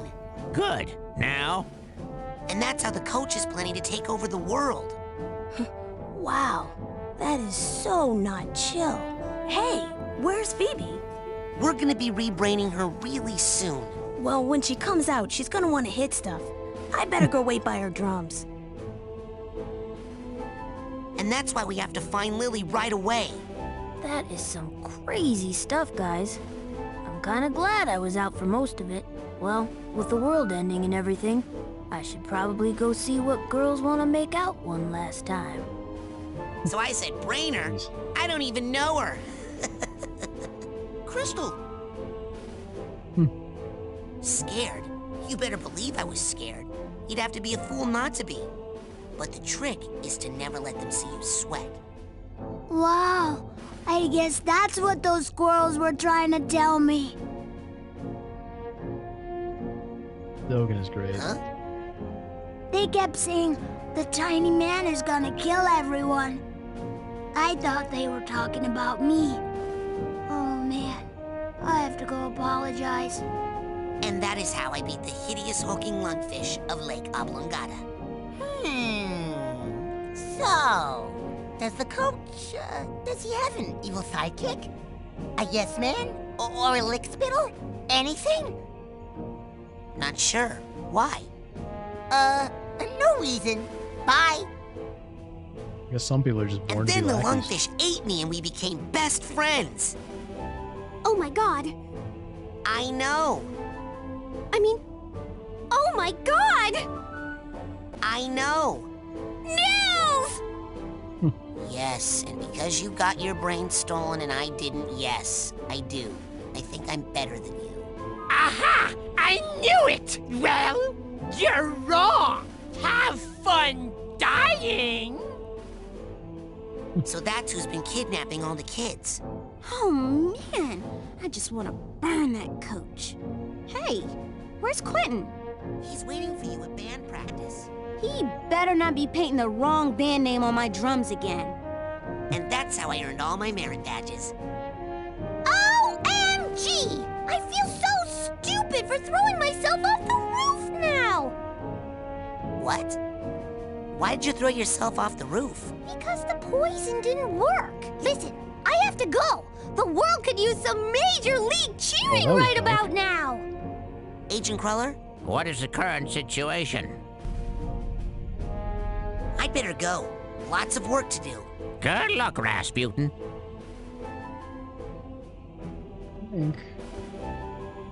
Yeah, I think that was all the kids. Oh wait, no, there's still one kid. 2 kids. Okay. So when we go back, we'll still have a few kids to rebrain.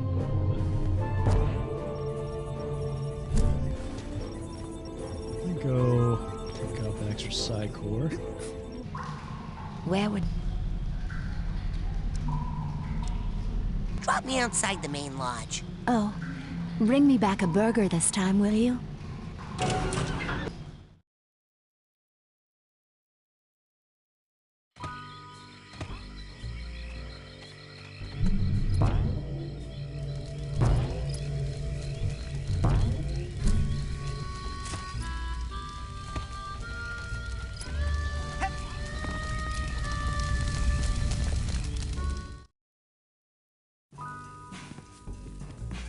Hey, anything new in the store? Take a look.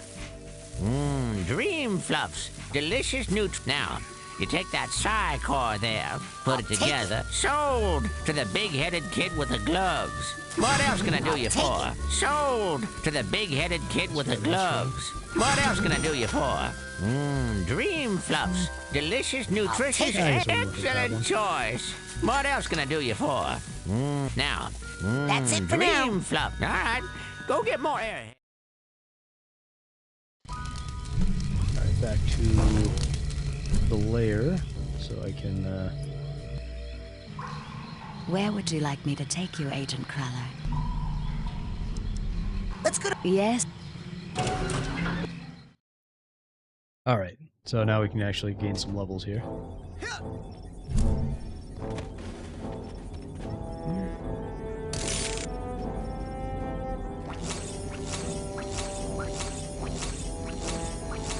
Nice.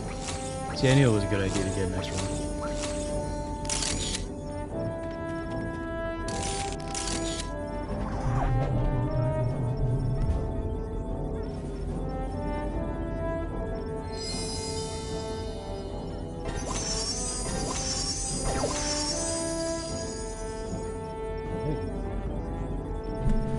We're one card away from having another level. Jeez.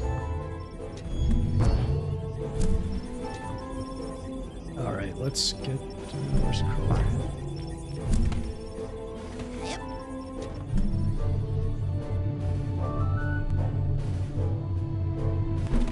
Agent Crawler? What is the card?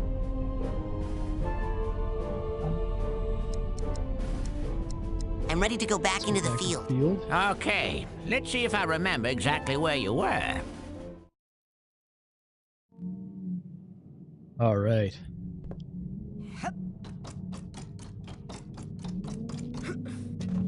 Oh, so I gotta redo this section here.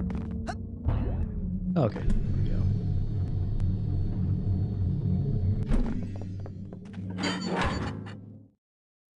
Right, I think we just got 2 more brains to go.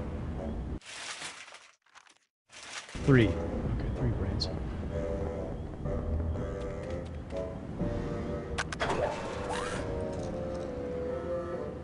Oh, I think we need... No, wait, no. I think we need invisibility.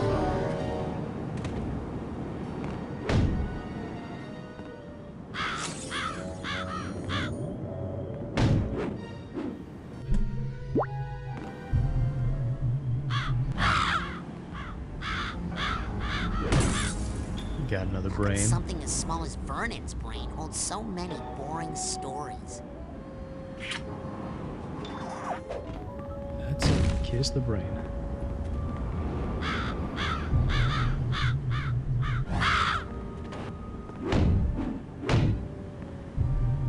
Have to do anything with this, or?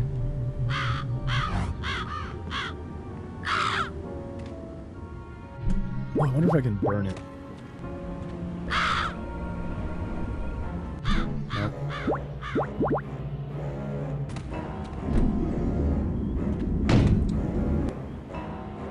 Oh. Alright then.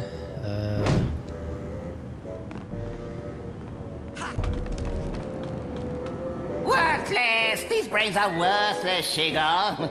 Just like the one in your head. No, they're nice. They're nice brains, Dr. Lobato. Really? They're too nice. They won't fight. I need killers. I need angry brains. I squeeze him, I poke him, I twist him. What do I have to do to make him fight? Maybe I should try my drill. I'm not gonna bring you any more brains if you're gonna be so mean to them! No matter what I do? No matter what? Not even if I... Don't! Not even if I cook you a little... Doctor, no! A little turtle soup? Please, Dr. Lovato, no! A nice hot turtle soup. Nothing better on a cold night like this than some boiling hot soup. You leave Mr. Pokey alone! Oh, okay. You sure? No! I mean, yes! All right. Oh, why don't I just go ahead and heat you up a cup?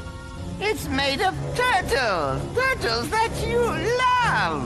Isn't that right, Mr. Pokey-Love? Okay. Well, maybe I'll just make some for myself. Bring me a good brain, Shigo, or Mr. Pokey-Lope becomes Mr. Smoky-Lope.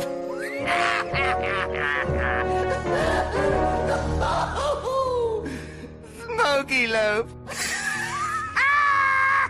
When you're a dentist, you have to learn to have a sense of humor, you know. It helps to calm the patients down. Oh, that was something. There's the last few brains. Or... I don't know if those two count.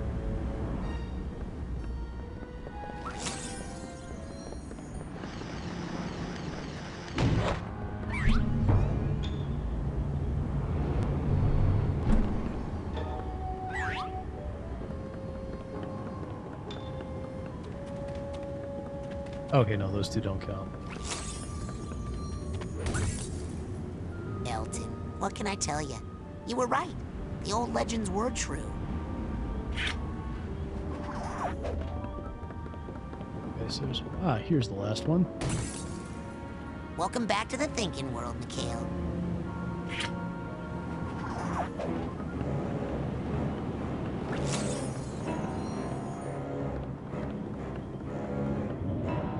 So why does it seem my voice is delayed for some reason? There's like a half-second delay before every time I talk.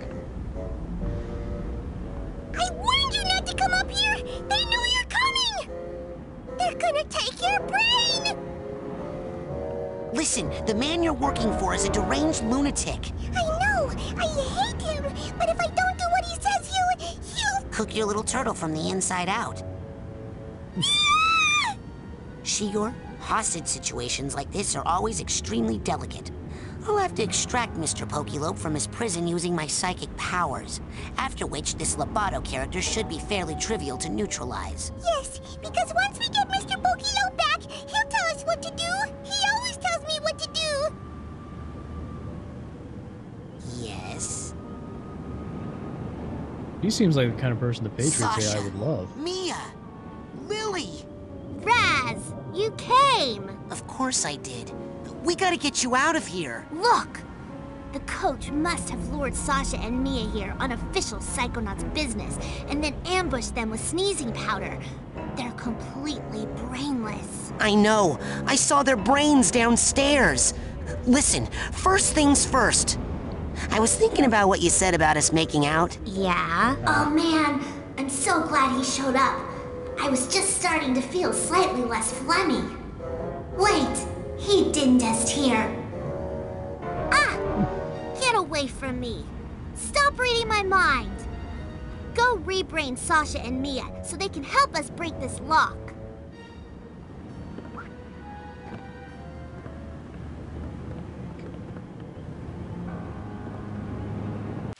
Well. Go rejoin the rest of the kids really quick. I need to regroup back at HQ. Affirmative.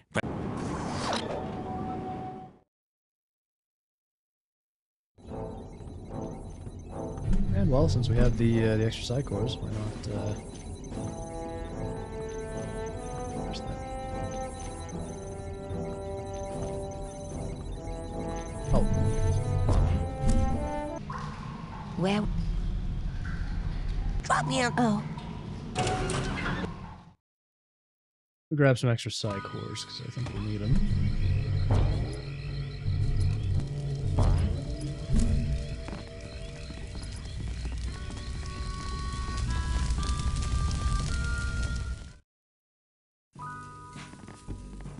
Hey. Dream fluff. Now, you take that psi core there, put it together. Alrighty then. What else can I do you for? Alrighty then. What else can I do you for? That's it for now. Alright, go get more. Alright, let's get back to the base. Do some redeems, and then put those kids' brains back. Let's go to Ford's. Yes, noble Psycho Master.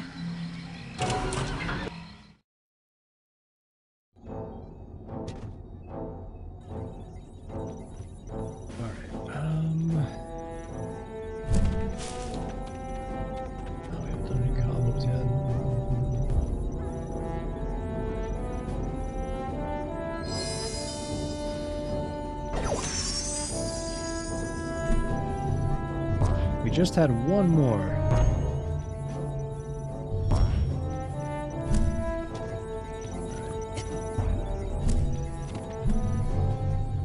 Alright, let's rebrain some kids here. I think this will be all of them. Yes! I got a brain. Good. Now? No, I promise you. You didn't drool at all. Is Milka okay? Yeah, she's waiting for you down by the docks. Gotcha. Hey, do you want to help us save the... Okay, is making out all anyone thinks about in this place? That's a good question. But I didn't taste it, so I don't really know the answer for sure. Well, if Brain Tank come after Mikhail, it will be sorry. Better go find Tiny Boss, see what is planned. And so that's what happened to your brain. Wow, what an amazing story. I mean, that is a really, really good story. And you know what the best part is? I'm in it. I better go write that whole thing down before we all get killed. Agent Cruller? What is the current situation? I'm ready to go back into the field. Okay, let's see.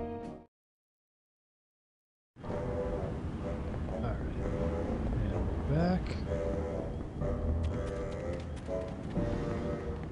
Oh, the bird's going. Interesting. Please don't let anything happen to you.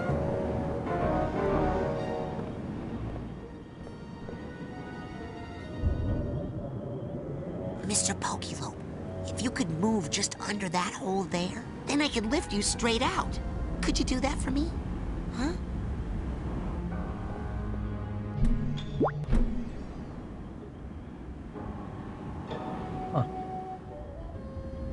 So we just had to get him the birthday cake, huh?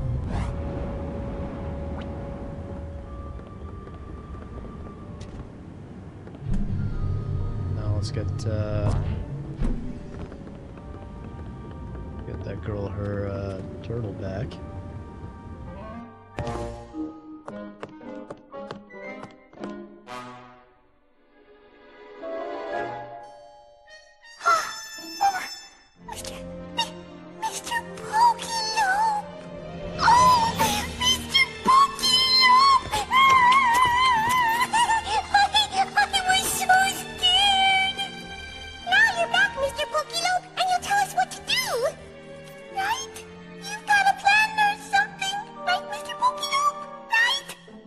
That's right, baby. Daddy's here. That guy Everything's turns out gonna the turtle be actually all talks. right. Now here's what we're gonna do.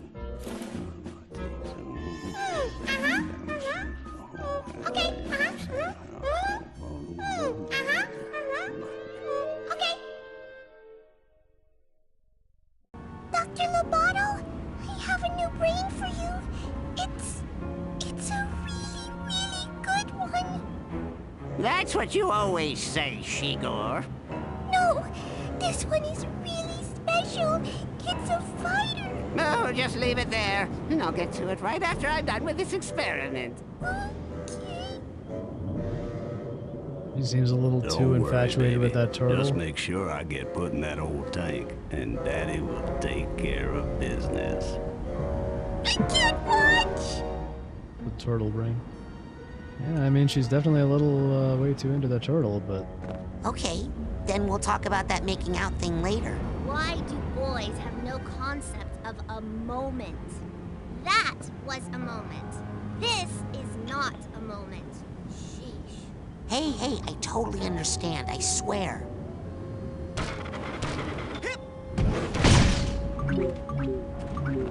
So, did you say they knew I was coming? Yeah, that little army man. Don't even try it. That horse. Well.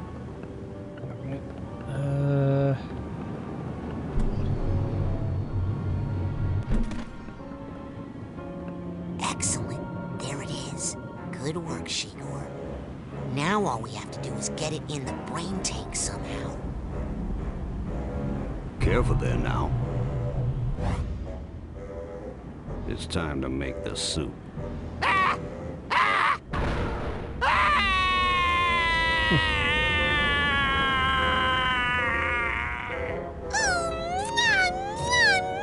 Mr. Pokilo, please, my king. La la la la, everything. Nice and easy. You're so funny, Mr. Pokilo.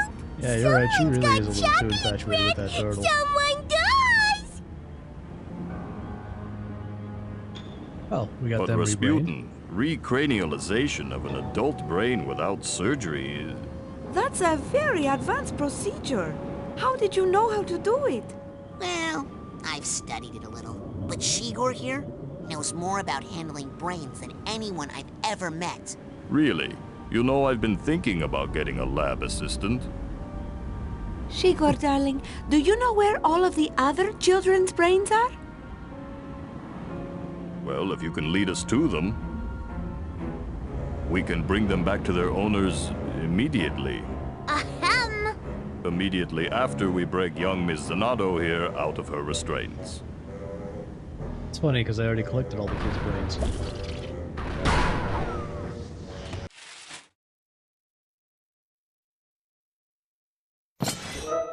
Finally! If that thing gave me a cowlick, Coach Oleander's gonna burn. At least he never got inside your brain. It's going to take me weeks to get my rhythm back. Rasputin, you have surprised us yet again. I cannot thank you enough for what you've done. Hey, all in a day's work for a psychonaut. Well, Psy Cadet, you mean. Hey, the Psychonauts should be so lucky to get someone like Raz. The brain he's got in there Is 1 in a million. Thanks to all of you for bringing it straight to my door. Oleander. You took all my friends' brains. You turned an innocent fish into a giant monster. You stole all the teachers, derailing my education. And you kidnapped my girlfriend. Rasputin, this fight is too big for you. Back home, I had to clean up after the elephants. So trust me, I know how to take care of this ugly little pile. Kids, let the grown-ups handle this. You tall people. I don't like tall people. I call them biggers. Sasha! You get to kill him too! Well, it's official. The genius is back. Time to go get ready for my gallery show.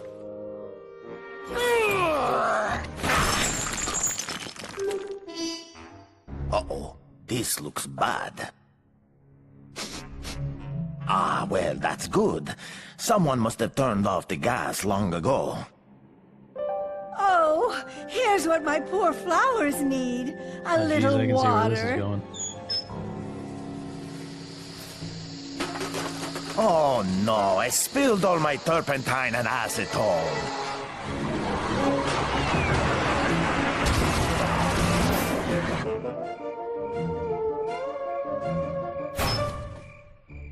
It's the milkman. Hey, Boyd! Long time no see! Oh, Mr. Orderly, I did not see you there. I was just taking a little therapeutic walk in the moonlight. Relax, the asylum's closed. we can all go home. Leave? Here? Yeah, this place is for crazy people. And I don't know about you, but I ain't crazy no more. I have to tell you, I'm feeling pretty good. You know, maybe it is time for us all to move on. What do you think, Boyd? You ready to blow this popsicle stand?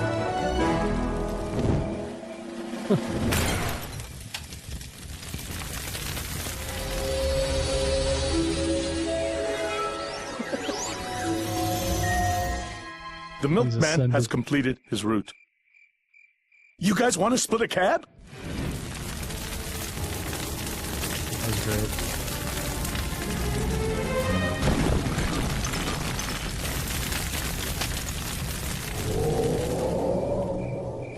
And the crib wasn't even that clean.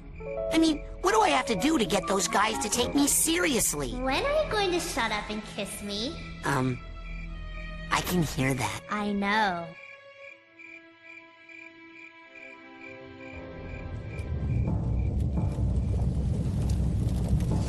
Surrender! Never!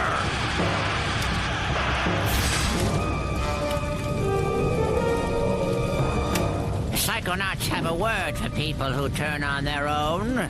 Ha! I don't need the Psychonauts anymore. I'm making my own army. Got a word for that? Yeah. Gesundheit!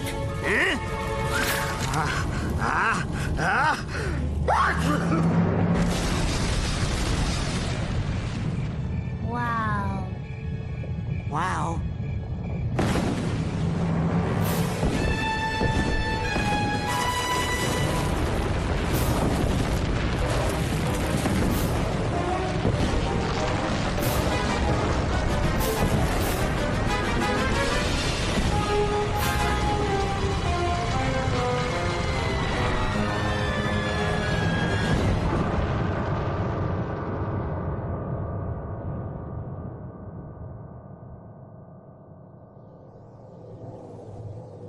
This is a long cutscene.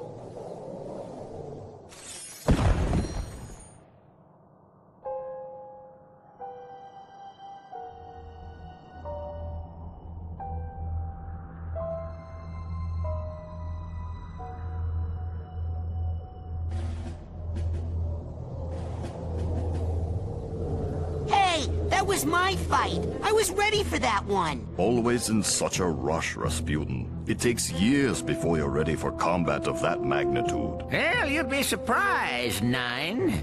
This one's been acing all my extra credit exams. I beat the coach once already, and I can do it again. Darling, that was just a remote projection of the coach. He wasn't as strong as he would be if he were to appear in the real world.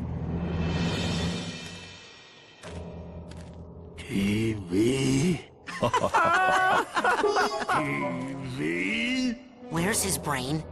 Oh, probably stuck in one of his plans to take over the world somewhere. Of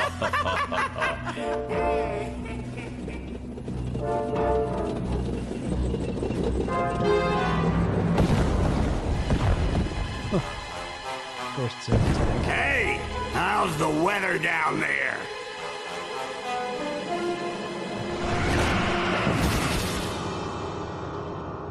Ah, finally. Alone at last, eh, Rasputin? Glad you're finally picking on someone your own size. Yes, I've been dying for a chance to pick your brain!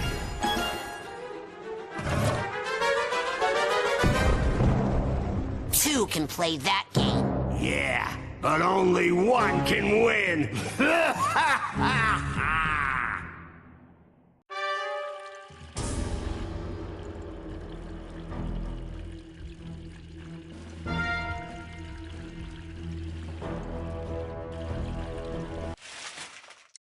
Yeah, man, there's still a lot more to go.